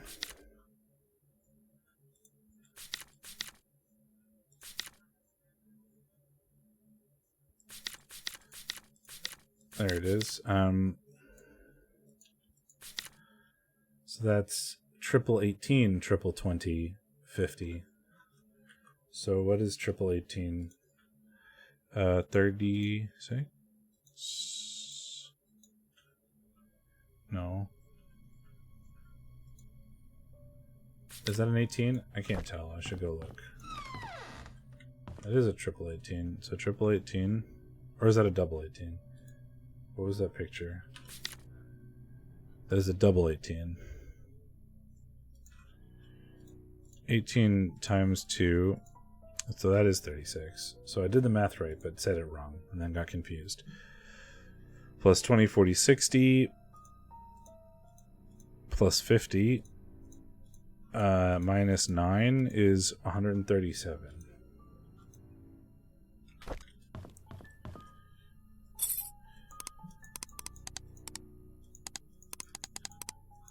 Oh, so is this like this?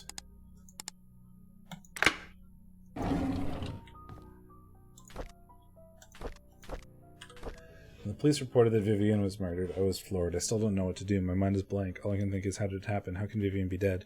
Everyone's mourning about Vivian's death. People are coming or calling in to express their condolences. Charles hasn't been out of his room for days, and Trisha's crying her heart out. Dorothy has been assigning busy work to all the mansion employees, hoping that it would take their minds off Vivian's death. Samuel, our security guard, has been reviewing all the tapes of the past 2 weeks showing suspicious activities. I wish I could be of any help. Scott was just apprehended for the murder of Vivian. Is that true? No one would have thought of that. I could never ever believe that Scott would be capable of killing someone, let alone Vivian. Yet it makes me so mad. I feel so confused. Trisha was admitted to the hospital today. She had a nervous breakdown after finding out that Scott could be our mother's killer. Her condition was getting worse over the past few weeks, and no one has been able to properly help her. Charles finally decided to seek help from the hospital. Matthew never believed that his son killed Vivian. He hired some fancy lawyer to defend him. Scott's been released on bail today. It's beyond ridiculous. I don't think Scott should have been released at all, despite the insufficient evidence. He killed Vivian. I know that he's guilty. Everyone knows it. They should have gone ahead and prosecuted him. The maids were cleaning the mansion when they found some stuff belonging to Vivian, a key and some stationery. I asked Charles what he'd like to do with them, but he told me to take care of it myself. I brought them back to my place. Vivian's death has caused lots of grief to everyone, especially Charles. After hearing how heartbroken Charles was 2 nights ago, I can't bear to see him suffer anymore. Scott should pay for what he did.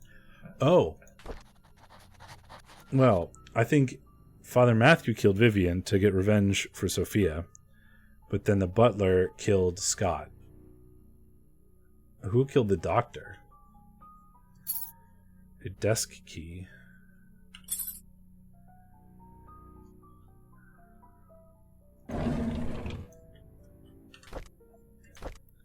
Found in Bernard's house next to his diary.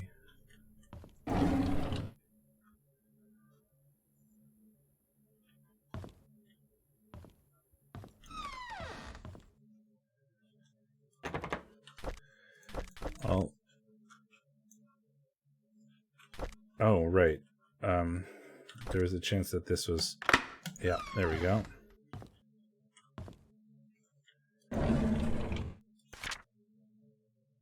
Bitch. Whoa.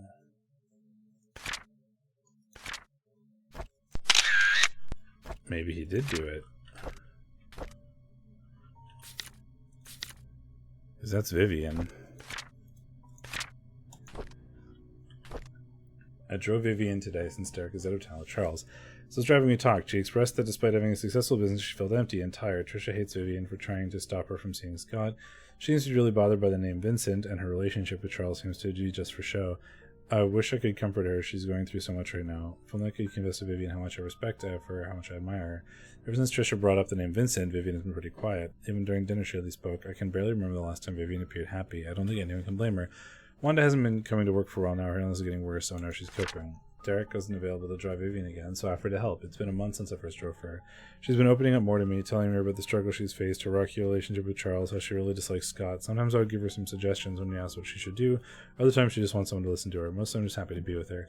Vivian seems rather distraught recently. During the afternoon tea gathering, I stood outside the room and tried to listen to the conversation. She feels miserable being with Charles. They hardly look at each other, let alone speak. Personally, I don't think Charles deserves her. I finished reading Vivian's biography. Half the facts are incorrect. The writer should have done his homework better. Sometimes when I'm driving for Vivian, she asks me to drop her off at the corner of the street, typically in front of Tom's Cafe. She's always telling me that she'll make it back home on her own. She aroused my curiosity, so after dropping her off today, I parked the car and watched her. She ordered a cup of coffee to go. She then left the cafe and walked up the street for about 5 minutes to a residential area. She stopped in front of an apartment and pressed the doorbell. Shortly after, a man in his early 30s, wearing a suit, opened the door. He leaned over and hugged her. He gave the coffee to him and they exchanged some words. I couldn't hear what they said. Then they entered the apartment together. Who is he? This is the sixth time I followed Vivian, and she went into the building with the guy. I parked the car nearby to wait for her to come out. Is this considered stalking? About 2 hours later, a cab stopped out in front of the apartment. Shortly afterwards, Vivian came outside, and the man followed closely behind. They chatted for a bit. Vivian looked extremely comfortable with him. Before leaving, she kissed him on the cheek. What's going on? I checked on the guy. He works at a bank. The place they meet is his apartment. How could she do that? Who the hell is he? I reported sick for the third consecutive day. As I laid in bed, I kept thinking on why Vivian would be seeing another man. No matter what Charles did to her, she has kept her faith through him throughout the years. How could she have been having the affair now? She's better than that. She's supposed to choose me. Bitch. The butler is anger. Oh, I opened the drawer and it teleported me to the other side of the bed.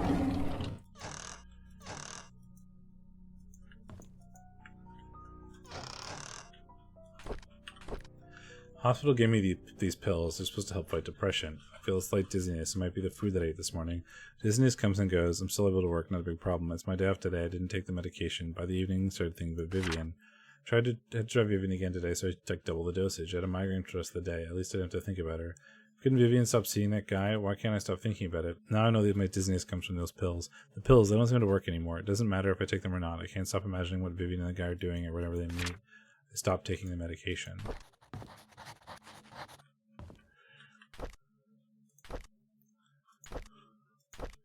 So this happened before. He stopped taking the medication. This is when he was angry at her. Then he started taking the pills, and then he stopped. Like 6 months later.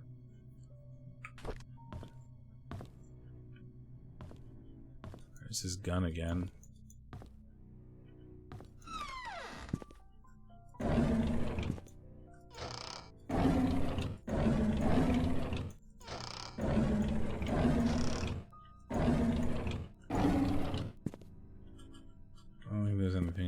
Just a bathroom.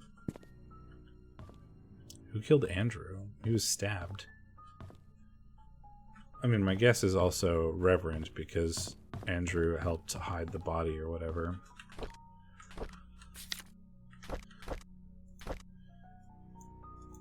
Probably for the mansion.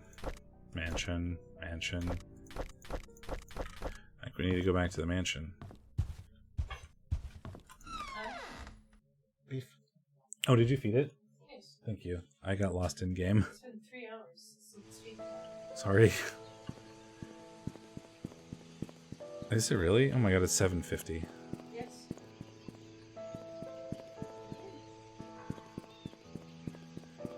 I do want to go back to the mansion. I also want to look for the little road drains.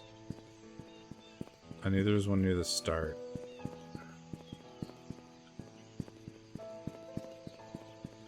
We already did that one.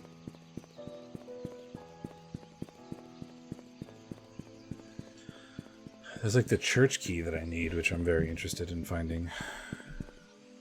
And there's the other area in the graveyard and the time capsule in the graveyard that we still haven't figured out.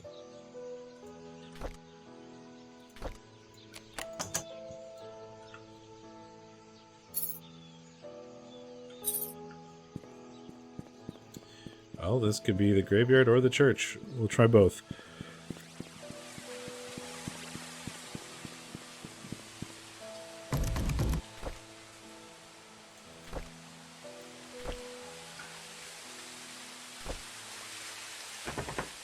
Nope. To the church.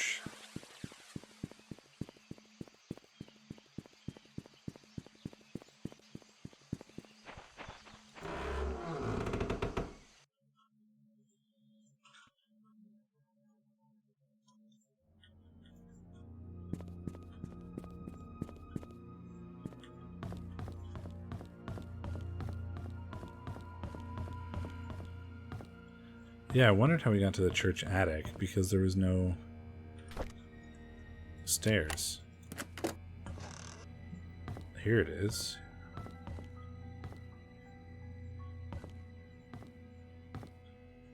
Is that a screwdriver? It is, but I can't pick it up. Huh. There's dried bloodstains on this axe.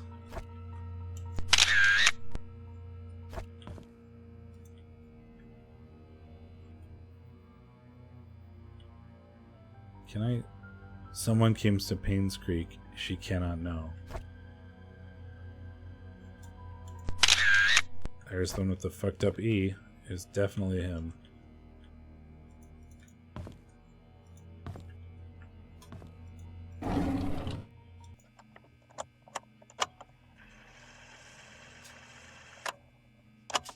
June 6th, 1995. I met Andrew in the evening at his house.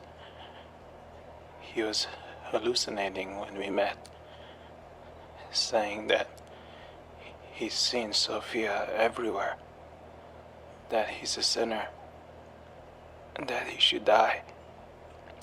But I didn't mean to kill him. My hands are still shaking. Oh. June 30th, 1995. Dr. Johnson came. He was surprised to see me. He tried to justify, saying it wasn't his fault, that he was only carrying the baby and had nothing to do with Sophia's death.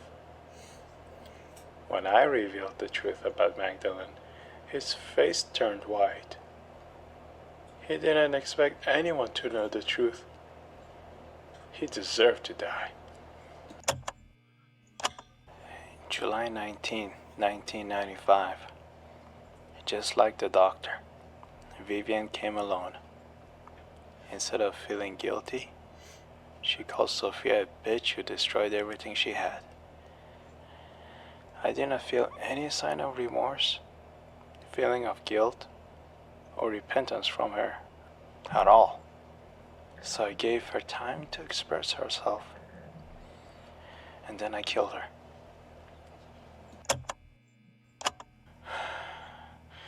It's all over now. Why am I not at peace? There's this nosy investigator in town. Did you kill him too? I thought that if I led him to believe that Bernard killed Vivian, Yep, I saw he that was just where I was might going. believe it. But I made the mistake of trying to mislead him. Now he's suspecting me of being the killer. He has to die.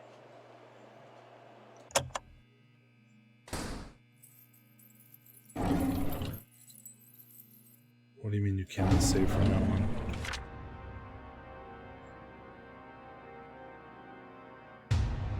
I don't like this. I'm writing this letter to let you know what happened to Sophia. My days are almost up. If you have right to know what happened 9 years ago. 1974, and Vivian Roberts underwent a C-section to deliver Tricia. She was told that she couldn't take birth anymore. Vivian broke down mentally and hospitalized. Sophia was tasked with taking care of the newly born Tricia and helping Charles Roberts. Charles, who was facing a lot of difficulty and pressure, unfortunately incriminated Sophia had a fair boy was born. A few months later, Vivian found out about the relationship. She was furious. Feeling threatened by the illegitimate boy, Vivian kicked Sophia and the baby out of Painscreek. Everyone believed that, but the truth is, I took the boy and put him in St. Patrick's orphanage. I named him Scott. Time flies. He's going to be 10 soon. I pray you can bear the responsibility of raising him. Dear Matthew, it's been more than 2 years since I started to work at the mansion. I like this place a lot. The people here are nice to me. Thank you for your letter. Although I cannot be there with you for your missionary work, I'll pray for your success. You're always a noble one. Do you remember the wishes we made when we were at the orphanage? Yours was to help the unfortunate. Mine was to not be poor. Well, I did not expect opportunity to knock so soon. Maybe heaven is helping me. With all that has happened these past few months, my wish might just come true. I'd love to tell you more about it, but I can wait until you're back. Things might be different by then. I hope it'll be better. Love always, Sophia Miller. I'm about to get fucking killed. Yep.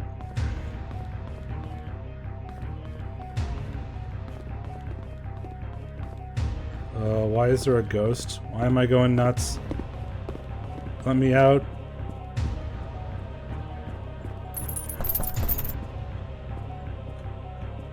Don't like this. The man is going to kill me.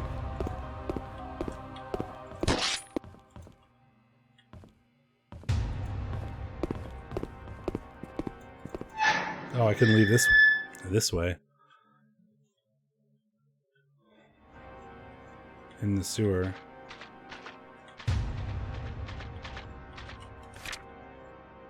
This is from the church.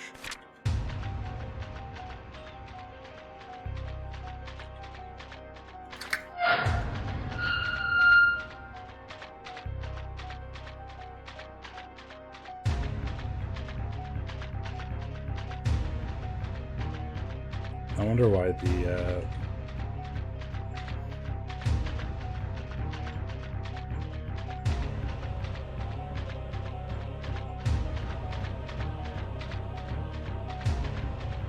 the power went out in the hospital.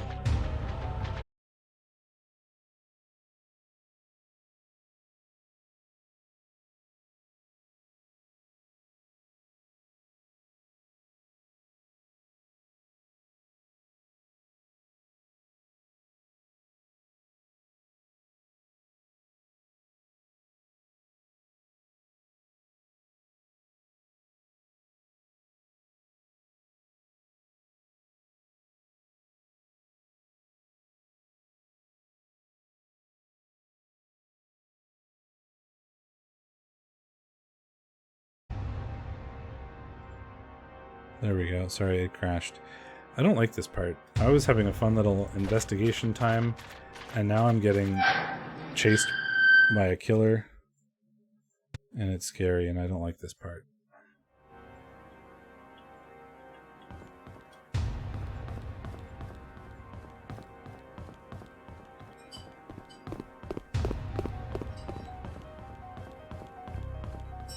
Oh, Trisha jumped off and died is my guess.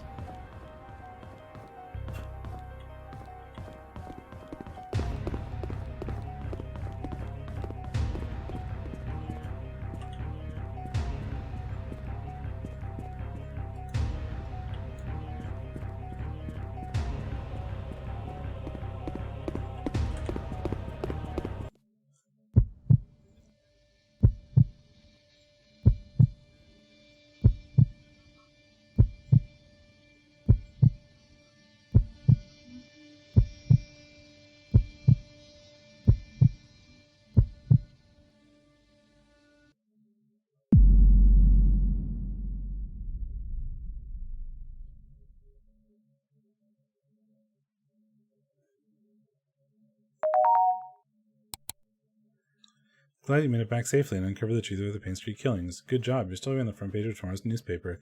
Please submit the following information as well as a photo for your article as soon as possible. We found out who hired P.I. Stephen Moss. Who killed Vivian Roberts?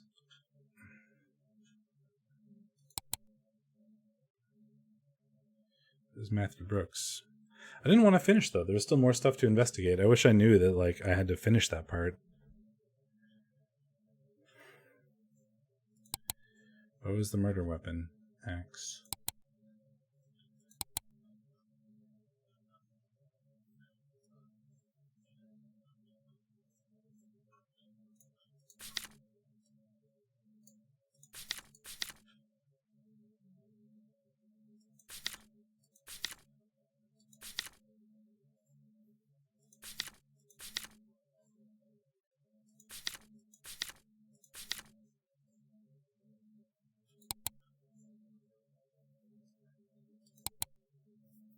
Sure, good enough.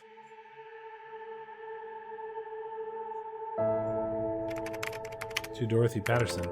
My name is Janet Kelly. I'm here to inform you on behalf of P.I. Steve Moss, Dorothy Patterson hired him, that the secrets of Painscreek killings have come to light. He is, however, missing. The police are searching for his whereabouts.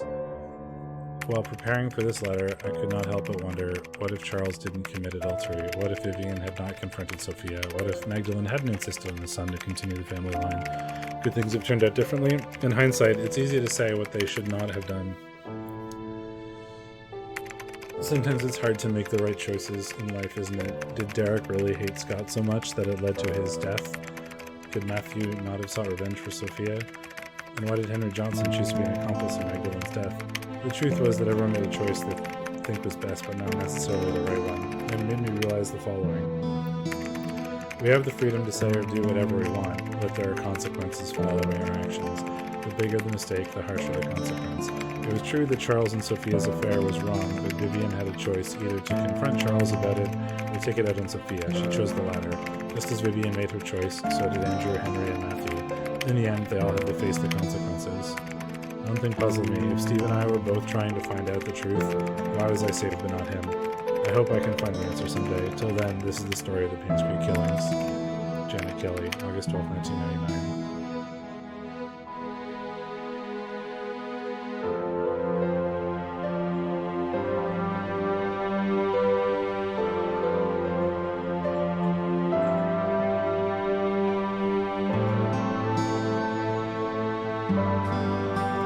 That was neat.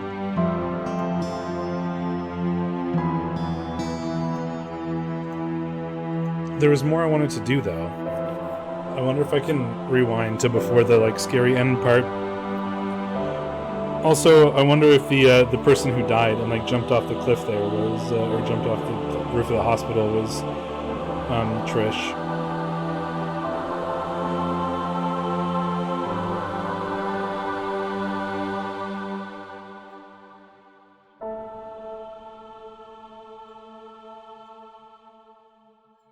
I wish I was warned that I was about to go to the end. 90% complete. Detective. Truth revealed.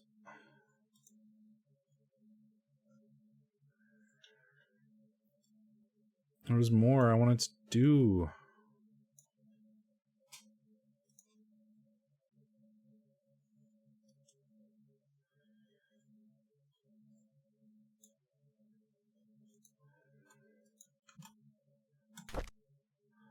Can I go back?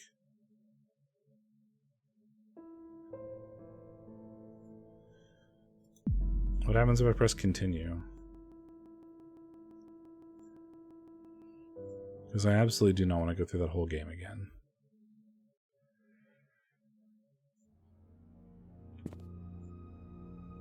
Okay, good. I don't have to go do that end part.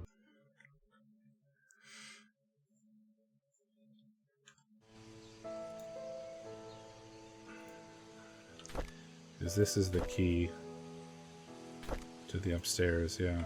Okay. Because there's a lot more stuff I want to find.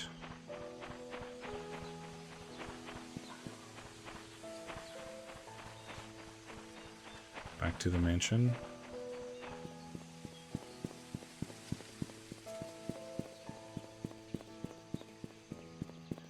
I knew there was somebody following me around because the power went out in the hospital while I was there.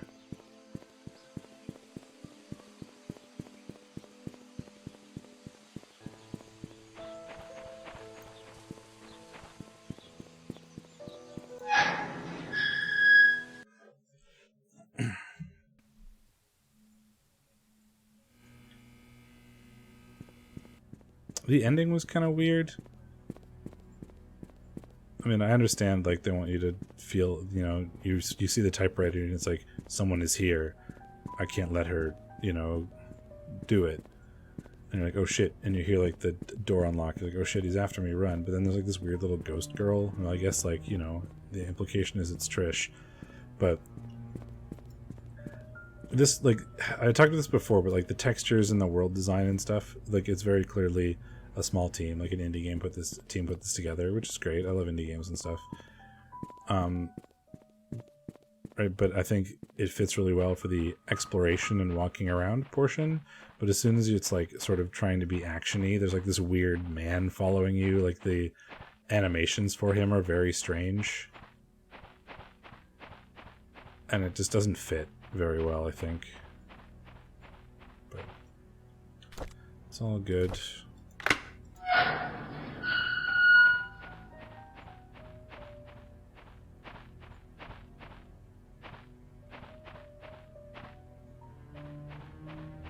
I'm exploring.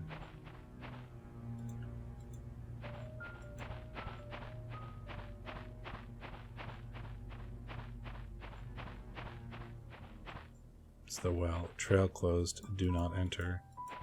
Here's the well. Or the body was.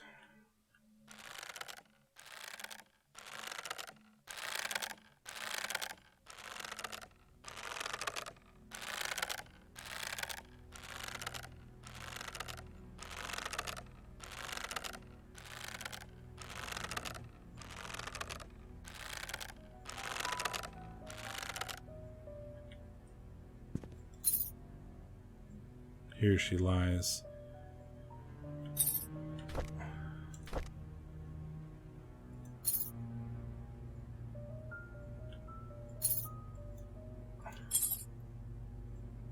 Zero 0526. It's probably for the thing in Dorothy's cabin or Dorothy's house.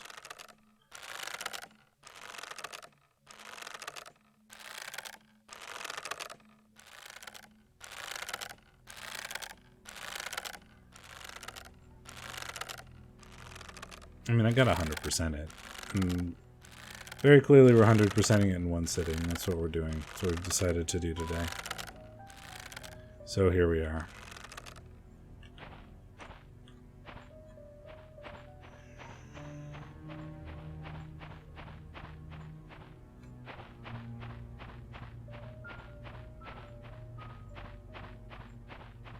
Go back to Trish. I gotta go back to the gallery and back to Trisha's room.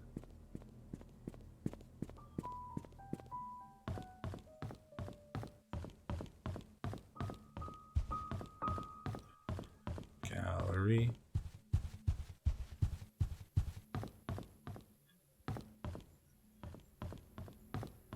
This way? Yeah.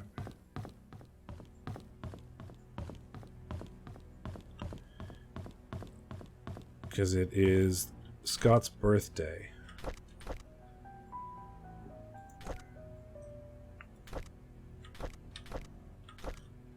Which I think I had a picture of. January 1st, June 1st, 1975.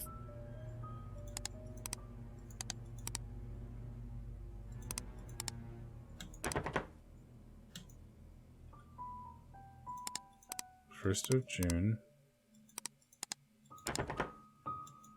Oh, so that's not right.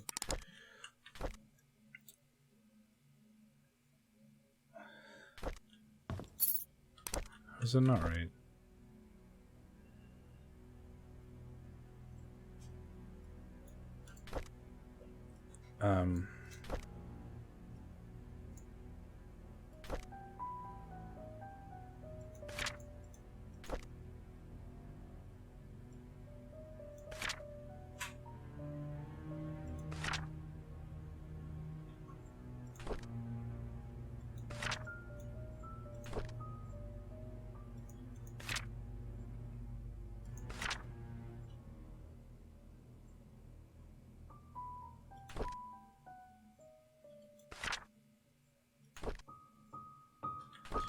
It was like a photo, perhaps, that I had? I don't remember.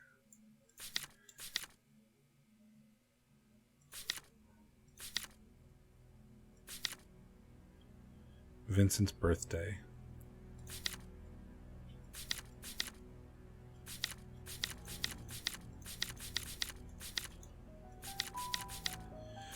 Which is while Sophia was in the hospital, right? Or while Vivian was in the hospital? I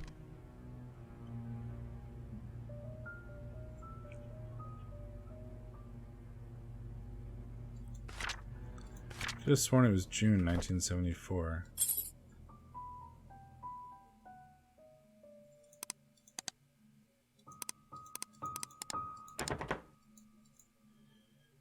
June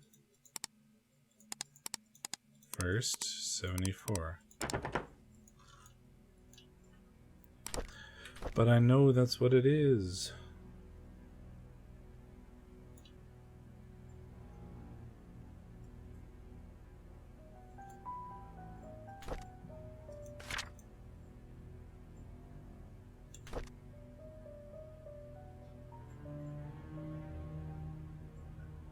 Oh, maybe it's June 1975.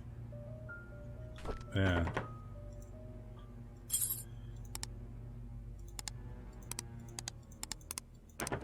No?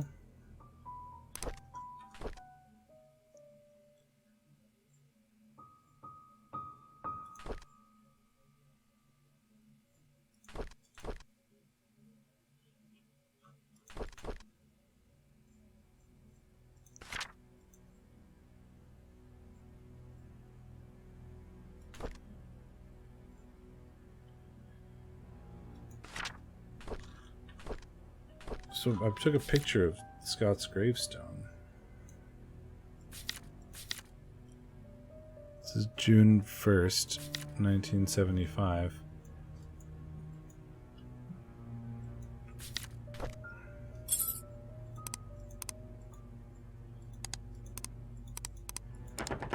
Oh.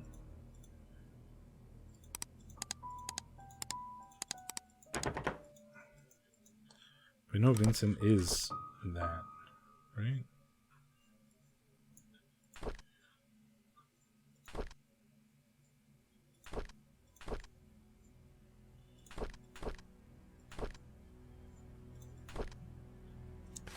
April. Sophie is 8 months into pregnancy. Maybe it's May?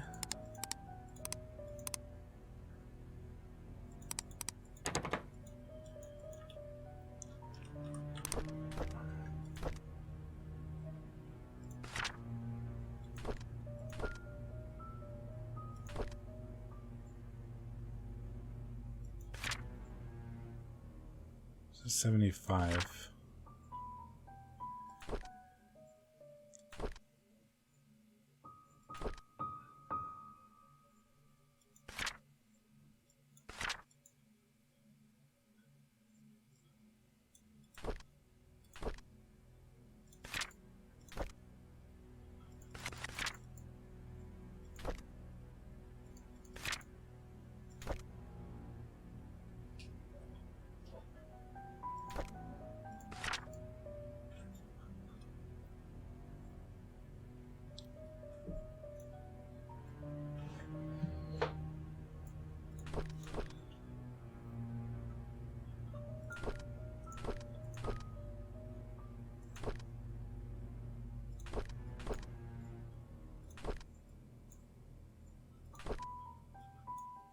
$1996.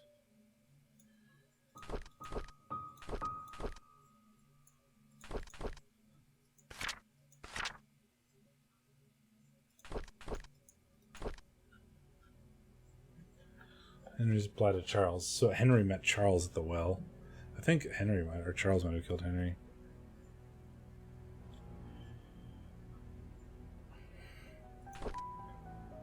Or maybe Charles sent the, or Matthew sent the letter from Charles to Henry. Yeah.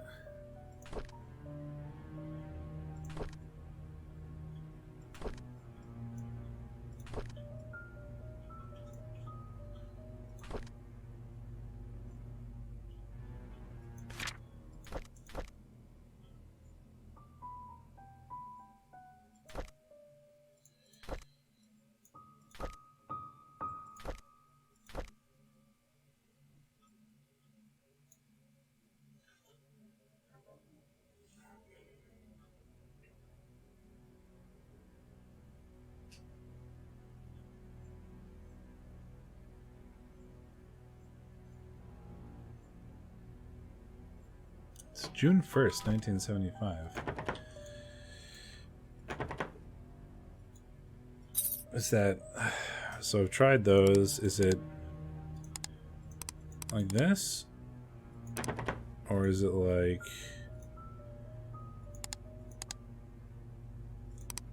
this? There we go. A chess piece. It's got a 4 on it. King is a 4. So we can probably brute force the desk now with that, if we had to. I cannot believe that Scott killed my wife. It's being spewed all over the media. How? Why? He loves Trisha and I treat him like my own son. It doesn't make any sense. Visited Scott today. Asked him why he would kill Vivian. He did not answer, but simply looked down at the floor. I wanted an answer so desperately that I nearly rattled his neck. Does he even feel any guilt or remorse for what he's done? How can he not say anything? Visited Scott again today, knowing that he'll be released soon. There just wasn't enough evidence to pin him. He looked thinner than before, but I didn't care. I wanted to know why he killed Vivian. When Nasty stared at me, I was so angry that I yelled at him. I was about to leave, and I know he said, I pity the ignorant. What the hell does that mean? I got drunk last night at the inn. Scott is now a free man. I think I babbled about how much I despise Scott and what I would do to have someone get rid of him. Did I really say that? How did I get home anyways? Oh, right, Bernard was with me. He drove me home. Rotating number, account number, email, password, love Trish. Study room, desk hint, chess pieces. Yeah, we knew that. I, Charles Roberts, last will and testament. Should a boy be born in the Roberts family that is of direct lineage to Charles Roberts, if he is the eldest son and no other contest, he shall inherit all of the family's fortune from Charles Roberts passing. Sole condition is the son must be at least 25. Stricken from its entirely, the firstborn child of the Roberts family shall inherit 50% of all the family's fortune. Vincent Roberts, born of Charles Roberts and Sophia Miller, shall officially be acknowledged as a family member of the Roberts. Oh, it's interesting. So he was actually a family member.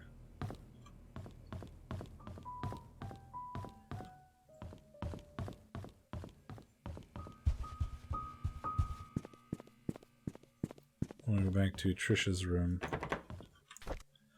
I believe. Vivian's desk.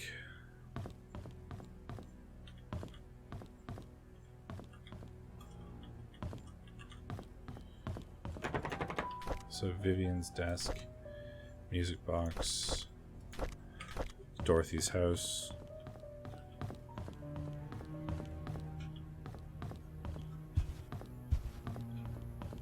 Security room.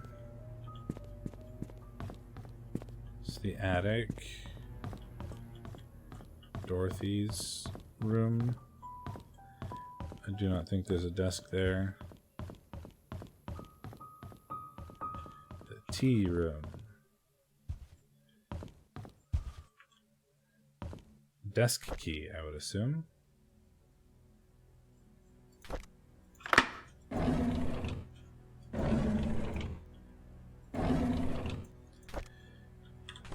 Although we live in the same house, Charles and I hardly speak to each other. I know he's been feeling guilty ever since his affair. 20 years ago, it's high time I forgive him out loud. Next thing to work things out with Trisha. I've been objecting to a relationship with Scott for quite some time, and doing so, Trisha's been avoiding me. I haven't been a good mother, but I want to be there when she needs me from now. I just want things to get back to where they were. New guy to help me. His name is Owen Smith. Quite a young man for what he's accomplished. During our meeting, Owen asked me many things for interviewing me. The brief introduction took be hours long. By the end of it, he said he has everything he needed and will get things moving right away. I have a good feeling about him. Owen called to meet with me today. He had the papers ready for me to sign. He said that the location of the exhibition is approved. Down payment. Sign the papers immediately. Account Helen. Owen's been a great help. Art gallery for the public. Art gallery open in 3 months. I'm so excited about it. She had a purpose. She was happy.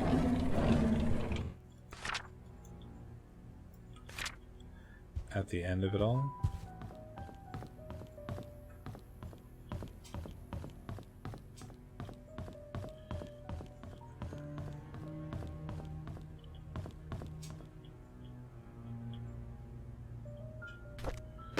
And then the music box key. Dear Trisha, as I've grown to learn about my birth parents, I feel a great veil has been lifted from my eyes. Not to my father Matthew's against us seeing each other. He was right. We shouldn't be together. Please believe me when I say I did not kill your mother.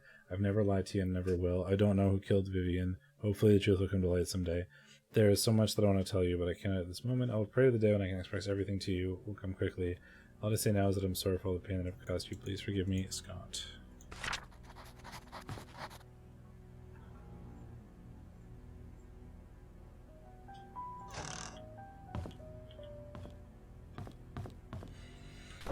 Okay. Study. I still haven't found the bishop, but I mean that's probably okay.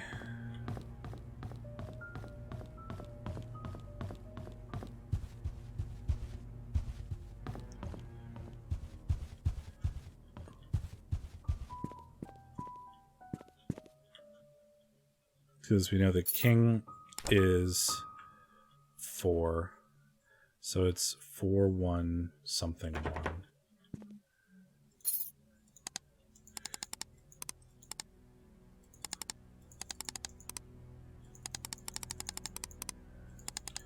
Four one zero one. No. 4111. No. 4121. No. 4131. No. 4141. No. 4151. No. 61. No. 71. No. No.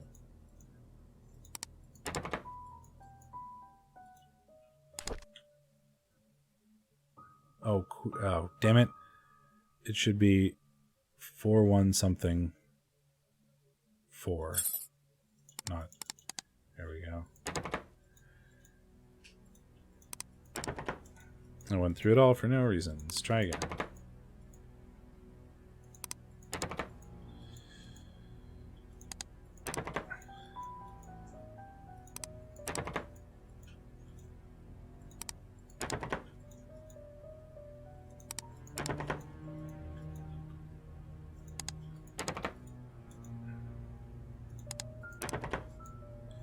Excuse me?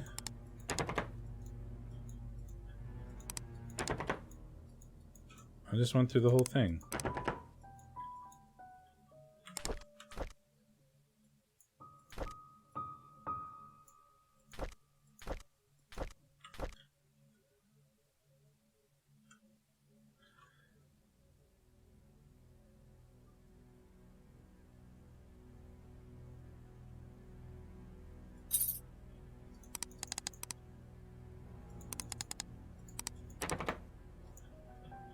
That's weird.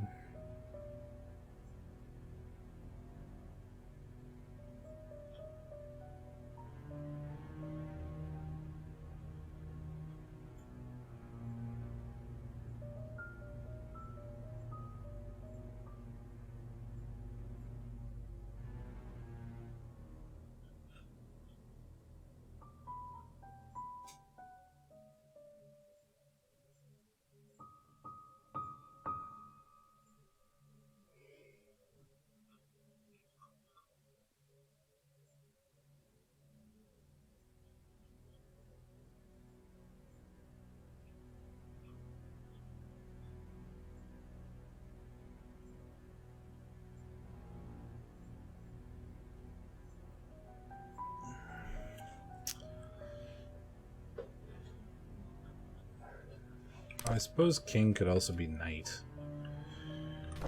Ugh, okay.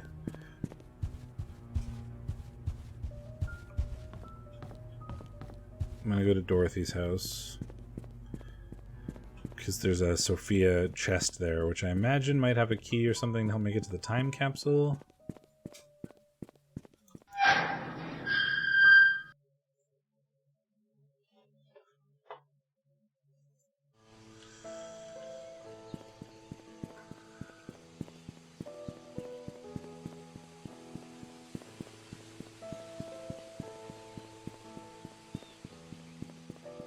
We still need to do that.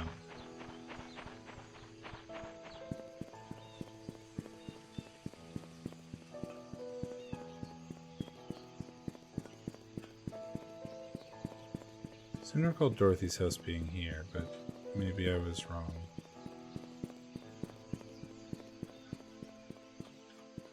Wasn't that like... Oh no, it was on the other street.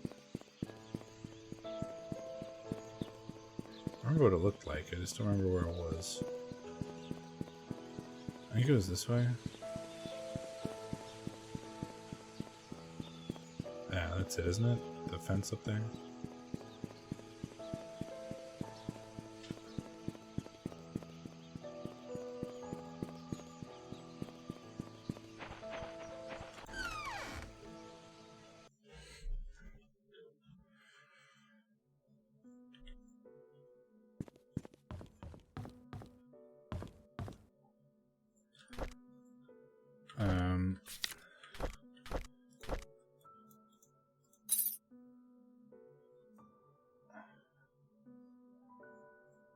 0526.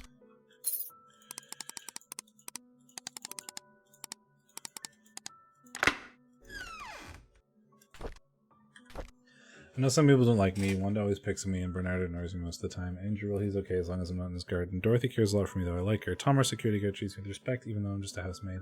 Vivian and Charles are kind to me. Oh, and Matthew, too. I almost forgot about him. He's been taking care of me forever, so as long as I can remember, I'm a lucky girl. Matthew talks to me whenever he has time. Sometimes I feel he's trying to escape his chores at the church. We talk about everything under the sun, our hopes, dreams, futures. Surrounds me every day at the orphanage. Landing a job here as a maid is the best thing that ever could have happened to me. Whoever I imagined I would be having an affair with a married man, let alone my employer. Now I'm carrying his child. How do I face Matthew? Received a letter from Matthew today stating to be extending his stay in Indonesia for 6 more months. That always been him. He does it a noble heart, wanting to help people everywhere.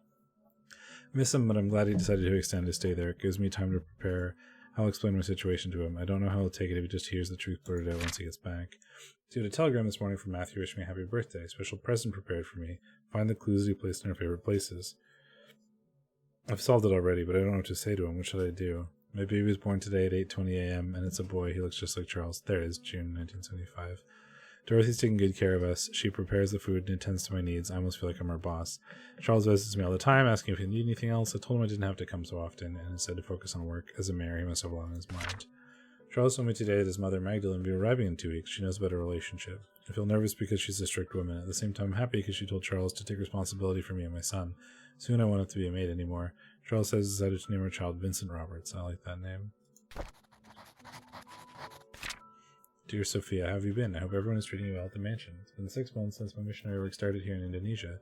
Life here is hard but meaningful. I thought my life at the orphanage was miserable, but after coming here I realized I am blessed more than I ever could imagine. I'm supposed to be back in 1 week's time, but I recently decided that I'll be extending my stay here for another 6 months. I haven't received any letters from you in a while now. I hope you're doing well. Vivian, glad I introduced you. Job in your merit.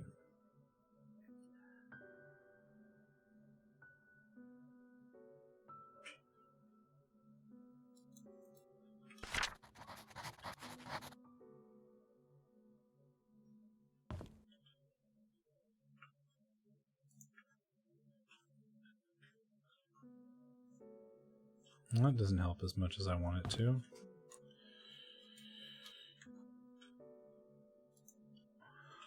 I'm missing stuff.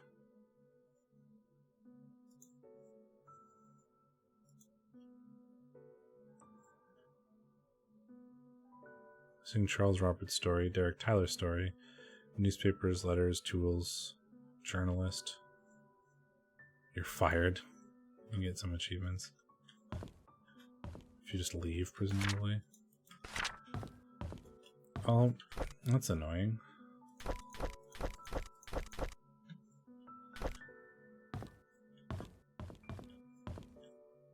I still want to get to the time capsule in the church.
I think I'm definitely missing something.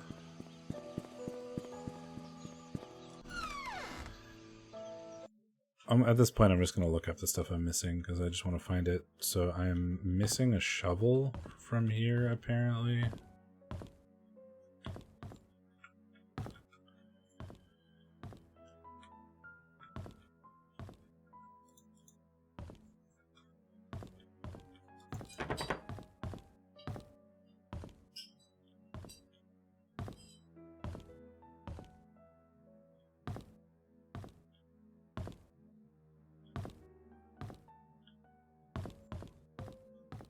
I do not see a shovel.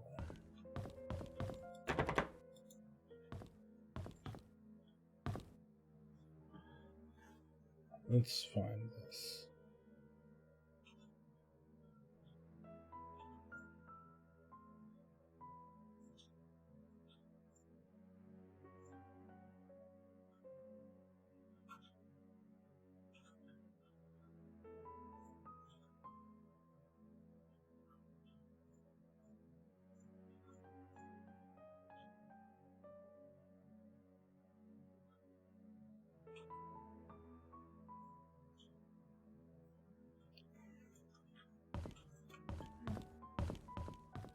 Oh, I'm stupid.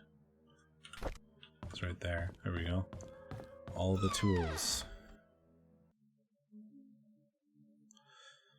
So hopefully this helps me find the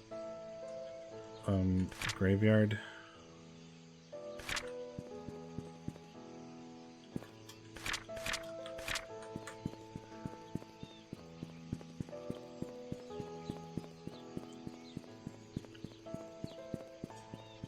Time capsule. Near a big rock. I assumed I need to open the gate, but maybe I'm wrong.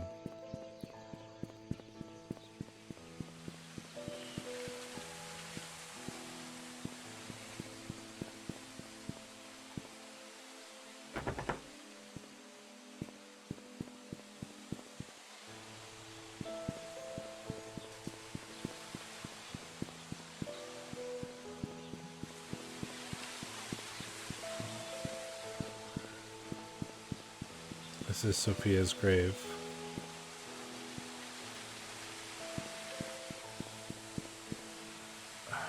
So maybe I do need to go in there.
Oh, there's a rock here. Silly. There we go. Time capsule. Trisha, congratulations. I'll always love you. From Mom. There's a bishop that has a 9 on the bottom. Well, there's that.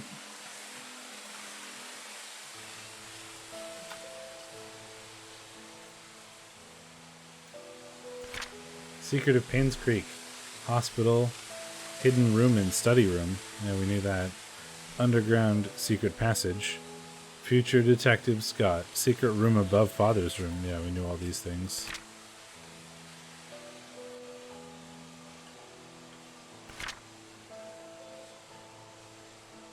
Best friends forever.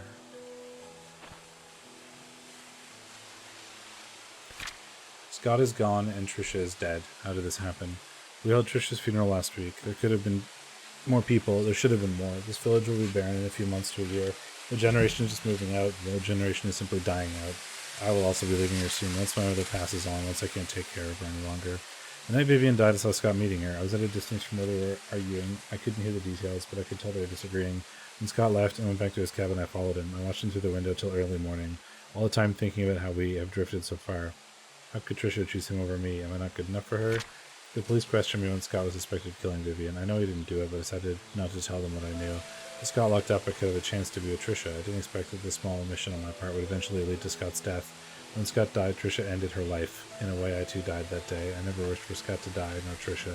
I hope they can forgive me. Derek Tyler.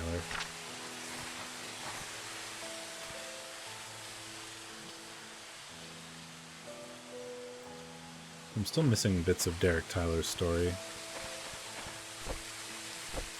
I think. But back to the mansion, I guess. That's all I can think of now.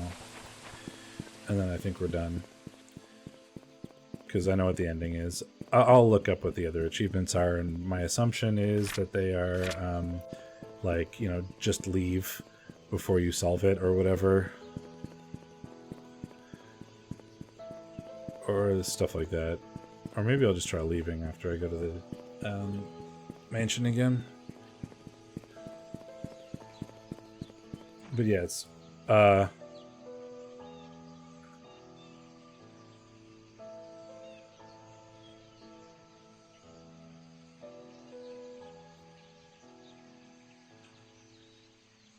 fell through the earth.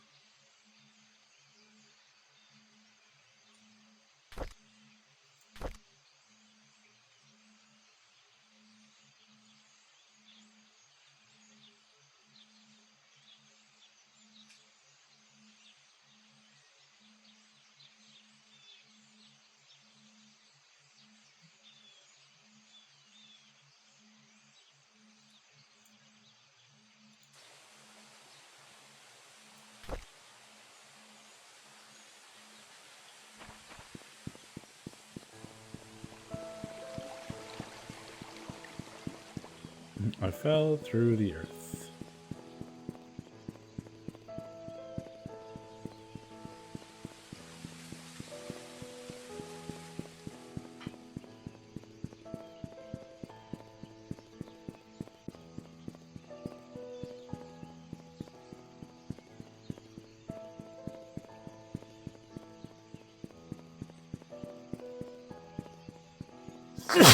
Ugh.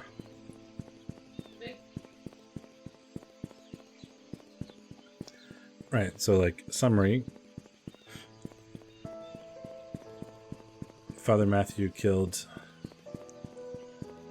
Vivian, likely killed the doctor, or killed Andrew and killed the doctor. Scott was killed by the butler. And there's a lot of things that are designed to make you think that the butler killed, like a blunt weapon, and he has a knife missing, and then there's a knife hidden under his boards. But it's pretty obvious that that was a setup.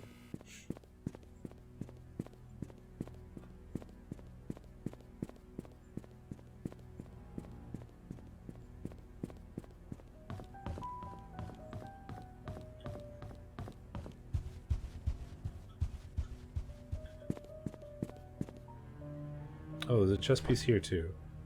This knight is a 5 and the pawn is a 2. Oh, king could be knight too. God damn it. Or K could be knight too. Although, like, chess parlance, it's not. It's N. But maybe that's why this was being wrong. It's 5, 1, 9, 5? Or, oh, it's probably one of each, right? 5, 1, 9, 4. Yep, there it is. Months ago, right before Vivian was killed, I confronted her about Mom's death. She said she didn't know anything about it. She only administered the medicines provided by Dr. Johnson. She was lying. I could see it in her eyes. She was scared. She was hiding her fear. I know that Vivian was never completely truthful with me, but I still have no proof yet. She never liked Mom, but I wouldn't have thought her capable of killing her own mother-in-law. I know that she had something to do with what happened to Mom and Sophia, but what can I do? She was my wife after all, and now Vivian is dead, so is Scott. Trisha is dead too. This is my punishment for the affair I had 20 years ago. Our investigation was initially promising. We interviewed possible witnesses who made us on Sophia's disappearance. Months later, however, we're nowhere near knowing what happened to Sophia. We've searched through all the states for possible trace, but to no avail. What we can conclude is that at the time that the main cause of Sophia's disappearance has to do with Andrew, Henry, and Vivian. Now that they're gone, we're unable to get the truth of what really happened to Sophia. If you prefer, we can continue the search. However, the results look bleak. We have posted rewards for any information regarding Sophia, hoping it's just a matter of time before someone with real information steps up. For the time being, we suggest you wait. Should anything emerge, you'll be the first to know. Upon your request, we investigated Andrew Reed and Henry Johnson's deaths. Due to confidential agreements, the sources are unable to reveal the true nature of the deaths. Suffice to say, both of them did not die of sad accidents, so dug deeper. Andrew and Henry both related to the disappearance of Sophia Miller and the death of Magdalene Roberts. What really happened to Sophia, we do not know. Megalyn Roberts' death.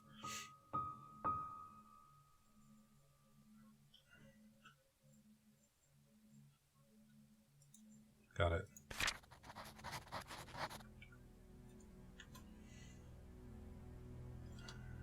So I'm still missing bits of Charles Roberts' story, apparently.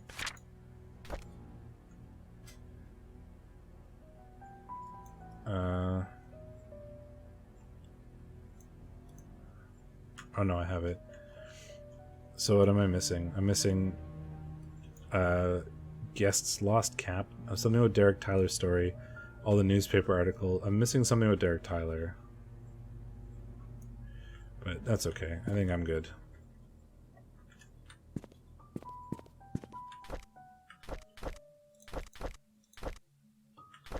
I'm not going to go do the scary runaway bit again, because I did not enjoy that. What I will do is, like, leave. I will leave Painscreek and see what happens.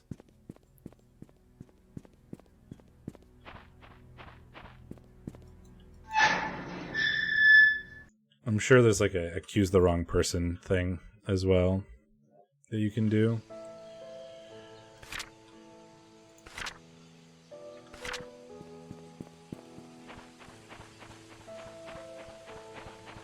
We're going to be done. Thanks very much, everybody, for hanging out. I did the whole game in one sitting. It was very fun. I enjoyed it. This is the kind of thing I was interested in doing. I'm glad I did this one. As, you know, investigation game, kind of explory, figured out logic, whatever, like I've been doing detective other stuff. But you don't need to, it doesn't hold your hand in any way, which is kind of nice.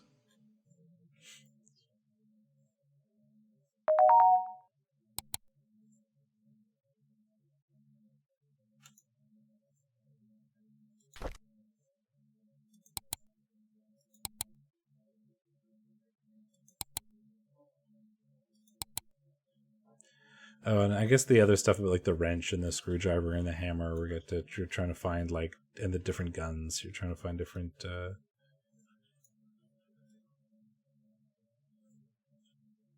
Oh, I guess I don't get the.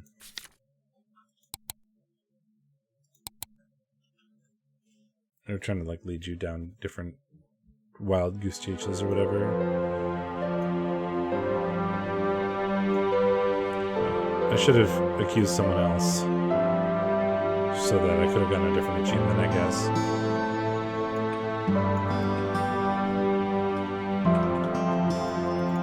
Oh, it just doesn't tell me if I was right or not. That's funny.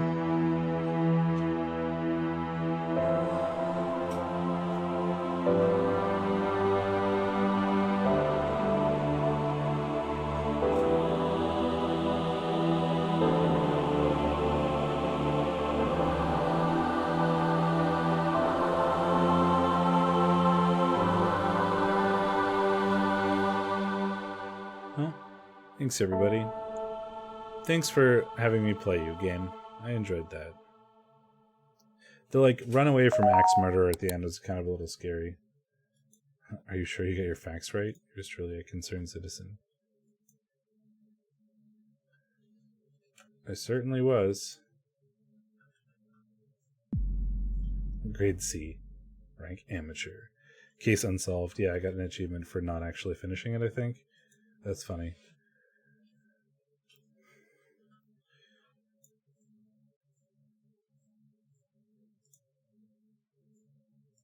Cool. Okay. I'll leave it at that. Thanks, everybody. I hope you enjoyed it. I had a good time. Hopefully we'll be back with more Puzzle Corner sooner than, you know, the several months in between this one and the last one. But I've got a big list of games to go through. Ellie B, I believe, pointed me at one that I thought would be super interesting. And then I realized that game studio has put out a ton of like point and click sort of adventure-y, detective-y games that are super cool, and I've actually played some of them. Now I need to remember what they're called. But let me see. It was I think the game that she suggests is on my wish list that I want to do.